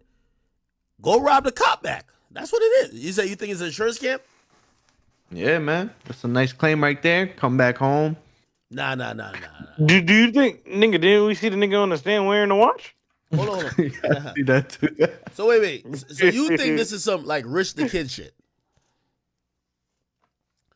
You know, was that video real of the cop on the stand wearing the watch? Was nah, that real? I think it was. I'll look it up. But you know, there's a whole thing that niggas is saying that like Rich the Kid been staging the robbery. Him or his girl been staging the robberies that they could hit the lick with the insurance joint. Bro, her teeth was knocked out her mouth. Like, you think they should stage that? Who? His girl. Tory Bricks? Yeah, she looked fucked up. Oh, I don't know about that one. That's what all the LA niggas keep saying. If she's doing that act, she's a ride or die, bro. Hey, that they wasn't staged because you got to remember, I grew up with Tory Bricks. That was real. Man, I ain't gonna lie to you. What niggas told me is that ain't no way they done got robbed 5 times. It's like, yo, come on. It's like, yo, the robbers has got like a goddamn schedule. Yo, we going here every Friday. Like, come on, bro. Heck, it is LA. Man, some rappers are just pussy, man. Nah, Richard Kid a real nigga, man. I think if niggas play with Rich, he blow their head Little off. Uzi had a nigga run to Starbucks. He was running to get his strap. Yeah, that is true. He was running to get his strap. Yeah. That's a fact. Uzi had him running in Rich the Kid, Starbucks, bro. Nigga in Starbucks? Nigga, he had his strap in Starbucks? Yeah, he had it by the latte machine. Real talk. the Yeah, way that nigga Richard trying to Kid, get a espresso shot, nigga. Uzi turned Richard Kid into a barista. He was behind the counter. Nah. He wasn't doing nothing like that. He was gonna get his strap. But, Rich you know what I the mean? Kid forgot he was a rapper. He thought he worked at Starbucks. Stop it, man. I ain't gonna lie to you. Rich Forever is doing bad, act. Jay Critch, nigga, got a knuckle sandwich the other day. No. Jay Critch lived to tell a story. Niggas try to jump Jay Critch, but I gotta be honest. Nigga, act. They did his ad libs while punching him. Hey! While punching him. Yo. Hey, AJ, you know, at least every 2 weeks, some niggas from New York send me videos of, man, we just found this nigga lacking in New York. Yo, I ain't gonna lie to you. The whole Richard Kid is not the whole Rich Forever is not down bad. I just seen Famous Dex with a baddie. And like he was trying He to got frost around his mouth and no teeth, eh? No, he was with you ain't seen him with a baddie? Watch this shit. I'm about to play. Did he fix the frost? No, he was trying to kick her out. Listen. Just watch the stream real quick. Watch. Look, he's trying to kick her out. They even show her. Baddie. Did he fix the frost though, act? Bro, you brung a Famous Dex out of a mall. He's the most toasted one. Yeah, he's on like meth. He's still getting bad bitches. Look. iPad. I'm not in no fucking relationship, bitch. Baby, you bring your iPad. I guess he brought her over to fuck, and she came over with her iPad trying to set up shop. Yo, laptop, I mean. That shit getting crazy. Shit getting over crazy. What you doing?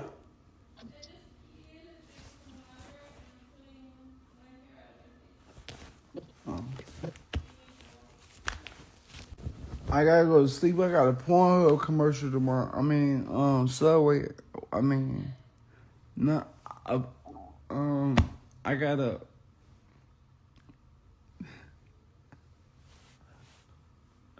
I ain't gonna lie. I'm just high. Come on, man. I'm just high. Look, he shows her right here. Little baddie. If it's cute, you should post on one of us that your security guard or like your friend or whoever that was downstairs. The One what? of us With the cameras? with the like mushrooms, and then tag me so that I can repost it because I didn't get a single photo from last night. Right, she built like a stick, bro. You gotta be trolling. That's the most regular girl I see at the mall all the time, man. Listen, man. Shopping at Gap. Axe trolling. Yo, listen, man. She would Mr. Old Man. Goddamn, bruh. One of Chicago finest, man. Stop playing. He has froth around his mouth, bro. Nah, he got rid of that. He evaporated it. Nigga say he got rid of You it. gotta go. What time you gotta go? Right, man. If a nigga jump you and say, it's your boy DJ Academics, wouldn't that be 10 times more disrespectful? Every punch he says that. Nah, I got a little baddie with him. Yeah, they did Jay Cringe. Yo, chat, is she a baddie or what? That girl mid, bro. Oh, nigga, you like white women, nigga. This is what you like. But she mid. Even he's saying that. Yo, would you smash a chick after she done whopped up Famous Dex? Nah, would you? Bro, she probably doing drugs with Famous Dead. She'll probably a crackhead too. Nah. He don't do no drugs no more. He stopped. It's over for that. That's what you believe? Stop for that. Bro, he's sober now. That's what you believe. Bro, him and Kodak back on the sober way. What you mean? Yeah, you ain't seen the video of Kodak. We just see Took a Kodak. yerky. He took a yerky on Tyson Extreme. Bro, that was a placebo. Yeah, I think see, I fall for everything, bro. It's a placebo. Yo, It's a glitch for the Twitch. Yo. Glitch for the Twitch, Jack. Yo. Checkmate said, yo, Wale tweaking, man. He say he's smashing. Yo, Adrian says regular girls be the baddest. I'm not have you ever had a glitch pussy. for the Twitch, Jack? Huh? Have you ever had a glitch for the Twitch? What that mean? Yo, pop a perk on stream. A little perky? Perk 10. So it's not a baddie right here? Nigga, do you think she's a baddie? I mean, I can't really see like that. I mean, Shorty might be a baddie. Why Famous Dex not got no furniture though in his bedroom, bro? Nigga, this is a hotel, I think. Not no hotel like. You don't think so? Nigga, no, it's not a hotel. Yeah, he probably got a bunch of rental properties, bunch of crypto in his name. Famous Dex probably up like a good 10, 20 million, bro. Hey, bro, that girl she don't got no titties. She ain't got no ass. Bro, she ain't got no titties or ass. Ain't that how you like him? No, bro. Hey, they at least gotta have some titties, bro. I ain't gonna lie to you, Wale. That's how white women are built. No titties, no ass. Nah. Hey, they at least gotta have some titties, bro. Yo, Wale, I thought you liked the soy milk, man. It sounds like you want the whole milk now. I like 2% milk. Oh man, yo, no, I can't find the Tory Bricks stuff though. Tory Bricks never. Let me see Tory Bricks. No, hey, you gotta remember, yo, Tory Bricks did not set him up, bro. Like I grew up with Tory Bricks, her sister, like they all from Man County. They from South Carolina. Like those my people. That's my cousin. Like they from Mullins. I'm from Man. Like yo, they right there. What I gotta do? What I gotta do with the setup? It wasn't. Because when that thing happened, her grandma was crying. And the grandma ain't hear the full story.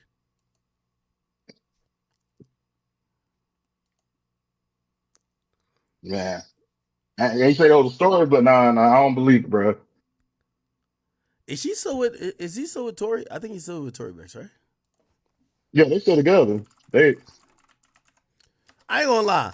Richard Kid always a legend. I'm gonna tell you why. He took Tory Bricks from Young M.A. Young M.A. thought that, you know these little lesbian chicks be like, yeah, I turn your bitch out. Man, if you take a girl from a lesbian, you a real one.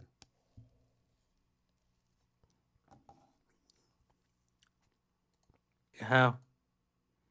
Because usually I'm lesbians still are fuck. bragging about taking women from straight men. So you just reverse the game on them.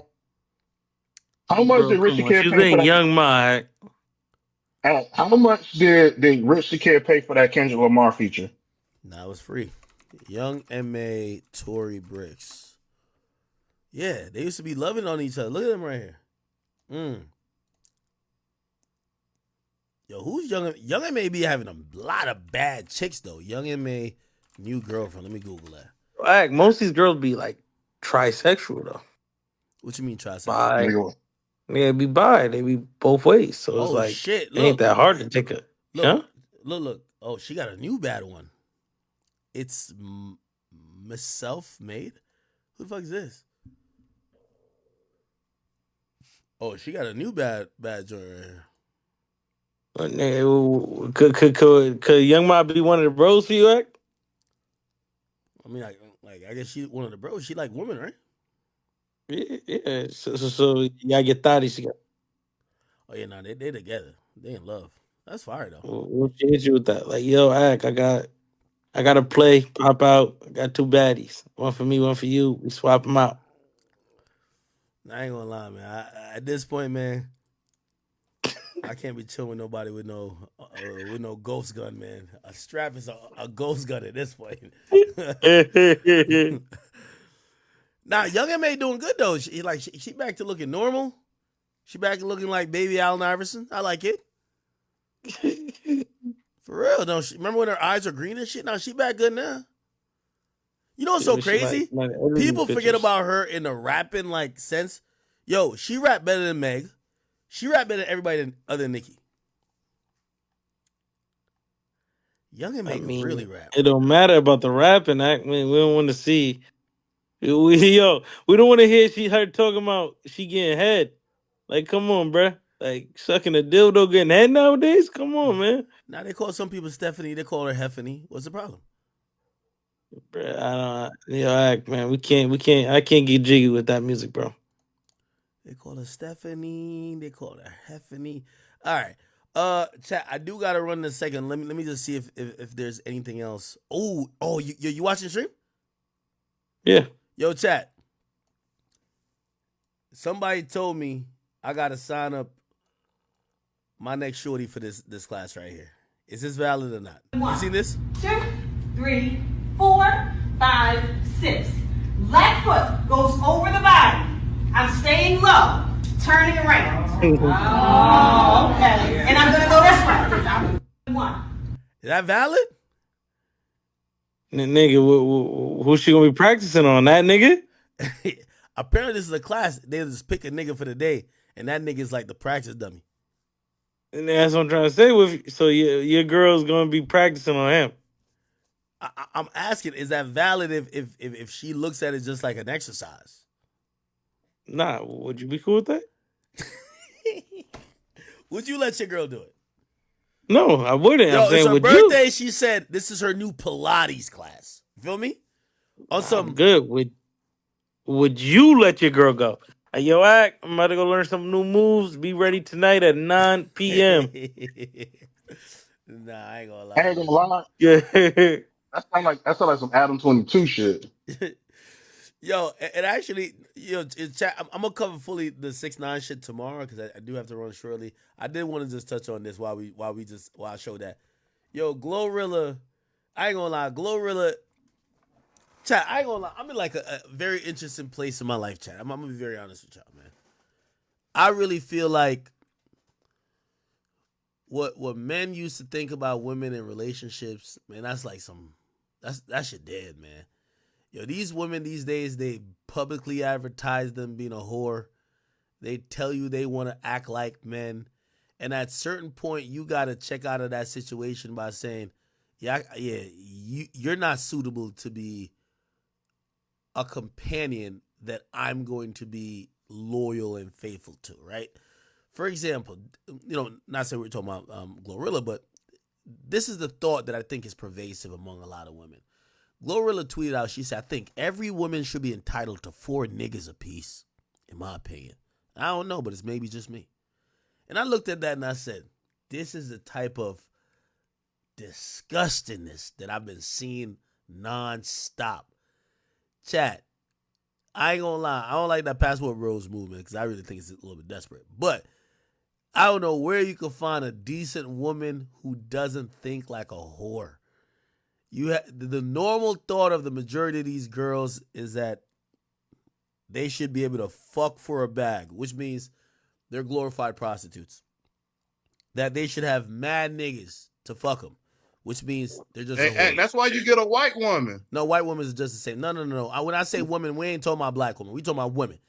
Spanish women are doing this. This is a thing that is pervasive among women. Women are like their thoughts. I think marriage is out of style. Like, for example, like when a woman says something what Glorilla says, it's no way Glorilla should be thinking somebody would want to put a ring on her finger, right? Like, she's saying she's cool with being a whore. She wants 4 dudes. AJ, what would you say if your girl told you she thinks she should be entitled to 4 niggas a piece? Yeah, that's the end of that's the end of the relationship. I've been telling you. Remember I told you before, like, if you don't got a girlfriend now, you're doomed. The world is too crazy, bro. Girls getting flown out, fucked, having orgies, having threesomes, getting nutted on, like getting nutted in. Like, bro, the world has come to a dangerous place, bro. If you don't got a girlfriend now, bro, by the time you get a girlfriend, bro, she's gonna be worn out. Now, I try not to have that, like, I feel like that mentality does make you like so like jaded. But here's the thing. I look at, let's get it off of Glorilla. I look at the image being actually put out, right? So the image being put out is what other women are going to be adhering to, right? And they're listening to Glorilla. Like, I ain't gonna lie, when Glorilla says, I'm F-R-E-E, was it F-R-E-E, fuck nigga free, right? And she's like, I ain't gotta worry about no fuck nigga cheating, all that type of stuff. I think that's a message of upliftment for women, right? It's like saying, hey, listen, we could do better. Okay, cool. I'm not knocking that. Got you. What a lot of these female rappers do a good job of is like poisoning the minds of young women. And they do it while they don't live the same life. Glorilla raps about it's cool to have STDs, fuck my baby daddy, fuck all these guys. And Glorilla be fucking on Chief Keef all the time. You get what I'm saying? Trying to have a baby by him. You get all of these chicks. You have Ice Spice saying, if he's cheating, I'm doing him worse. Whole time she's laid up with Riot, and she's encouraging everybody to cheat on their own guys. You have Nicki Minaj talking about how you should be a whore and fuck niggas for a bag, but she's with a nigga that got no bag, and she's loyal to him. Right? This shit's crazy to me. You have Cardi B who's saying, oh, fuck these niggas. I just want to pop some pussy. I want to, like, get out there. And you know at Christmas time, she going to be hugged up with Offset. The message that these chicks are putting out there is kind of ludicrous. So it kind of becomes a point where I'm like, damn, am I looking too much into this in terms of what they're saying, or should I just be expected with the bullshit that they're with?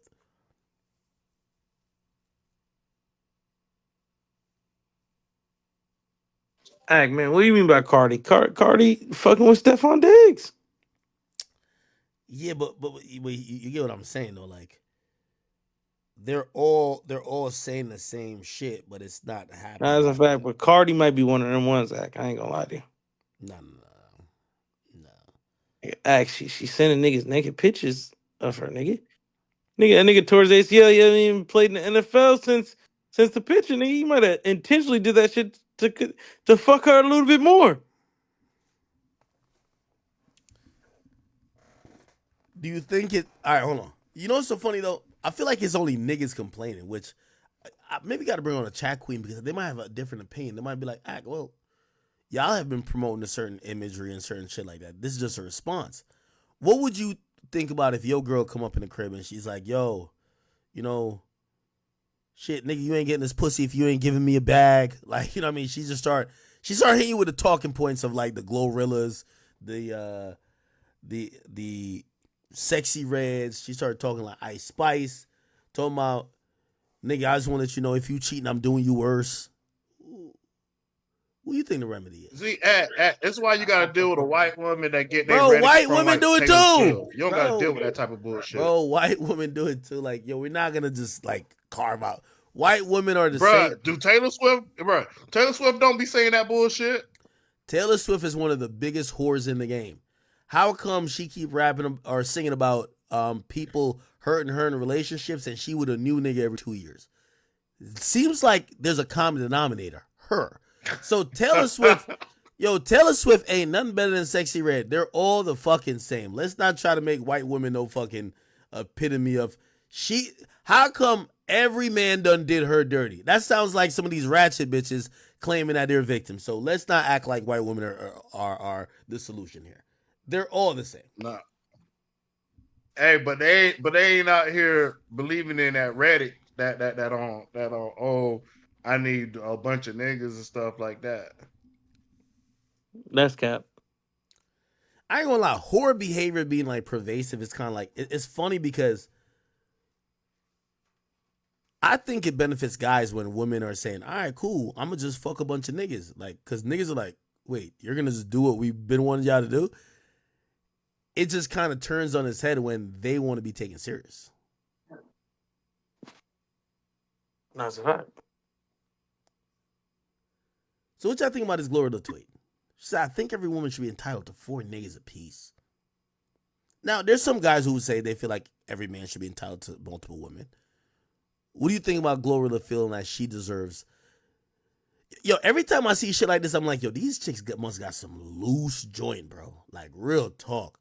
Yo, they talk about their box like it's just like, just ran through. Hey, beat let's up, be real. She got roast money, beef. and if she want a side nigga, and she got the money to deal with it, and you like a regular nigga, you just happy to get your turn. Let's be honest. If you a regular nigga, and you get the fuck on like a celebrity bitch with a bag, and she gonna probably break you off some bread, like, can't be mad. So you cool with getting cheated on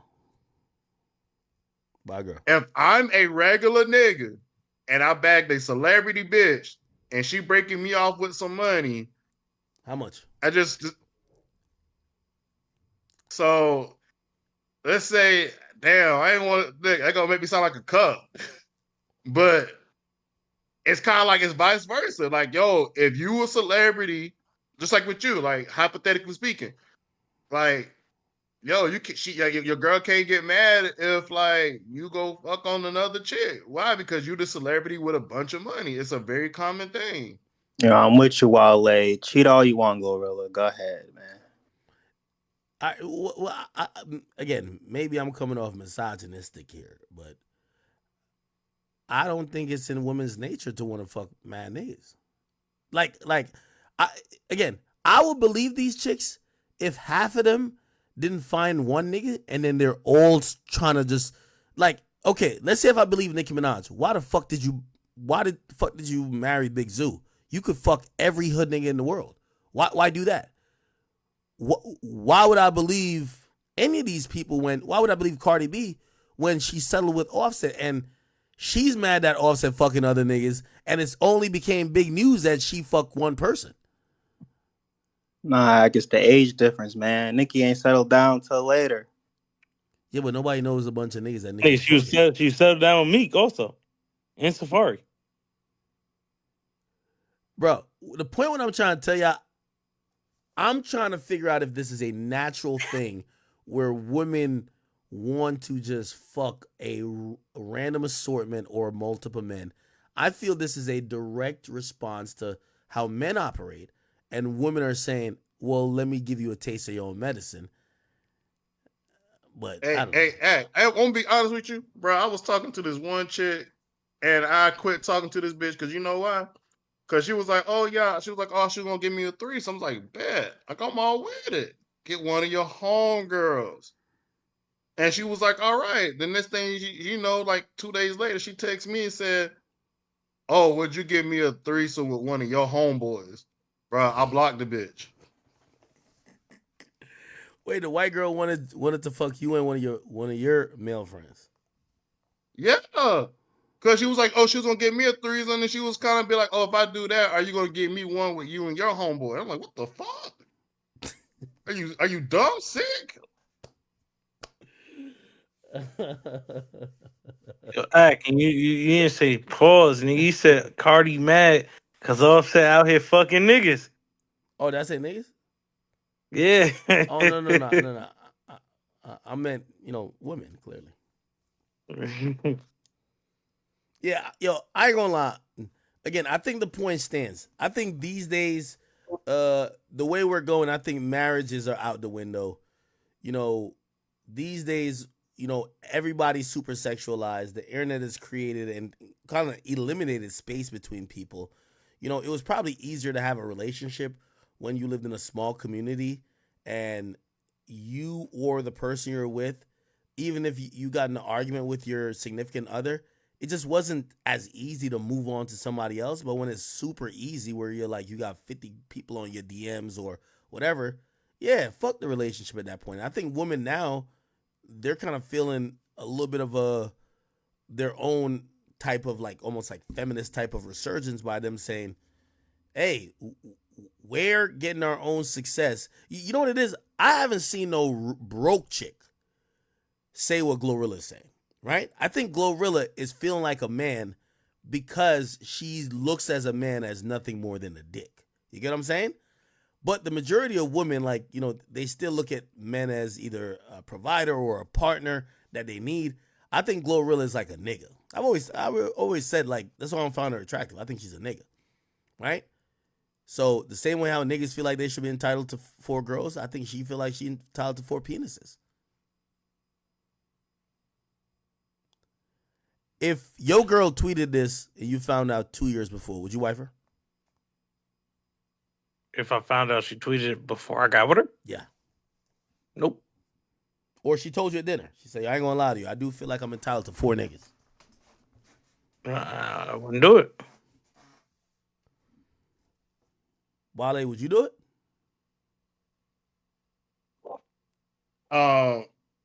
Is it like after I done got with her? Nah, you hit, but like you ain't wife her up yet. Man, if I ain't wife her up, man, she just a hit list. I'm just gonna treat her like a casual hookup. I'm not gonna put myself in a relationship with her. Interesting. Yeah, I ain't gonna lie. Oh yeah. Oh, by the way, so let me comment on this. This is gonna be the last thing. I do gotta get out of here. I actually do gotta run. So Bernice Burgos. By the way, I seen like the blogs trying to take my yo for y'all blogs. Like, be fair with the shit y'all taking them on. I love when y'all post me all the time, bro. I was never hating on Bernice. What I'm saying is that, there's an older echelon of people who look at Bernice like she's God, and I'm like, to the majority of YNs out there, they don't know or don't give a fuck about Bernice Burgos. The chick is 45. You get what I'm saying? Respectfully. And, she looks amazing for her age, but it's just like, people don't even understand her impact on nightlife culture, right? Like, a lot of young people. It's only the old ass niggas and like rappers who see these women as rite of passage, see the worth in whatever they're doing. Okay. Anyway, she went on Joe Budden's podcast, and that's why I made the comments. But I was just like, I really like people who watch me. Like, I have a younger audience than Joe. Like, when I be listening to Joe, I'm hearing these niggas talking about just shit that's just, it's about 10 to 15 year gap in between what we talk about here. And it's completely fine because we'll get there at some point. But that's why I said what I said. No hate to this woman or whatever the case is. Anyway, Joe interviewed her. And when he interviewed her, she said that she made $30,000 a night. Now, let me tell y'all this. And this is not at her period. But I do want to say to everybody working in nightlife, and for all y'all little female blogs, print and post this one, okay? There's so many girls that I know that are working in nightlife that are claiming this exorbitant amount of money they're taking home. Some tell me that they're taking $10K a night home. And by the way, these are people who, they also fuck with celebrities too. And so they're kind of known, their Instagram pages are going up, so I have no reason not to believe them. But they tell me they're taking home $10K a night, $15K a night. They're telling me that, on a slow night is $6K. Obviously this woman here, Bernice Burgos, says she made $30K on a slow night bartending in NYC. And I get it, starlets, they spend a lot of money. I'm not here to really argue if she did or she did not. Here's my only point about this. And this is my only gripe about like strippers and like these nightlife women. I never see what the fuck they do with their money. They claim they're gonna start businesses. I never see none of them pop off the ground. I don't know if they own buildings. I don't know if they own real estate. I don't know if they own motherfucking if they're like a goddamn angel investor or like some type of VC. I don't know what they do with their money. And I think that's why people like are kind of like shocked by her saying 30K. Because when you say you're making 30K a night, let me just do the quick math, right? I'm gonna do a quick math right here on what 30K a night means to the average person. Here we go. So 30K a night, look, 30,000 a night times 365. That would be $11 million. But granted, let's say they work in nightlife, so they're not working 7 days a week. They work 4 days a week. 4. Right? So let's do 4 days a week. 30,000 a night for 4 days, right, is $120,000 a week. Let's times that by 52. That's $6 million. Here's my problem. Everybody in this game, whether rappers or whatever, even the dumbest rappers, period, if they're making over $3 or $4 million, you start to see the byproduct of them making some money. You start to see them, well, unless they're stupid, they start to own businesses and start to do whatever. All of these chicks, I still see them argue over purses, bags, and very cheap shit. With all due respect, if you're making $30,000 a night, even a Birkin is cheap, right? A Birkin is 2 nights of work. It's $50,000. I don't like. That's the only thing that confuses me. If all of these nightlife strippers are making so much money, where are y'all spending it at?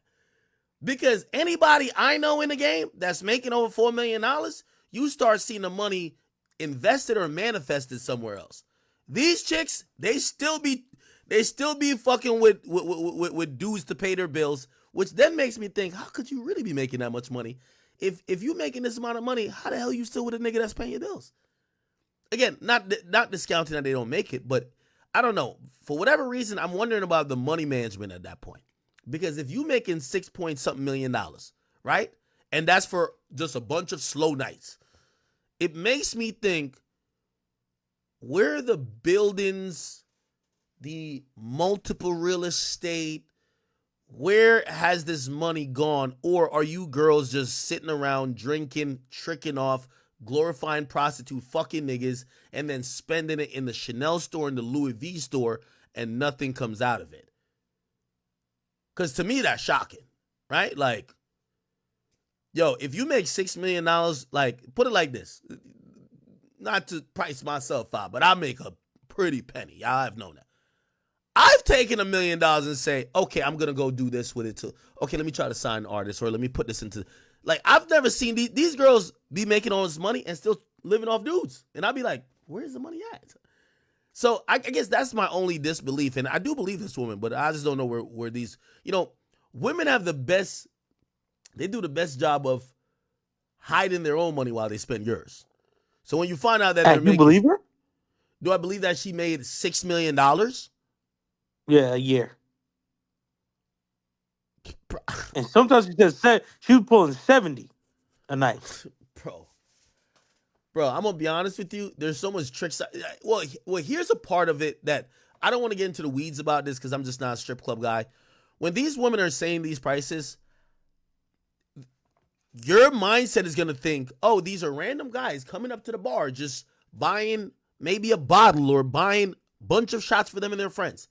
These women have tricks. That's what it is. Okay? Yeah. They have tricks that have money.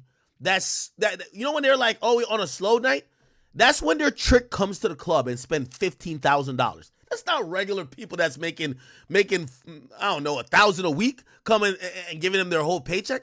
No, they're talking about their tricks. Like there's a part of the New York economy. Every time she went to work, she brought in 30. I believe it because she's a woman who's been attractive that so many simps lust after. Like money, there's a lot of people that have money. There's people that have way more. Like, listen, I got more money than 99% of the rappers in the game. And there's more niggas that got more money than me that don't rap at all. That when I be hearing about it, I'm like, what the fuck they do? I don't know if they scam. I don't know what they do. Women, the thing is, all of them niggas go for the same damn near women. So I could imagine she has just a shit ton of people with money wanting to pay her for just even giving them a shot. So I do believe that she's getting some substantial money. Here's I my don't thing. believe so. I ain't gonna lie to you. I just don't know what these chicks do with it. Like I've never I swear, I live in a pretty I live in a pretty good community. My house at this point is now appraised for $2.5 million. I know where LL Cool J live, where Queen Latifah live. I've never passed by a big mansion and said a stripper lived there. I've never, ever. That's my only thing I'm Nah, shocked that's about. a fact. I've never Half heard that a these, yo, stripper we can lives. do a challenge, Jack. Yo, let these bartenders show you their house. Half of them they sleep on the mattress. I know yo, it's for facts. yo, They sleep on the air mattress. yeah, that's my thing. That's I'm like that's why I say I don't see it. So put it like this: I've always said when it comes to money, like you got to see 360. I've never seen them with. I see them with cars at times. Oh, they got a you know a Lambo, whatever. Cool. Which a car could mean anything. You don't know if it's rented, bought. You don't know if it's somebody else's car that they're driving. But what I never see them is the mansion. That's the only thing. I'm like, and even then you could kind of fake that. I guess you could like rent it or whatever. But still, like you can rent it.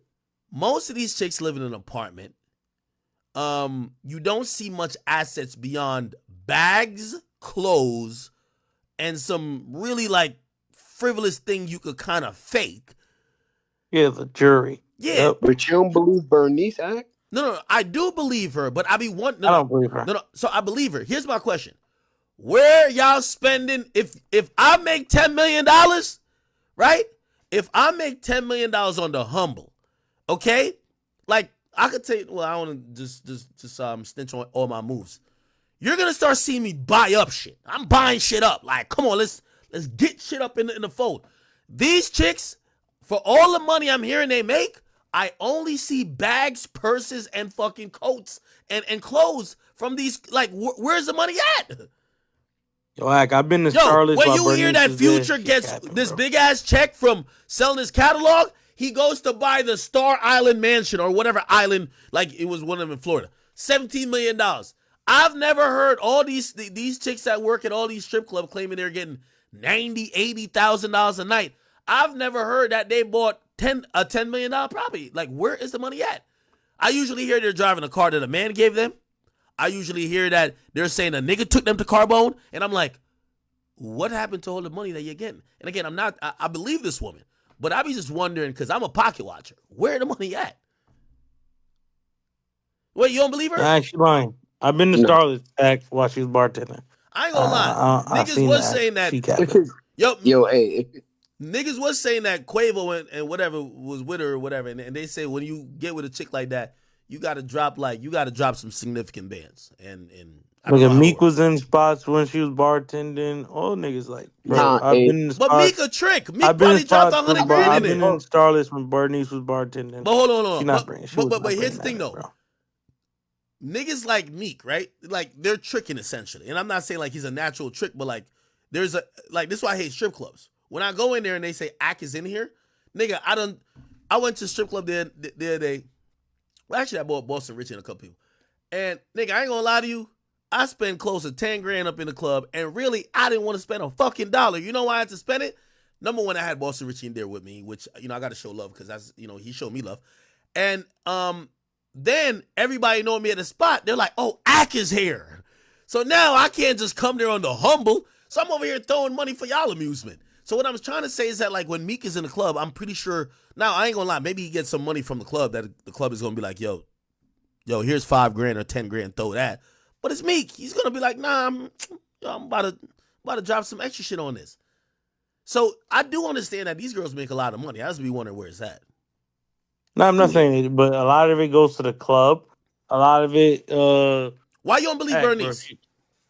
Because I've been in clubs when she was bartending. I've been around it. Like, New York, my city, bro. I know ins and outs. Like Jesse Dog, you was talking about. She not making a bag like that either. Yo, she got a Rolls Royce calling them, bro. I believe she's not hers. Anybody. Nah, Jesse Dog shit is real. Yo, Jesse Dog been shitting on all these girls in the club. How you know it's her? Yo, nigga, she was shitting on Jade so much. I think Jade was about to commit it. Real talk.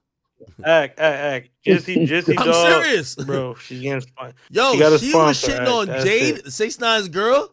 Bro, that chick was going crazy in the crib. Jesse Dog shit is not hers, bro. Bro, this is a Rolls Royce Cullinan. This is a $470,000 car right here. It's her. It's the nigga she's fucking. Act, you like, come on, act like, yo, bro. He thinks she got that Ferrari too. She be posting with. Act, come on, bro. Like, act. Look, she Game said is game, brand act. new Like, not 2023. hers. Like, act. She's a girl that be in the club throwing ass, making decent mid money, and getting fucked. Like, Yo, that's hey, really it. That's what she's doing. any other girl, I probably wouldn't believe, but I believe Bernice. AJ, I ain't gonna lie, I ain't bro. gonna lie. I believe it's Jizzy Dog Yo, girl, bro. I ain't gonna here's what lie. I'm trying. Nah, I Jesse believe don't it. not getting money like that. Act, I'm telling you. She ain't not more Bruh. than Bernice was. Bernice wasn't getting money either. Nah, hey. She the top Hold one, on. like Hey, by the way, and I guess I'm putting out a friendly challenge for all y'all dancers out there. I love y'all. I'm not gonna be at y'all clubs, especially if that's what their money is. Listen, me spending 10 grand in a club just feels like too much. Why the hell am I like? Beauty's everywhere. Fuck that. Anyway, here's the point. I'm challenging all y'all. We don't know if y'all own y'all cars. Y'all should do a pink slip challenge. That'll make me feel like y'all really got it. Either a pink slip challenge or I want to see what y'all own outside of cars and bags. Because that's all I see. Cars and bags. I want to see what else they own. I bet you we can't get Jesse Dawn here right now to go live in her spot. I don't know where she live at. She probably living there, sleep on the air mattress, bro. I'm telling you, I be seeing. Nigga, look at her Act, right I've here. She seen in the it, bro. south I've of seen it. France, Act, the nigga. baddest. She's the same place Kanye was copping head at from his girl. No, I'm playing. This is Miami. Nah, but she getting it, though. She getting it. Like, act, she not though. I'm telling you, act Yo, could be a facade. here's the thing about like stripping though, right? It's really like about like 5 chicks getting it. It's like rappers, right? Like most rappers are broke. You feel what I'm saying? But because of the top people, you think everybody's getting it. Like a lot of dancers I know, they'll be like, "Oh yeah, we make like 300 to 400 a night," and that's a pretty decent night. You know what I mean? They'll be like, "Oh, a bad night is like, oh, we really made like 230, but we had to pay the house fee, which is like 60." You know what I mean? That's really what regular dance is gonna tell you. But then you get to the top of the line, and these chicks is basically saying that, they just have a bunch of tricks. So the tricks would be like, "Yo, I'm coming to the club. I'm gonna throw 20,000. Okay, I'll work tonight." Kind of works, right? yeah. Act, why you think if Jesse Dawn really got bread like that, why is she still working? I don't know. Maybe she's trying to get to 100 million. Oh, wait, Yeah, hold on. act, now you trolling. No, hold on. Act, man. If she getting this much money, if these girls are getting, even Bernice, like she was getting 30 bulls a night, sometimes 70. Why the fuck would she continue to do it after a while? Wait, hold on. Let me play Bernice speaking right now. Hold on. This is her reacting to everybody talking about her. Talk about, I don't know where I'm at right now, guys, but hey guys, I'm gonna speak to you in a minute. So let's talk about the podcast that I was just on. Everybody's like, "Oh my gosh, she made all that money." Everybody's kind of shocked and surprised. If you know, you know. If you was in the nightlife in New York City, you know what happened on Powerball Sundays. You already know. I don't know what's going on now in the nightlife. Really don't like Okay. Wait, hold on. Oh. Akademiks. So every year, guys, it got better and better for me.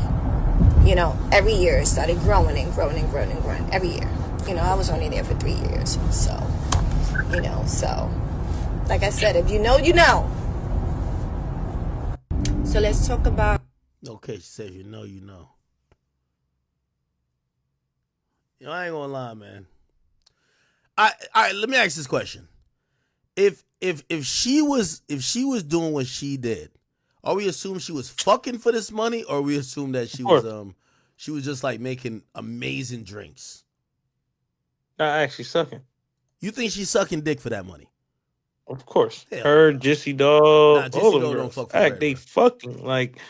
They are fucking like. Yo, I ain't gonna lie I'm to not you. saying they don't got nice shit. Yo, with but all due they don't respect, own it, and it's a nigga shit. So there's one page I follow. I ain't even gonna shout out because I don't want them to get too much heat. So they finally tag one of these niggas that these girls be like saying, "Oh, he threw this amount of money," And when you get on a nigga's page, you understand exactly why the nigga threw that much. First of all, I didn't even know they had that much money. But like, it's some guys who was like, come on, like they just, like I don't know why they do it, but I guess that's their way to get in with those girls, Yo, I know mad niggas that's been inside Jissy Dog, bro. Stop it, bro. That's cap. Nah, facts. That's cap. Facts. Stop it, bro. Stop it. Facts. Stop it. Facts. I know mad niggas that don't fuck her. And Bernice, from what I've heard, Bernice don't fuck with nobody on this. You gotta be top tier. I heard mad niggas that fucked her too. How much they pay? They ain't pay though. They pay? Nigga, they not paying, bro. They are buying shit for her, like, taking her on good trips, PJs, all type of shit like that. They not giving her money, like, like, oh, here's this to fuck. You know what's I know crazy? mad niggas that done that with her. I know mad niggas that done that with Jissy. Yo, that won't sound like AJ's capping, but I will say this. So I remember when we went to DR to shoot the video for, I think was it I can't remember what video. Gotti. It was 6ix9ine. Like 6ix9ine brought a couple like, strippers and shit. I remember one of the strippers, like, I guess I don't really be talking to New York City strippers. This is why I guess I've never went to Starlets. Because I'm going to be honest with you. They just kind of come off as, like, glorified escorts. Yo, literally the chick was like, yeah, this nigga bought me a 7 Series BMW. I be driving it, whatever. And I remember the whole time, like, wait, so niggas just gave you a car to drive?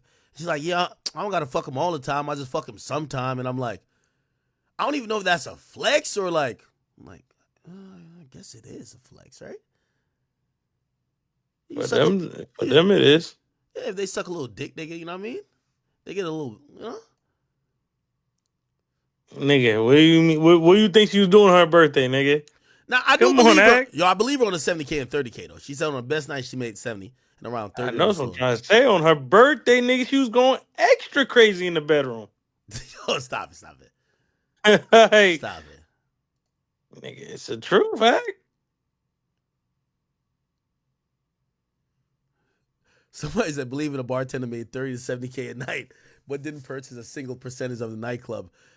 Just kept going to work. Is why Trump won. That's a fact. Nigga, the strip club might not be worth that much money. Nigga, I'm gonna buy my own strip club. $70,000. Bernice could have made her own strip club. Yeah, you made $8 million a year, and you ain't think for 1 minute to become a partner in this. Or say, yo, fuck that act. They want to see me. I'm gonna make my own strip club. Oh man. Hey, yo, I do gotta run. Yo, chat, man. Listen, I'm gonna be back on either later tonight or tomorrow, man. I gotta go do some shit. Y'all see the content later. Don't you worry. Oh my god, that's a good, funny laugh though. Made $11 million, but still an employee. That's wild. All right, man. Chat, thank y'all for watching, man. I'll be back later. Or definitely tomorrow, but I'm gonna try to aim to come back later. All right, chat. I do gotta run. I had a prior engagement. That's one of the reasons I streamed earlier. So apologies for me running off so abruptly. But love y'all. Talk to y'all later.